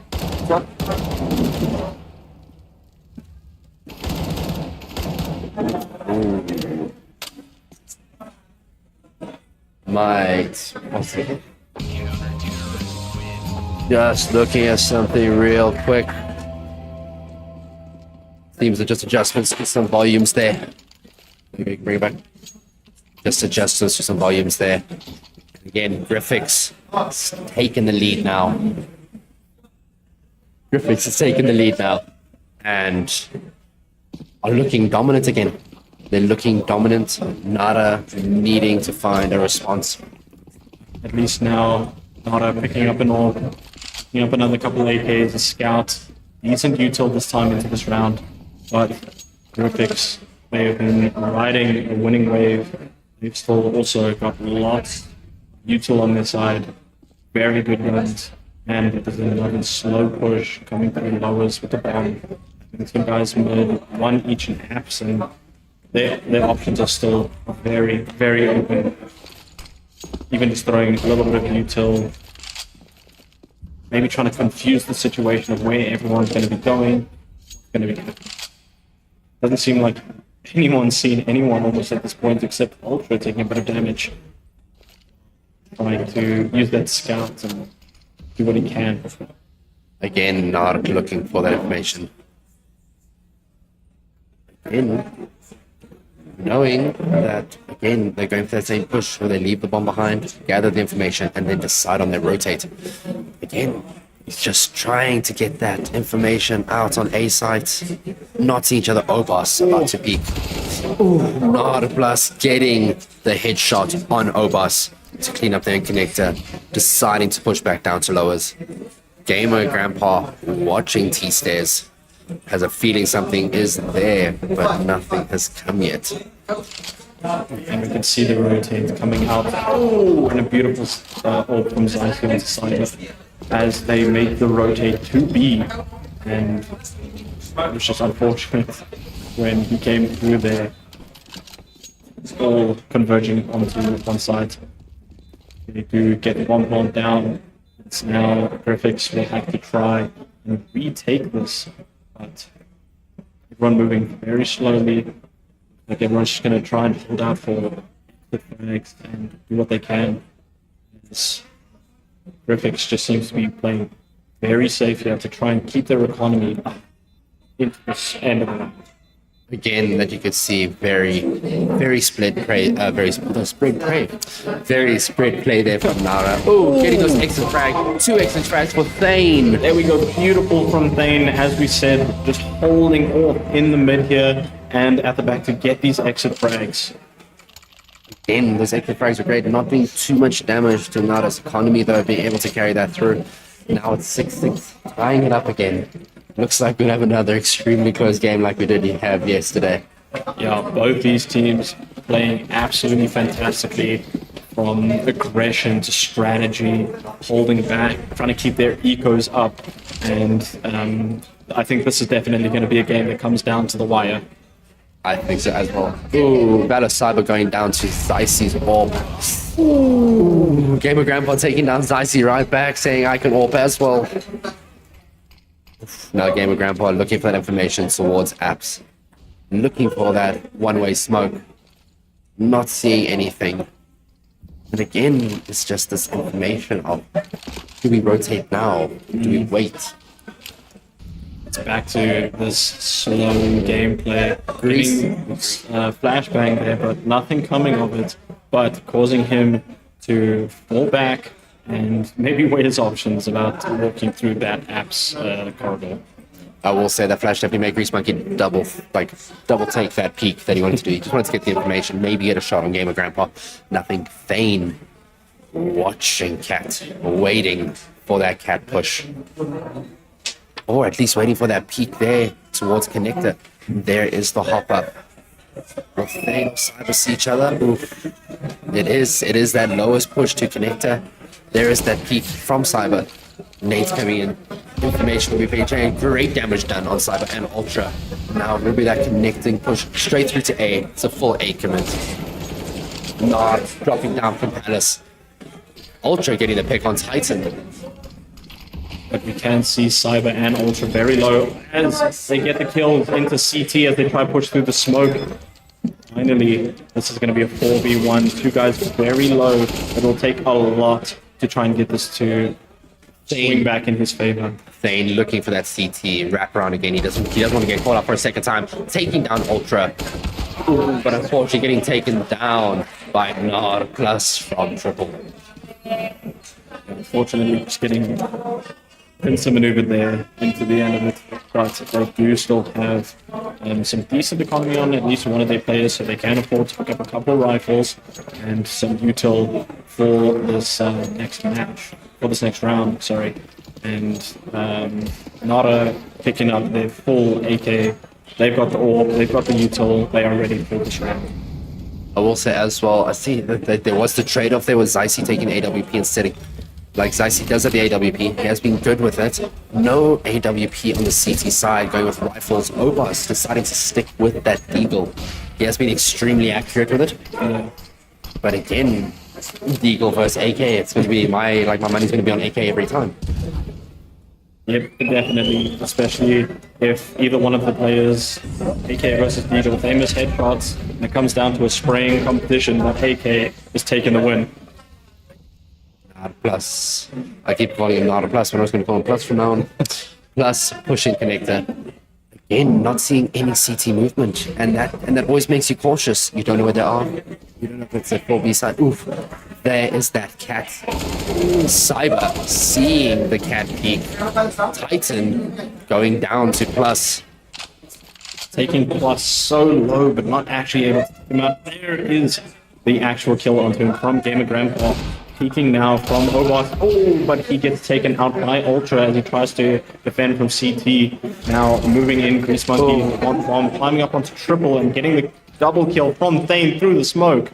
Absolutely beautiful from him. It's now a 3v2, but Gamer Grandpa, Thane taking quite a decent amount of damage. Molly doing a little bit of work.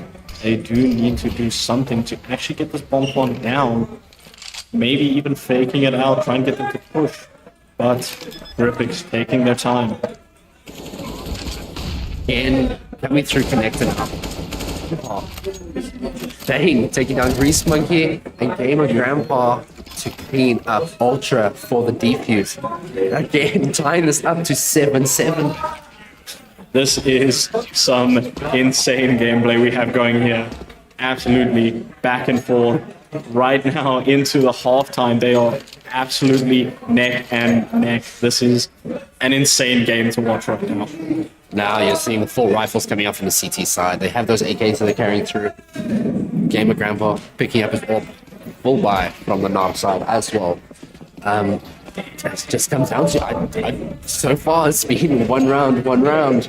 Neither side is giving up an inch. Going into the second half, Grease Monkey taking down Thane, Zycy taking down Gamer Grandpa. Now, Zycy looking at Market, looking for that second pick, and he does get that second pick on Cyber. Then everyone now coming through. Ooh, Titan taking down Zycy, and Zycy unable to pick. Now we have Obas and Titan in Market, but Titan going down to Grease Monkey. Obas needs to get these picks. He needs to figure out the right. Ooh, getting Grease just Monkey. missing everyone. Finally takes out Obas. Onto Grease Monkey. Unfortunately, getting taken down from Ultra from behind. What a fantastic first half of the game. Absolutely neck and neck. One game separating the two teams. This is absolutely a nail biter of a game right now that we have. Nato going into the second half, 1 up. But with the way it's been going, it seems like Griffix might take this first pistol round, bring it back up to 8-8. This might be our first OT. We might see our first overtime, unless one of these sides just runs away with it. We need to see what Griffix is like on the T side, and how Nato Gaming defends. And we could see Nara Griffix going for a pretty fast play compared to how Nara plays. Even bringing the full bomb, bringing an immediate execute onto A side. Getting that waterfall out. Alice. Cyber taking down both Gaming Grandpa and Titan. So much happened. It's just there was a free for all. Unfortunately, Titan, Cyber, and Gaming Grandpa going down. Getting over, peeking, smoke, and waiting for him, and Ultra to clean up the vein for the defuse. Unfortunately, that extremely aggressive push not exactly working out for them. Unfortunately, Nato was just in the right place at the right time to catch them as they were trying to move into positions to defend the site as they came down, and taking them as they were moving onto site. And unfortunately, getting caught by 3 of them as they were coming through connector. It's just unfortunate timing from Obas. Now it comes down to getting a Bummus and a PP Bison. Got a Khalil, 3 Khalils on the T side, and 2 Mac 10s. But they're sinking a bit of money into this. Sinking a bit of money into this play to try and get that round back. Yeah, Griffix opting to skip the eco round and see if they can just take that back. And they get Gamer Grandpa, Kills Plus, and Ultra returning the favor onto Cyber. And Ultra taking a bit of damage though. And Grease Monkey also taking damage, but so many trades here from Ultra onto Gamer Grandpa, and then Obas and Thane returning the favor again. Again, Thane moving back now to recover that bomb. Start taking it towards sight. But again, CT, I don't know, CT must have had a gut feeling, but they are rotating to B. They are rotating early. They do have Obas watching Market, cleaning that up early. Now it comes down to Cyber. Cyber 1v3 for the clutch. He is going to nade off Broken. Ooh, and he's a lot of damage. Flicking on Titan. Taking a lot of damage there, but he cannot cut him out now. He knows, he has a feeling someone is by Broken. But he's unfortunately not taken to expect. Being taken out by Thane. Yeah, very, very good comeback there from the Griffix side. Opting to skip that eco round, working very much in their favor. And actually pulling out the win for that round. They are still quite low on cash, but now they've been able to pick up a lot more util. Still running with the Galils, picking up an AK.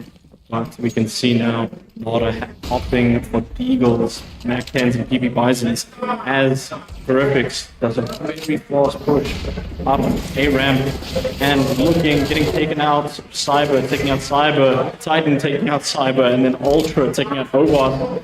As they went for the fast push, we can see them moving through connector, going to meet in the lowers as they see each other mid. One coming from the top side as well. That bomb being dropped there on T-ramp. It has been recovered. The bomb has been recovered and that will be taken back. Again, now, Titan and Thane need to decide what are they going to do with this. It is a 3v2. It's being very low. Oof. Icy trying to get that pick. It's Icy being so low, and Thane can smell. Thane wanted for that push. It's Icy deciding to fall off and go back towards market. Again, it comes down to they don't know what to do. Deciding to defend. And Thane very low, Ultra taking a bunch of damage. It's Icy also very low. But finally, Thane getting taken down by Ultra from Connector. And moving now into Cyber's watch as Titan actually gets up into the vent, but he's just watching and decides double back. Ultra watching that connector, and as he looks away, Titan sneaks through. Unfortunately though, although he nearly made the escape of the Century Grease Monkey there to catch him with that PP Bison. Spraying out classic. all the bullets. I guess PP Bison versus Camille, so that PP Bison comes on top. The PSA. And you can see now, unfortunately, Griffix having to do the eco round very low on cash. And only picking up 2 of the M4s, still running FAMAS, still running the Lil, still running PP Bison, but they do have some decent cash, picking up some good util, and they can use that and help them snowball into the further rounds with the eco. Plus, for that cat push, Ultra smoking on T-Stays. Again, they're looking for information. We do have Cyber looking looking for information. With Ultra just not seeing him. Ooh, Cyber with the 1D onto Ultra. And now, Cyber is looking for another one. He did see that push into ladder room. Again, absolutely beautiful headshot from Cyber. He's watching their connector and they all just missing each other as they go for the peaks. And Cyber actually making it up into six. And they do eventually see each other. Gamer Grandpa getting taken out by Icy and Titan, returning the favor again as he is now coming through. Hell in the mid. Titan looking for that pick towards ladder. Plus not giving it to him, feeding enough damage, and deciding to fall or get into a better position, get information. Obas waiting by Tetris. And they know they need to go for the plant. They need that information to a CT is. Are they going to go for a plant? And they are going for that default plant or triple. And Thane taking out Sniper as he comes through. And they did wait quite a bit of time before they actually committed to the A site. And that gave Nara a little bit of time to actually rotate, and they're actually on site with them. They have that CT push. Plus is already there, clearing it out, trying to get that information fed through. Again, looking for jungle. Trying to get Titan through jungle, but Titan does seal it off, bringing Griffix. And again, we see the swing coming back again into Griffix's favor as we move into round 20. 1 round difference between these teams. Again, you can't count anything out. They're not giving up. An OT is a tantalizing thought now. Moving in, Griffix had an extremely close game yesterday, but eventually they did just start to walk away with it. Can the same happen here? Again, I can't put my money on either side right now. Yeah, but unfortunately for this round, you can see on the side of Nare, they have to do a big eco, only having 1 rifle on Grease Monkey, whereas Griffix, they have a full set of rifles, full set of util, and they are ready to commit and push Nara into a corner. Cyber taking out Zyces there in the connector as they now slowly push their way up the site, coming in from all the sides. Ubas going down to Grease Monkey. And Grease Monkey using that M16. Right now we have Cyber pushing onto sites. We can see them just missing each other on a ramp. He does come from behind and get him, but on the far side of connector, on Cat, he does get taken out now. Ultra taking out Gamer Grandpa on site, and they do a quick rotate to the B side as Nara has to now rotate. I think Griffith's waiting for them. Coming through, trying to sneak their way. But he does get taken out. They do find Cyber there waiting. It is now all up to Titan to hold this bomb plant. Again, with that kind of plant, you're going to be expecting that to peak. They're going to be expecting that. They're going to feed that information through each other. Again, off goes the smoke. Now, here it comes. They come to look in apps. Comes down to Bella taking down, but they still have time. Again, do they have time? They do. That was very close. They actually do. My mistake. I did not realize they didn't have enough time for that. That was extremely close. Well done from Titan from holding that off just enough. 10-10 is not Griffiths is coming back, not letting those few rounds that split them define how they're going to play the rest of the game, digging deep, just pulling it back now. Now we can see, even again, Nara having to do a full eco now, no util or anything, only one defuse on the team. And Griffiths going in, Obas taking out Grease Monkey, Zycy getting Cyber out in the mid. Again, Zycy using that Deagle to try cause some damage, getting mollied off horseback. He will be going through to market now, it seems, to support their on B. And they are just missing each other as one of them rotate through T-spawn. They are just about to run into each other. You can see a lot of damage. Gamer Grandpa taking out Cyber as he tries to do sneaky rotate behind them. And as they walk through apps, they decide to double back. They're watching that like a hawk from Plus. Again, Plus watching apps, trying to feed that information through. We do have Titan pushing lowers now. Again, Titan trying to sneak up maybe on connector or window. Again, trying to feed that information. Coming through, we do have now also, it seems like they're going to go for a bit of a mid control now. Wait for the information. Oh, Ultra just missing that side of Gamer Grandpa. But Gamer Grandpa did not just allowed to walk up into connector after just missing the peak. Now they are moving onto site, being watched from CT side, but they will get the plant. Again, sitting there, ticket box, trying to cause that damage, trying to stop the plant, but being unable to. Zycy going down. Now Plus going down as well in jump. Griffiths again, bringing back the game. They do now need to hold this momentum, but we can now see Nara not doing full eco this time. They are picking up rifles, only one from us and some decent util. They will definitely need this round to go in their favor. And they do, but again, one round split is not terrible, but if they give Griffiths the time to get that momentum. Again, lots of util now coming out. This is a heavy push. Ultra trying to take down Titan, but getting taken down himself. We got Obas looking to cause some damage there in jungle. They know something is happening stairs. And again, they keep expecting. Thane does love ticket box at the moment. They are expecting that, but it's Cyber this time pushing up to ticket box, trying to look for that one-way smoke. Taking down Zycy. Again, this is a 5v1. Plus needs a hope. Plus taking down Cyber. Plus also taking down Thane. Again, now Gamer Grandpa, Titan, and Obas holding down the site. Does Plus have the answer for all three? Is this the clutch of the series? Ooh, causing damage now there on Obas.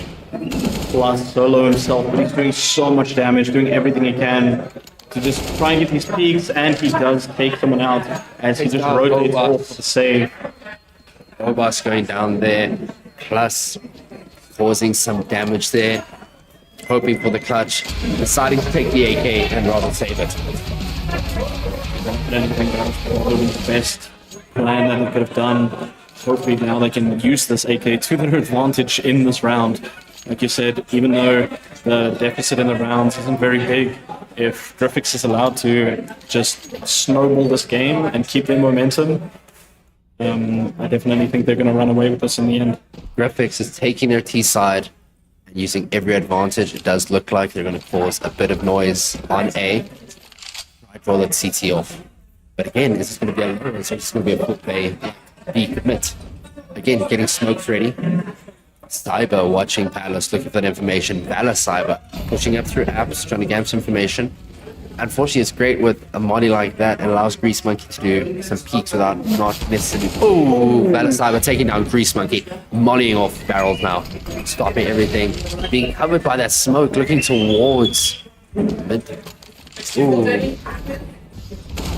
Oh, plus taking down Valor Cyber now, feeding that information back through, taking down Zycy going down now as well, bomb being dropped, Thane going down, oh, Thane being able to recover that bomb. Using the Pokeball, Gamer have a lot of damage. Thane finishing off Ultra, but Cyber taking out Gamer Grandpa, they took so much damage. Get this kill on Cyber. Thane refusing to give that one up. And now Griffix Esport 13-10, 2 away from securing that OT slot and a chance to just take it all. Yeah, this is looking very strong, but now not having a decent amount of money, buying full utils, 2 orbs, aim guns, and Zycy using it to great effect immediately to take out Gamer Grandpa. Again, Zycy has been incredible with that orb. Again, also in yesterday's game. And now it comes down to Zycy sees Valor Cyber coming up on through that one-way smoke. Unfortunately, not Valor Cyber taking out Zycy there in Connector. He does get caught, and Grease Monkey taking out. Valor Cyber taking down Ultra now as well. Ultra holding down Connector with Thane. Looking back towards Cat, being taken down himself by Plus, but Thane finishes off Plus. These are great trades coming from Griffix.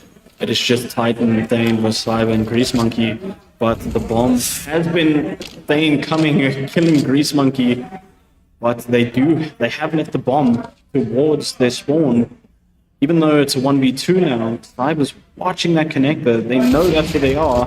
Cyber misses the orb. We're going for that flick and just narrowly missing Thane. Thane now deciding to reposition himself. We got Titan picking up the bomb now. Looks like he's going to go for a B. Allow Thane to cover his market. Just get this plant down. They still have 30 seconds. They knew Cyber was on A side. This would be a relatively safe plant for him, especially with Thane watching that rotate. Just again missing each other, starting to... Cyber taking out Thane, but taking a ton of damage. Cyber deciding to drop the orb there, swap out for a rifle, get a little more close quarters. Again, that molly, that nade coming into market. Titan knows he's going to be pushing for market, or he has a feeling at least. Now, just waiting. It's a waiting game. Again, does Cyber have a defusal kit? He does not at the moment. And they walk to see each other. Then taking it. Cyber is so low, unfortunately. If he had a bit more HP, that might have gone some other way. But unfortunately, Titan taking the round there for Griffix, bringing it up to 14-10. Again, this comes down to now Griffix, 1 away from that OT slot, 2 away from taking it all. Nada needing at least 4 now to tie it up, and 1 to go into that OT time. And again, we can see Nada unfortunately not having a lot of util at their disposal. This is a big flash, very fast apps push. Not getting anything so far, taking a bit of damage from Nara, but taking out Thane, that is very huge, but eventually falling himself, getting Grease Monkey and Plus on the entry. Mollying off Marketplace, stopping any quick pushes. Oh, Zycy coming out, taking out Cyber, and Ultra taking down Titan. Now again, Plant is down. Looking for that information, trying to figure out where they are. Cyber seeing Obas. That they are literally Obas going down. They are going for the defuse. And again, Gaming Grandpa trying to get that AWP shot there. Trying to figure out what to do here. Looking for the smoke, finally getting the kill on him. There enough time? The defuse. He's got 10 seconds to take it. He should have enough time here. Taking the round on the bomb plant, even though everyone is dead. Griffix securing their 15th win. Securing OT for them now. They can take a bit of a breather. But now, and will Griffix fumble 5 times and allow Nara to come back? Nara has to pull out all the stops here if they want to prevent Griffix from taking this last round, trying to get into overtime and bring the game back. But again, not a lot of util on Nara's side. They are doing very aggressive pushes up here in the mid, getting taken out. Plus, and I see Cyber taking out Gamer, and Obas falling down, Thane taking out Grease Monkey. This is such a chaotic start to this potentially last round. Ooh, Thane taking out Cyber, Ultra getting Thane in mid. It is now a 1v1 in the sniper area. There we go, Titan getting a final kill. What a game from Nara Gaming, but unfortunately Titan and Thane for me.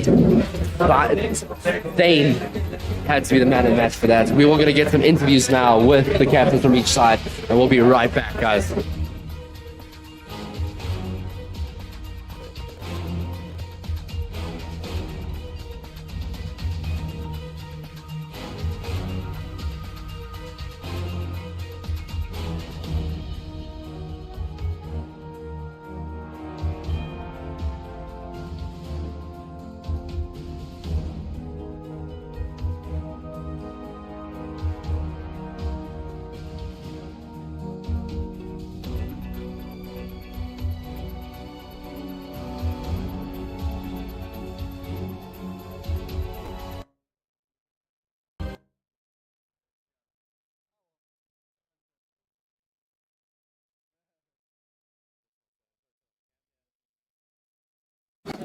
Coming down now, I do have the captain for Nara Gaming. It was such a tight game to start off with. Yeah, it was a really tough one. I have to give props to Graphics. It really felt for us as if we couldn't get our momentum, especially starting on the T side there. But really tough game, was a lot of fun. Yeah. You guys had a really dominant T side, but it just seemed like you guys struggled a bit on CT there, just holding down the sites, and it seems like the rotations, I don't want to call them late, it just feels like you guys were forced out with a lot of those mollies in market. Yeah, no, and it's unfortunate. It's one of the things we spoke about on CT side. We couldn't really execute properly. That just bit us in the butt a bit because we also had some lack of communication. Completely on our side though. But unfortunately, it did come down to, it seems like your eco, especially on CT, did take a huge knock. You guys did struggle to get those rifles in, get the util in. Especially with the momentum they had already. We had some trouble building up ours, people break theirs. It's unfortunate.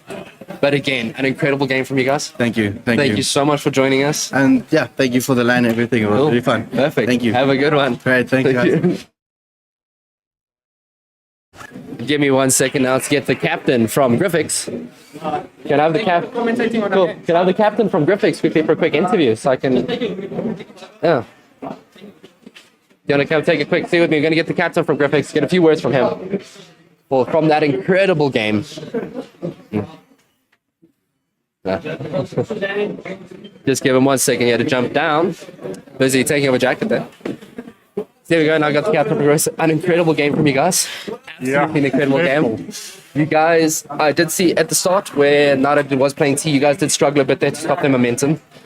Yeah, it seems like, especially at the start, we struggled to just find our footing. I think the nerves are still there. But yeah, the most important part is we just like keep our heads in it and then not let that be our down. Yeah. One of the questions coming from chat was they did say on your CT side it did seem like a much slower start. Was that just nerves, or was that taking that slower start, reading Nara's gameplay, trying to get that information on how to move forward? Yeah, so we had to like move our team around a bit, so people aren't always playing in the position they want to or are used to. Yeah. So at the start, it is just getting comfortable in that position. And also, Nara, they're insane. They hit their shots, and it's hard to read them, especially on their T side, because they were very passive and then waiting for us to make mistakes, which we did a lot of. But yeah. And we did see in the second half when you guys did take T side, as soon as you guys got that momentum and their economy was down, you guys just started to run with it. Yeah. And especially locking it off, I did see those mollies into marketplace, stopping those rotations. Yes. So this our T side was interesting. Whenever they were on an eco, that was almost a harder round for us because we kept like pushing into the deagles and they just kept hitting their shots. So those rounds were close and very stressful, but yeah. I don't know. Again, an incredible game from you guys going through to the finals tomorrow. Yeah. How do you very feel like excited. that? You guys going to be playing against Unblinded? Yeah, we watched the game today. They look really good as well. So I think that match is going to be very fun as well. But again, thank you so much. Yeah, an amazing match, and we'll see you tomorrow. Yeah, thank you very much. Perfect. Okay, guys, so as you saw, some absolutely incredible CS today. Absolutely amazing game. I was on the edge of my seats, but then towards the end, Gripic did come back, run away with it from their T side. They have secured the second spot in the finals tomorrow, so we will have Unblinded versus Gripix Gaming for 20,000 Rand tomorrow. So make sure you guys tune in. Again, guys, thank you so much for watching. You guys have been incredible, supporting local esports, and we'll see you guys tomorrow for the finals.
You can do that? No, not that I doubt you. I'm just saying. You don't know how much I It's the third time he's told me this piece. Every time I... Good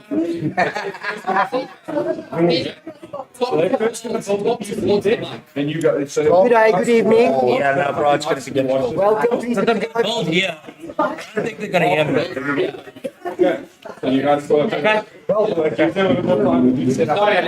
No, it's fine.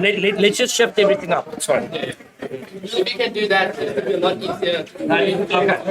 Okay, now let's we need to accommodate everybody. Yeah, exactly. Oh, jy het 'n riser voor. Ja, dit gaan nog wel moeiliker. Okay, so wat ek gaan doen eers. Voor ek die riser kaart ins. Gaan ek eers so merk of dit is normale meer om te uithaal. En dan gaan ek op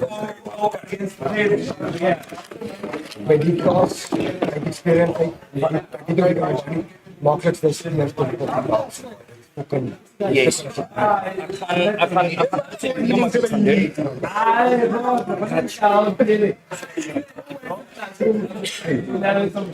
Bro, jy het van jou fucking goed gestrip wat gebeur wat soms Nee, nie gestrip nie. Ek het gewys. Nee, nie rond.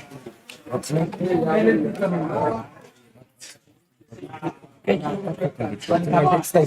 Nee, hierdie twee. So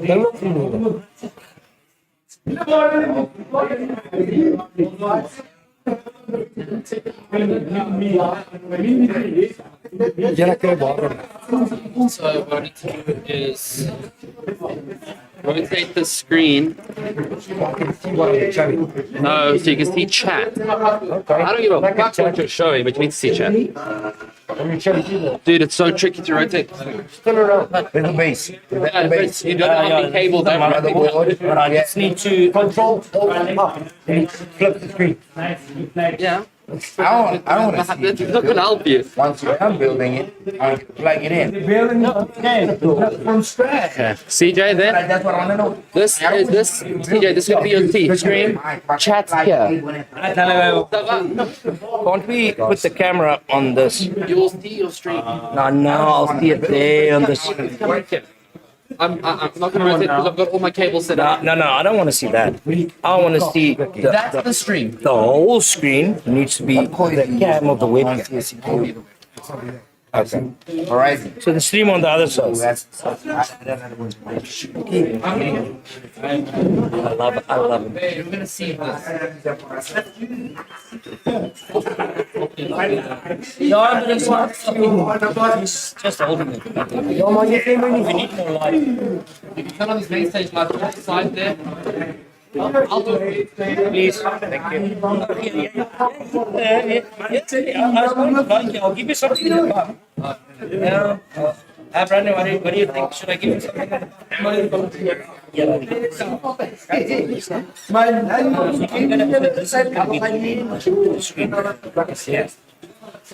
That's going to be up and down.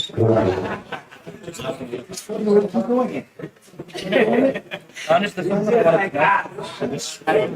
and then the screen in front. Can we also do this? Yes, and also Okay, that's all that I wanted to know. Don't be fucking ugly with me. Okay. Now I need to fucking get this loose. Yeah. It goes upside down. I need to fucking loosen this because it's fucking. Let's start. stage lights out. You'll see a big metal box there with a switch on the knee. There'll be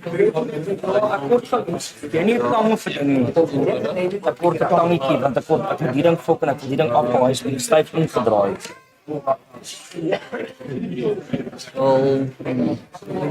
Jy dalk iets maar net dink ek weet Scroll. Fuck up. Die goed is snaak. nie bang jy short die motherboard. Ja, ek gaan nie maar op short, ek het soms net geplak. Ja, maar dit in jou hande. Ja. You see how you find Nee, bro, jy gaan nie die staat sê dat jy moet opbaai staat flex. Dan moet jy op die volgende dag. So, Ja, want ek was baie, toe ek myne gebou het, was ek was Baie goed kyk en mense doen dit met daai ankle bracelets. Nee, ek weet almal is wat soms maar is nie nodig. Dis nie altyd nodig vir 'n tipe, maar ek word nog steeds 'n fucking ding om gou hierdie ding op te maak. Hein. Styf, né? Ja, baie styf. It's tired. But don't run out of mags. It looks like you're just shooting into thin air. Het jy CJ, I'm stopping you over now. You're going live? Almost. I just need to fucking get this shit off. You worked on production time, bro. Fuck off. Can everyone see the light for right now? Thank you very much. Subscribe. I need to loosen this fucking screws. Andre, het jy tangetjie op die as jy's beter. Jy kan daai hier nou. Ons het hier 'n LGBTQ rekenaar en net is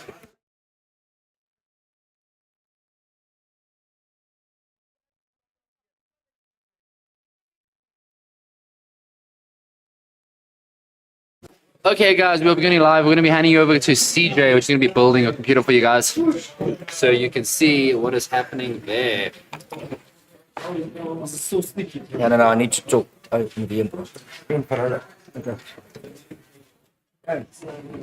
CJ, it's all up to you. Okay, cool. Hello guys, welcome again to the Iclix Expo. For the guys playing in the Cisco tournament, congratulations, and for the guys who lost already. Other than that, I'm going to be building a PC from scratch so that all of you can see, not my stomach is. We're going to do this live on stream so that you guys can see it.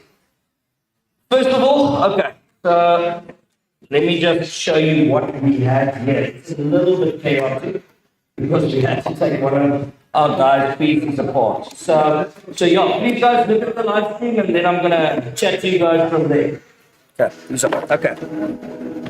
So, first, what we have is an Asus Tough B550 Plus Wi-Fi.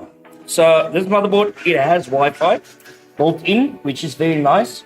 If you don't want to use cables for gaming, which I do not recommend. So, first of all, what you do is you take the motherboard out of the box properly. Then you close the box. So then you start building your PC on the box. So if you can please show from the top so that I can show you guys what everything is. Okay, so this part is your RAM slots, which are counted to 4, which is A and A and B and B. Okay, here's your CPU slot, here's your M.2 slot, which this PC doesn't have. We don't have a M.2 drive at the moment. Here's your PCI Gen 4, here's your normal PCI, and there is your PCI Gen 3, and so on. Okay, so that's the normal thing. Here's your SATA ports on this side. Here's your motherboard, power, and here is the CPU power. So, guys, for the first that we're going to do is we're using the Ryzen 5600X. I don't know if you guys will be able to see it. This is what you have. We're going to use this first. Then what you do is you take it out of the box, which we do not have, but we have a sleeve at least. So you take this pin, pull it back. Because this is an AMD board, at the moment, this is an older AMD chip. This is the AMD 4 chip, or AM4 chip, sorry. It has pins and holes in the motherboard. So what you do then is you look for the small arrow on the CPU, which will be there. Then you look for the arrow on the CPU slot. Okay, then you put it in. You wiggle it a bit, not too much, because if you break the pins, you have nothing. Push it down, slot it in. Boom, that's done. Hey, everybody clap hands. I'm just joking. So then we're going to use. It seems like not the fresh one. But in any case, we're going to use this. This is the thermal paste, which we got, and then we have actually a very great thermal paste that we got from Compiden, which is a great alternative if you also doing a PC build, which is this one. Please go and check them out at Compiden. So in any case, I'm not going to use this now because I was instructed to use better CPU paste for this stream, because this is a PC that's going to be used for hardcore gaming. So you put your thermal paste just a droplet like that, because it's going to spread out and then cool or keep your CPU cool. So for this build, we're going to use the stock cooler, because the guy that was buying this PC did not think about this. So we're using the stock cooler with the bracket. So what we do is you put the bracket at the back of this. Then with the cooler, like this, swap it around, and we just see which way it needs to go. You can put it like this. Then, sorry. Like this. Points needs to be like this, because it needs to go through the motherboard. There you are. Boom. CPU cooler. You slot it over. This is actually a fairly easy CPU cooler, because it just has screws. Where's my screwdriver? Unfortunately not the Linus one. So, you use it, you fasten it. That's on the one side, fasten it on the other side. Then from there, you fasten it a little bit more. Going firmly from this side, not to break or fasten it too tightly, which with this normal coolers is not all in all possible, but not impossible. And okay, so let me just have a look here. Just need to press it down a little bit harder and get this up and running here. This as well, just press it a little bit harder. Any questions in chat? Please, guys, have any questions? I just need to do this quickly. Let's see, it didn't fasten enough on the other side. Yeah.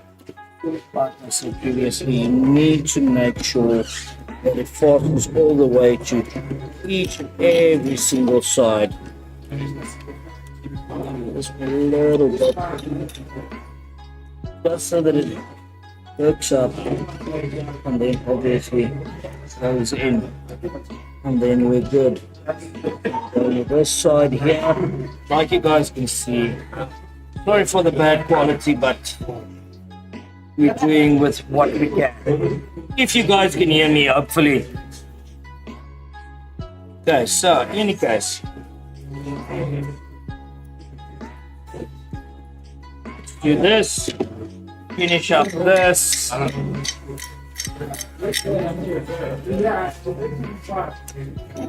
Yeah.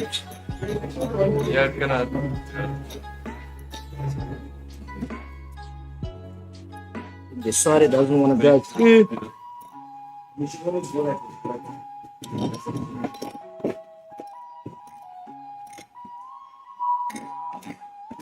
One side almost done, and then push a bit to get to this side, which is nice about building it onto your box. If you may be pressing too hard, it presses down on the box and not on something that's really hard. So you can just press a little bit harder to get the grip on, to make sure to grip it properly, because these ones are a little bit finicky. Okay, so that's what you do to make sure all of them are, you can hear that. Okay, And that's fastened.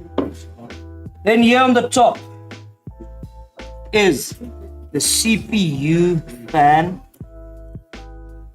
which you plug into this, and then boom, there's how you power the fan.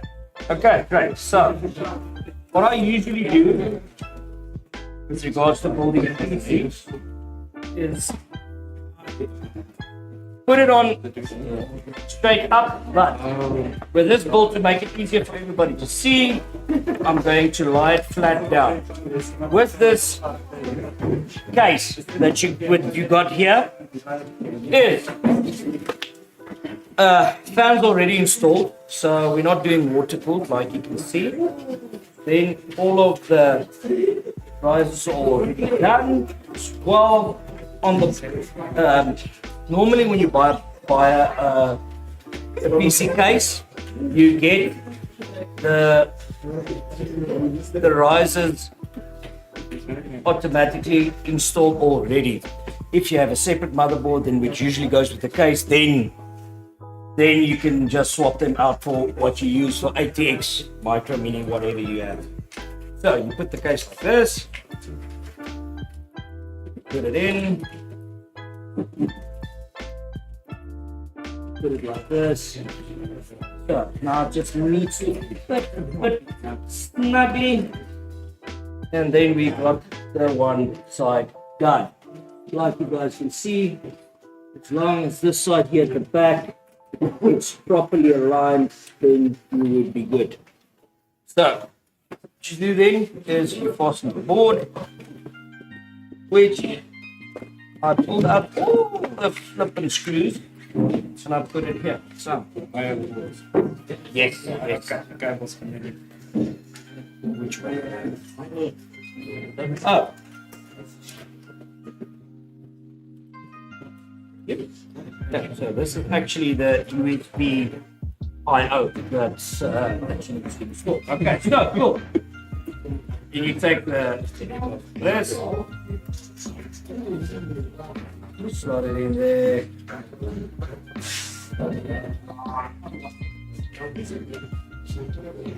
Okay, first screw done.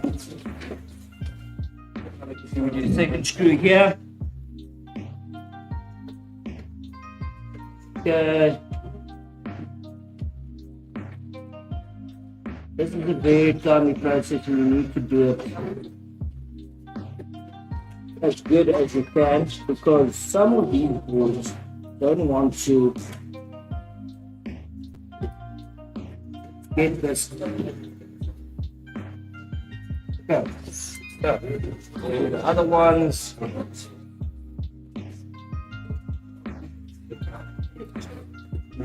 Okay.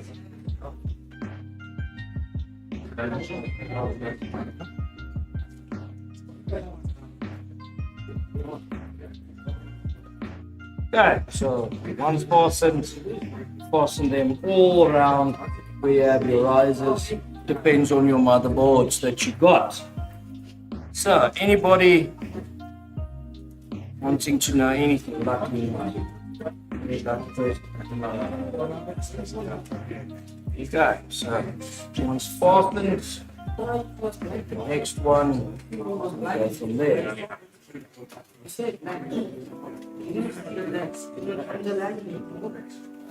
Okay, get the other screws. It's very chaotic here, but I actually want to show you a build for that. Not everybody does, because you always take everything out of the cases and then start building it, because you want to see how it is and see what it is. Unfortunately, this build was already one that was already built. So, let's take it apart and then start from the start. Then we go here.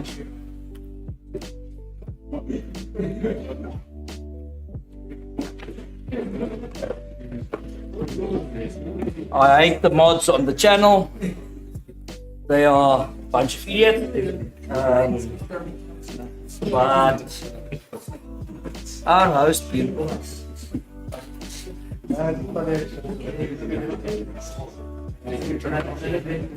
Okay, so. I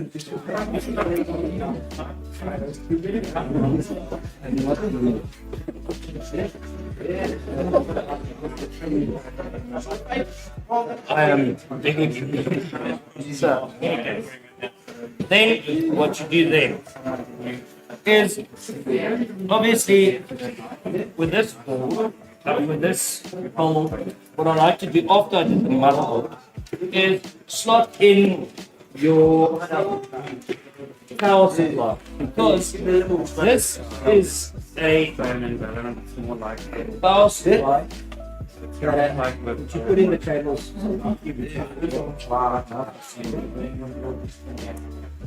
It's all modular cable power supply. So what you do is you slot in the power supply first. Usually with this case, you put it down because it has air vents at the bottom. So put it in, slot it in, this way around, and then you push it to the back. Then you find your four screws which are and then what you do is you make sure it aligns at the back, show the back is should at the back, make sure it aligns, because if it doesn't align, can't fasten it. So it's this, push it back. Use normal screwdrivers like a normal person, which you do not.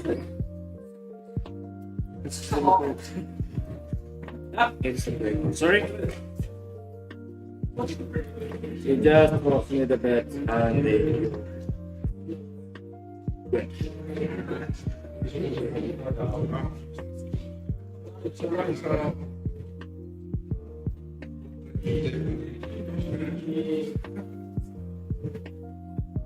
So fasten the other one.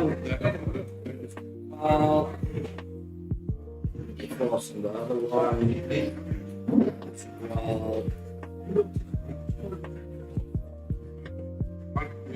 Okay. Fourth one. And then. So now that most of these been built, this is a car. So, that's also. Okay. So, what you have is you have your CPU cable, which is already off routed on the side. Cables here and so on. So you have your CPU cable, which you plug into your CPU slot that's on your power supply, which I cannot seem to see because it's a bit dark. I'm going to look like this. Here's the CPU one, so it's this one here, then this level one. So guys that do not know, for anybody that doesn't know, I am not a professional PC builder. I just know how to do it. Why didn't you study? No. Not gonna look. I didn't study CPUs. Okay, so somebody asked me what did I study? I studied MCITP, which is server administration. Okay. So I do servers. Can you elaborate more on that? So I do servers, build servers, do that. That's not the cleanest work done, but doing what we say, but yeah. It's actually very fun and not a lot like this. So, okay, this is your cable for your motherboard, which you can see. So you slot it in on the one side. This one goes to motherboard, which is what this one goes on this side, which goes in the one slot She needs to feel It's not mine. I know. But I'm not gonna give it up to. Just need to feel it. Let's do this. Then we put it on. And then we can do this. There's the one done. There's the next one. Next to it, that's done. You can plug in the CPU one last because it's just next to the other one. So, boom, that's done. So, that's done. Now, the PC has power, but you don't plug in the power because you haven't plugged in anything else. So, next, we go and, okay, yeah. The people that do not know, this is something that when you have a problem with yourself, you install it. This is something that has lights. It's just an extended cable of your cable that goes to your mother. So, what you do is you actually plug this in instead of your motherboard cable, which goes from there. It's already bent, like you see. So you plug it into your motherboard like this.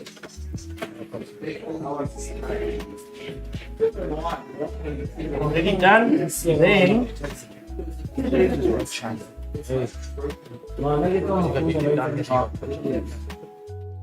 the fellowship.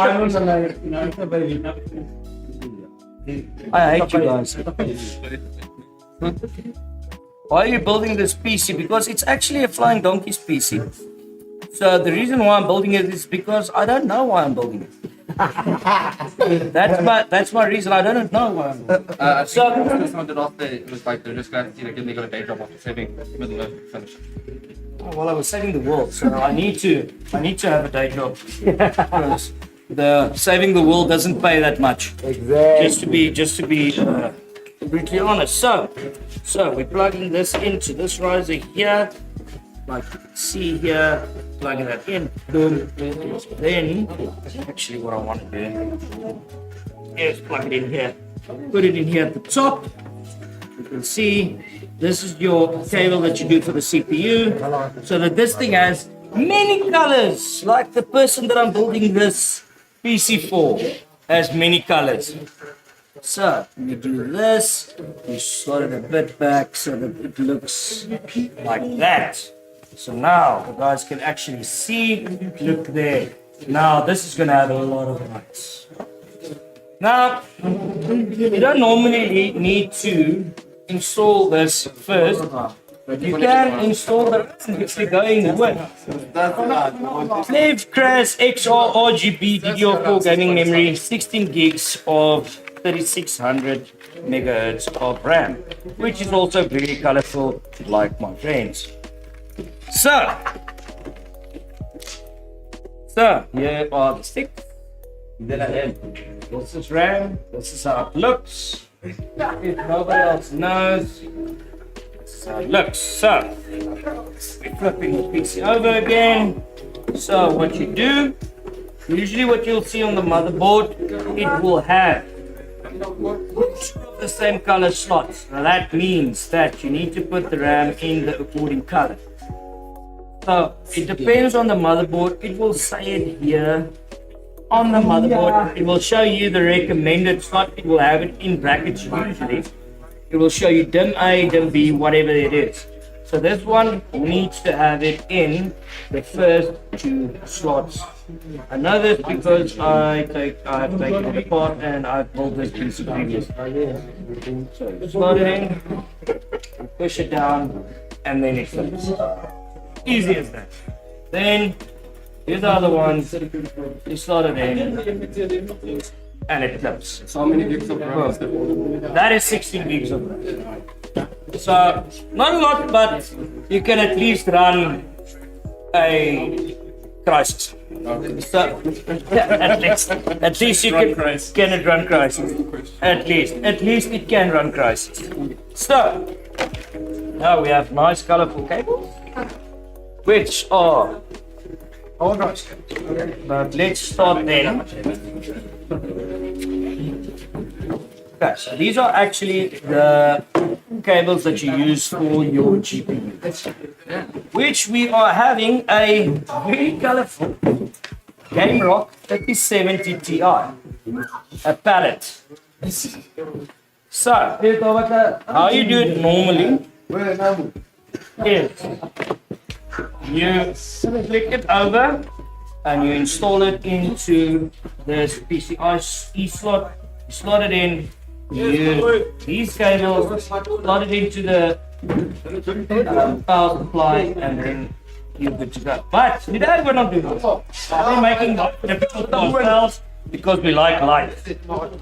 So first of all, you have a PCIe 3 riser cable because the PCIe 4 is very expensive. So now let me just take this over again, like you usually do. Then you slot it in like this.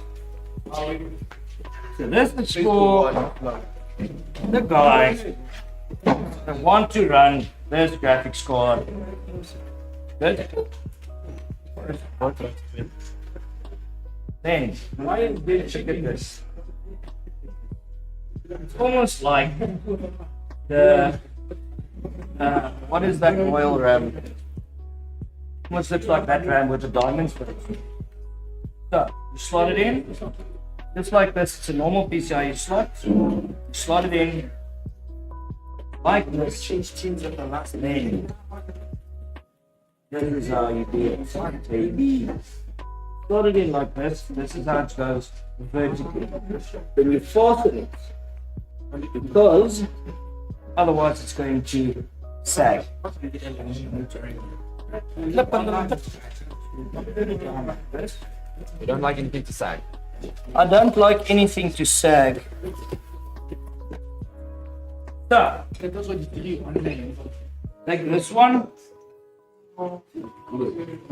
this one up, slot in where you want it. It would be in because this is a 3-slot graphics card. You fasten it like this, and this is how it goes. Fasten it. There you are.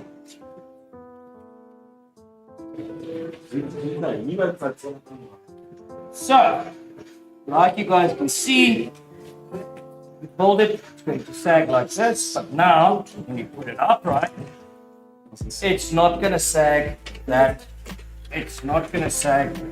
much like it goes from back to forth, but now it doesn't sag at all, almost like this. So, which is nice. So now, we're going to install the first hard drive, which is a 240 gig. Max, yours forever.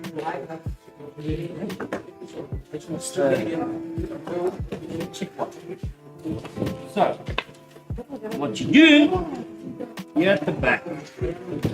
Go like this. This is usually on all the boards. There's a place for your SSD or your hard drive. So you loosen this. Take it out. It's usually just like a little plastic mount. Take it like this, and you fasten the screws that you have left or did not use. So I'm going to use this screw to fasten it this side. Which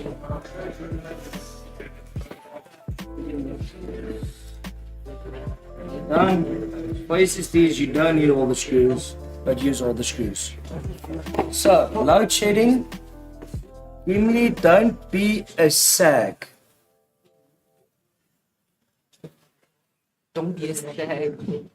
I think we could have left the PC building. That would have been better.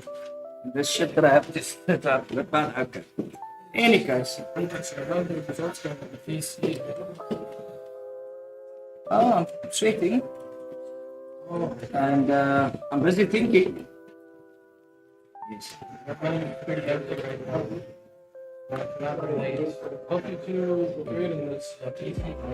Thank you very much. I appreciate that. So, look at this stupid shit. These go up so they can see it. And my face. This is the Molex to SATA converter, which you do not use unless you absolutely need to. But you use it for power on your fans, not autos. So let's use it off.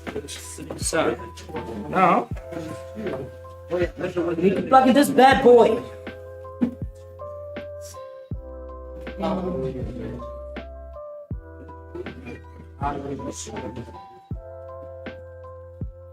You know what I forgot?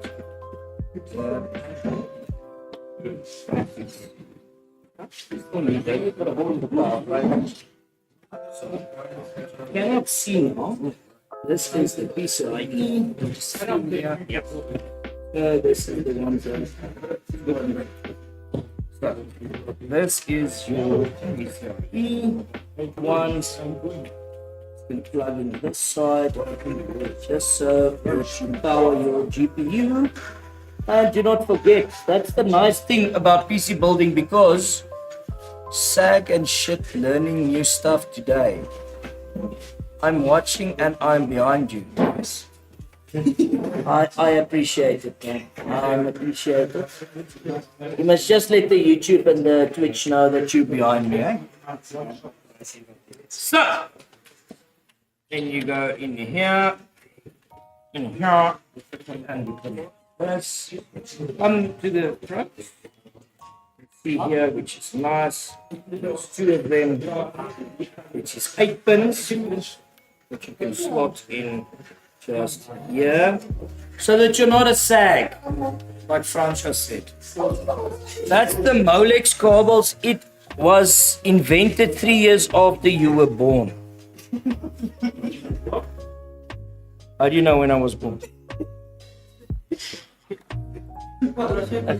I think I really appreciate you, sir. You're a legend. Yeah, it's because I'm building your PC. That's what. So, now we can go on.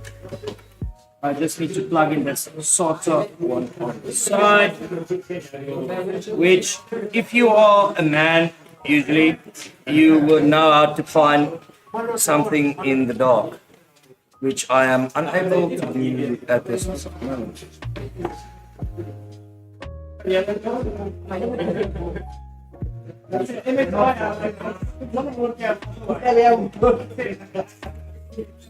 With my right hand, seems like that's a better hand. So, there's another one. There's lots of peripherals you need.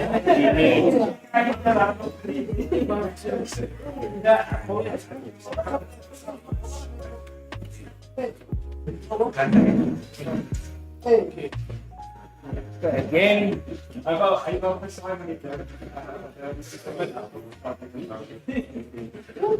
cannot find out.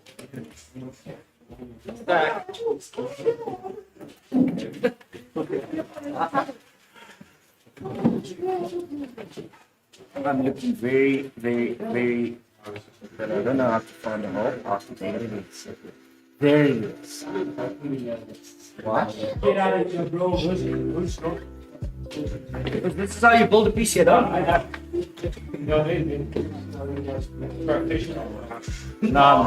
Don't lie to me. Do not lie to me to my face. Okay, so this is the first one. Okay, so we're gonna slot in this hard drive right, which we're gonna need to flip the PC again. And I don't think even we have screws for this. This is a Molex cable. This is invented 3 years after you were born. It's a Molex to SATA converter, not a Molex cable. No, it's just, but they say it was invented 3 years after you were born. Do you want to tell the people when you were born?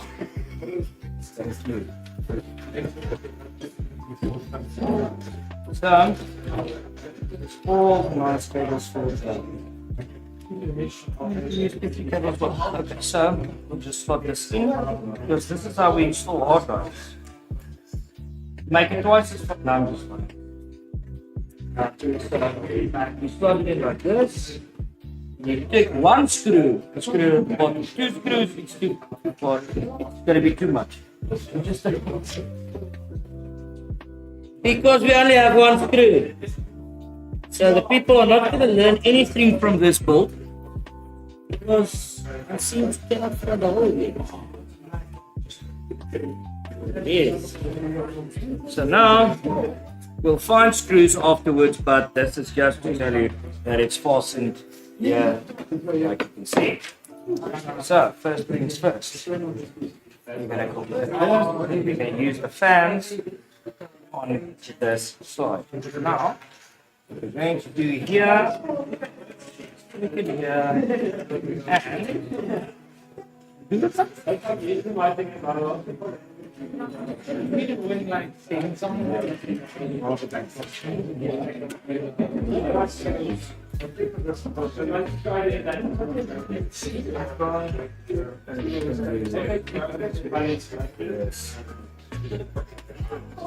yeah. Now, one here. Yeah.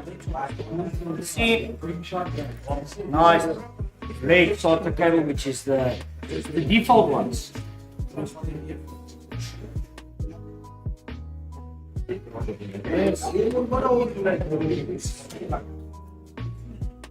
And push. Okay. It's not going to be a neat build. This is just showing you how to build a PC. If you're lazy like me, don't want to play that. So, first things first, this is the plug that's going to the front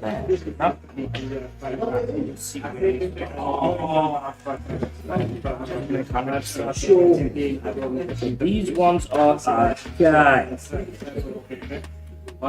These ones are going to this, which is a quick way of saying I'm using RGB. So, fans are going into that, which has a plug like looks like this. Where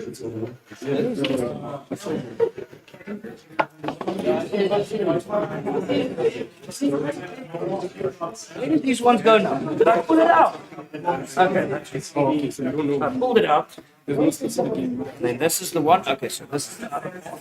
This is the other part. Slot it in here. Like that. Male to female. Now, just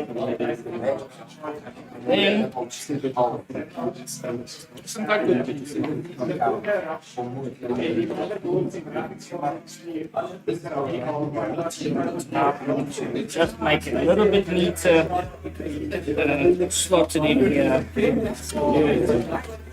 You just move it in here at the back because you're not going to use all of this stuff.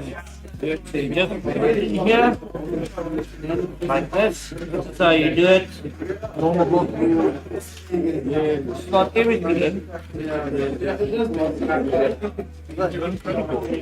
Slot everything in.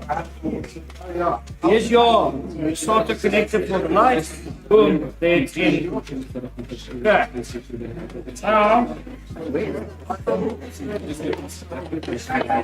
so this is a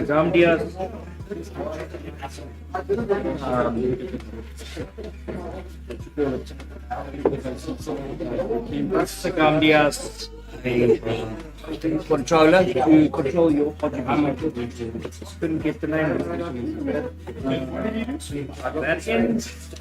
Then all of them will have a connector, which would be the same. And just like we connect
The one cable, this is for USB.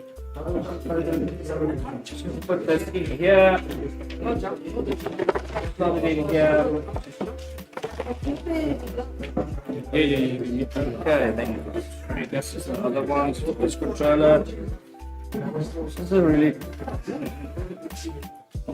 I told you that I actually hate my friends.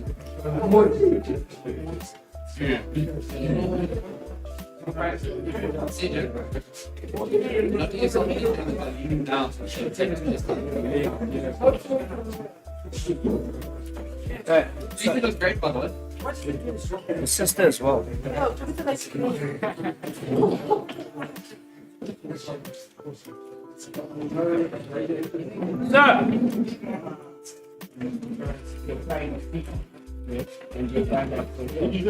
So you do it. Bro,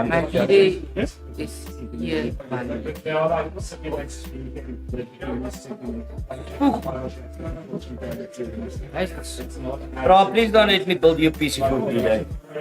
That's not, no, please don't. I'm actually the most competent one of building PCs of all my friends, and we're not, I'm even not talking.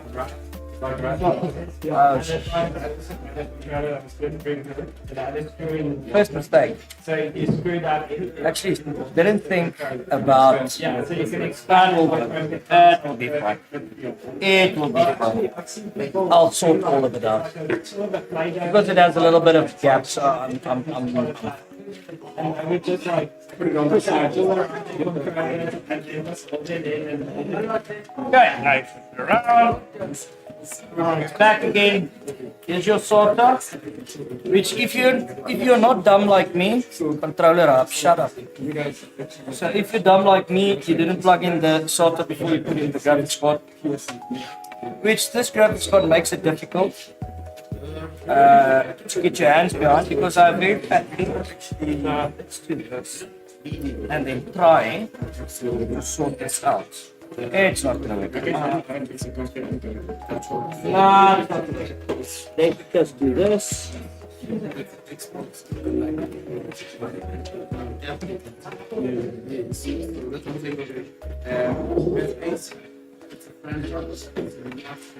Nice, like this.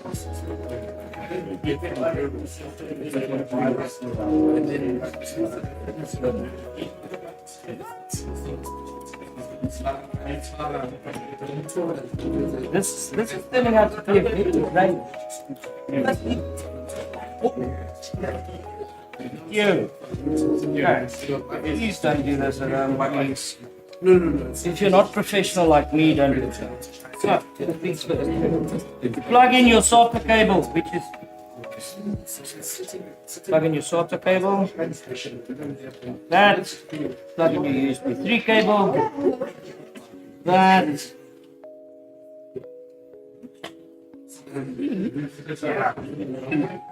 Okay, now see. This stupid thing. Why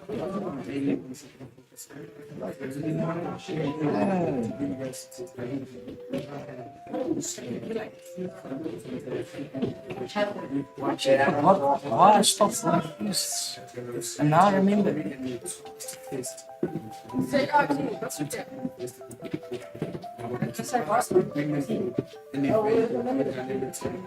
Okay, great. Done. First one.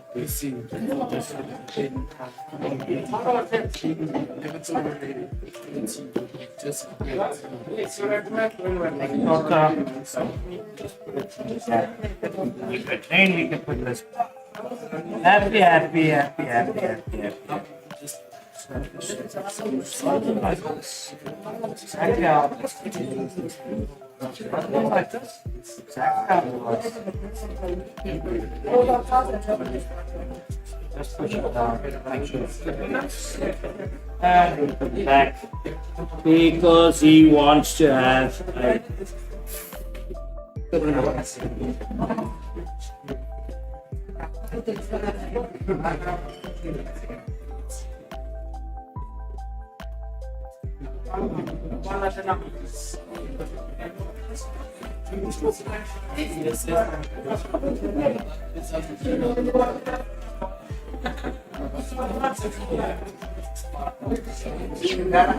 okay. So that's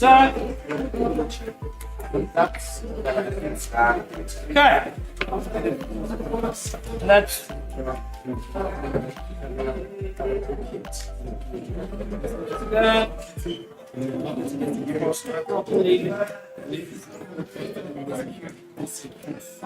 okay. That's good.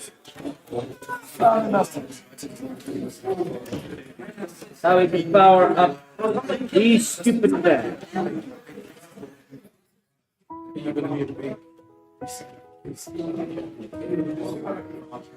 Yes. Plug in here. Plug in this. Yes. That's wait. No, it's not the same fan. Sorry. It's not. So you push this in like a normal person. Push this and you push this in like a normal person. Push this in here because nothing is easy. We push this in here.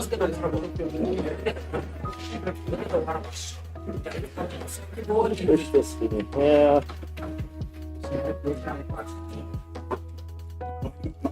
And then we're done. Looks fairly organized to me.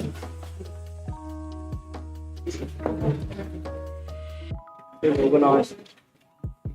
Really organized. Dust cover, let's go. Push this in there. And now,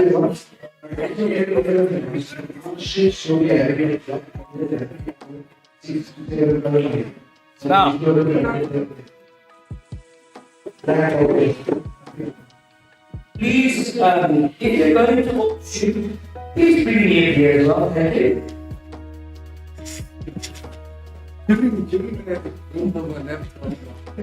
I think that isn't that okay? That was fun. Yeah. Okay, so you do this, guys. What you do? You take this and you move it. You close it. So that none of the cables fall out and you never can open it again. Never open it. Unless I tell you to. So you phone me and you tell me, I want to open my piece and I'm going to tell you don't. So, you...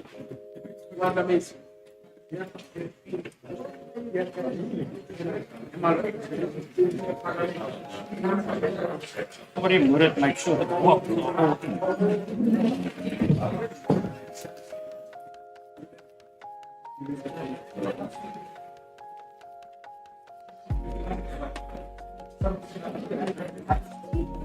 That's appropriate. Seems like it's actually better than my case now. Is this? I think that. Look at that. Your side panel. This one has little peepees along the side. Make sure you slide them in like that. Yeah. And find the holes that the arm. Okay. Put it in the right way. And all that bubbles.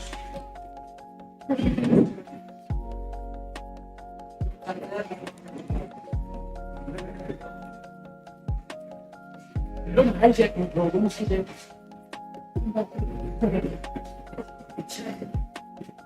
And I think that doesn't look too. That doesn't look too bad. It looks great in the front, not too great in the back, but that's fine. And then all of the rest of the stuff, you're not going to use, you put it in the box, you never open it again.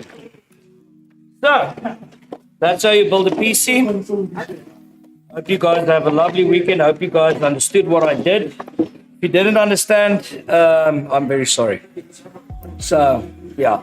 Hopefully, let me just check the chat. Tech guy live on stream doing what he does second best. It is actually what I do second best. Yeah. The first one was, yeah, I'm not going to say it. So, yeah, thank you very much, guys. And hopefully you learned a little bit of something. If you didn't, I'm very sorry. I didn't learn as well. So, thank you. Okay, so we can cut the stream off. And then we can go back to these guys playing the CSGO that we got.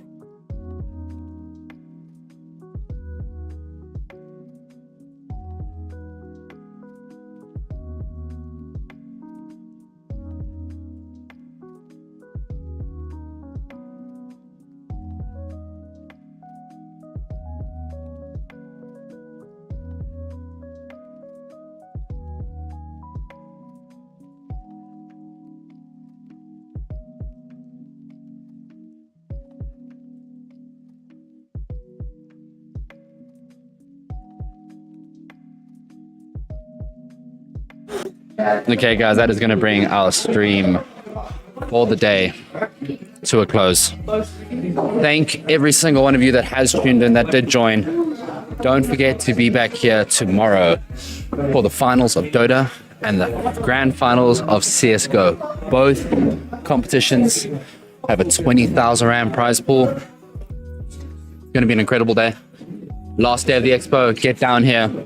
Check it out, see it live. Big thank you to all the sponsors, Red Claw and Acer especially for all these amazing rigs. And we'll see you all tomorrow for the last day of the Iclix Gaming Expo.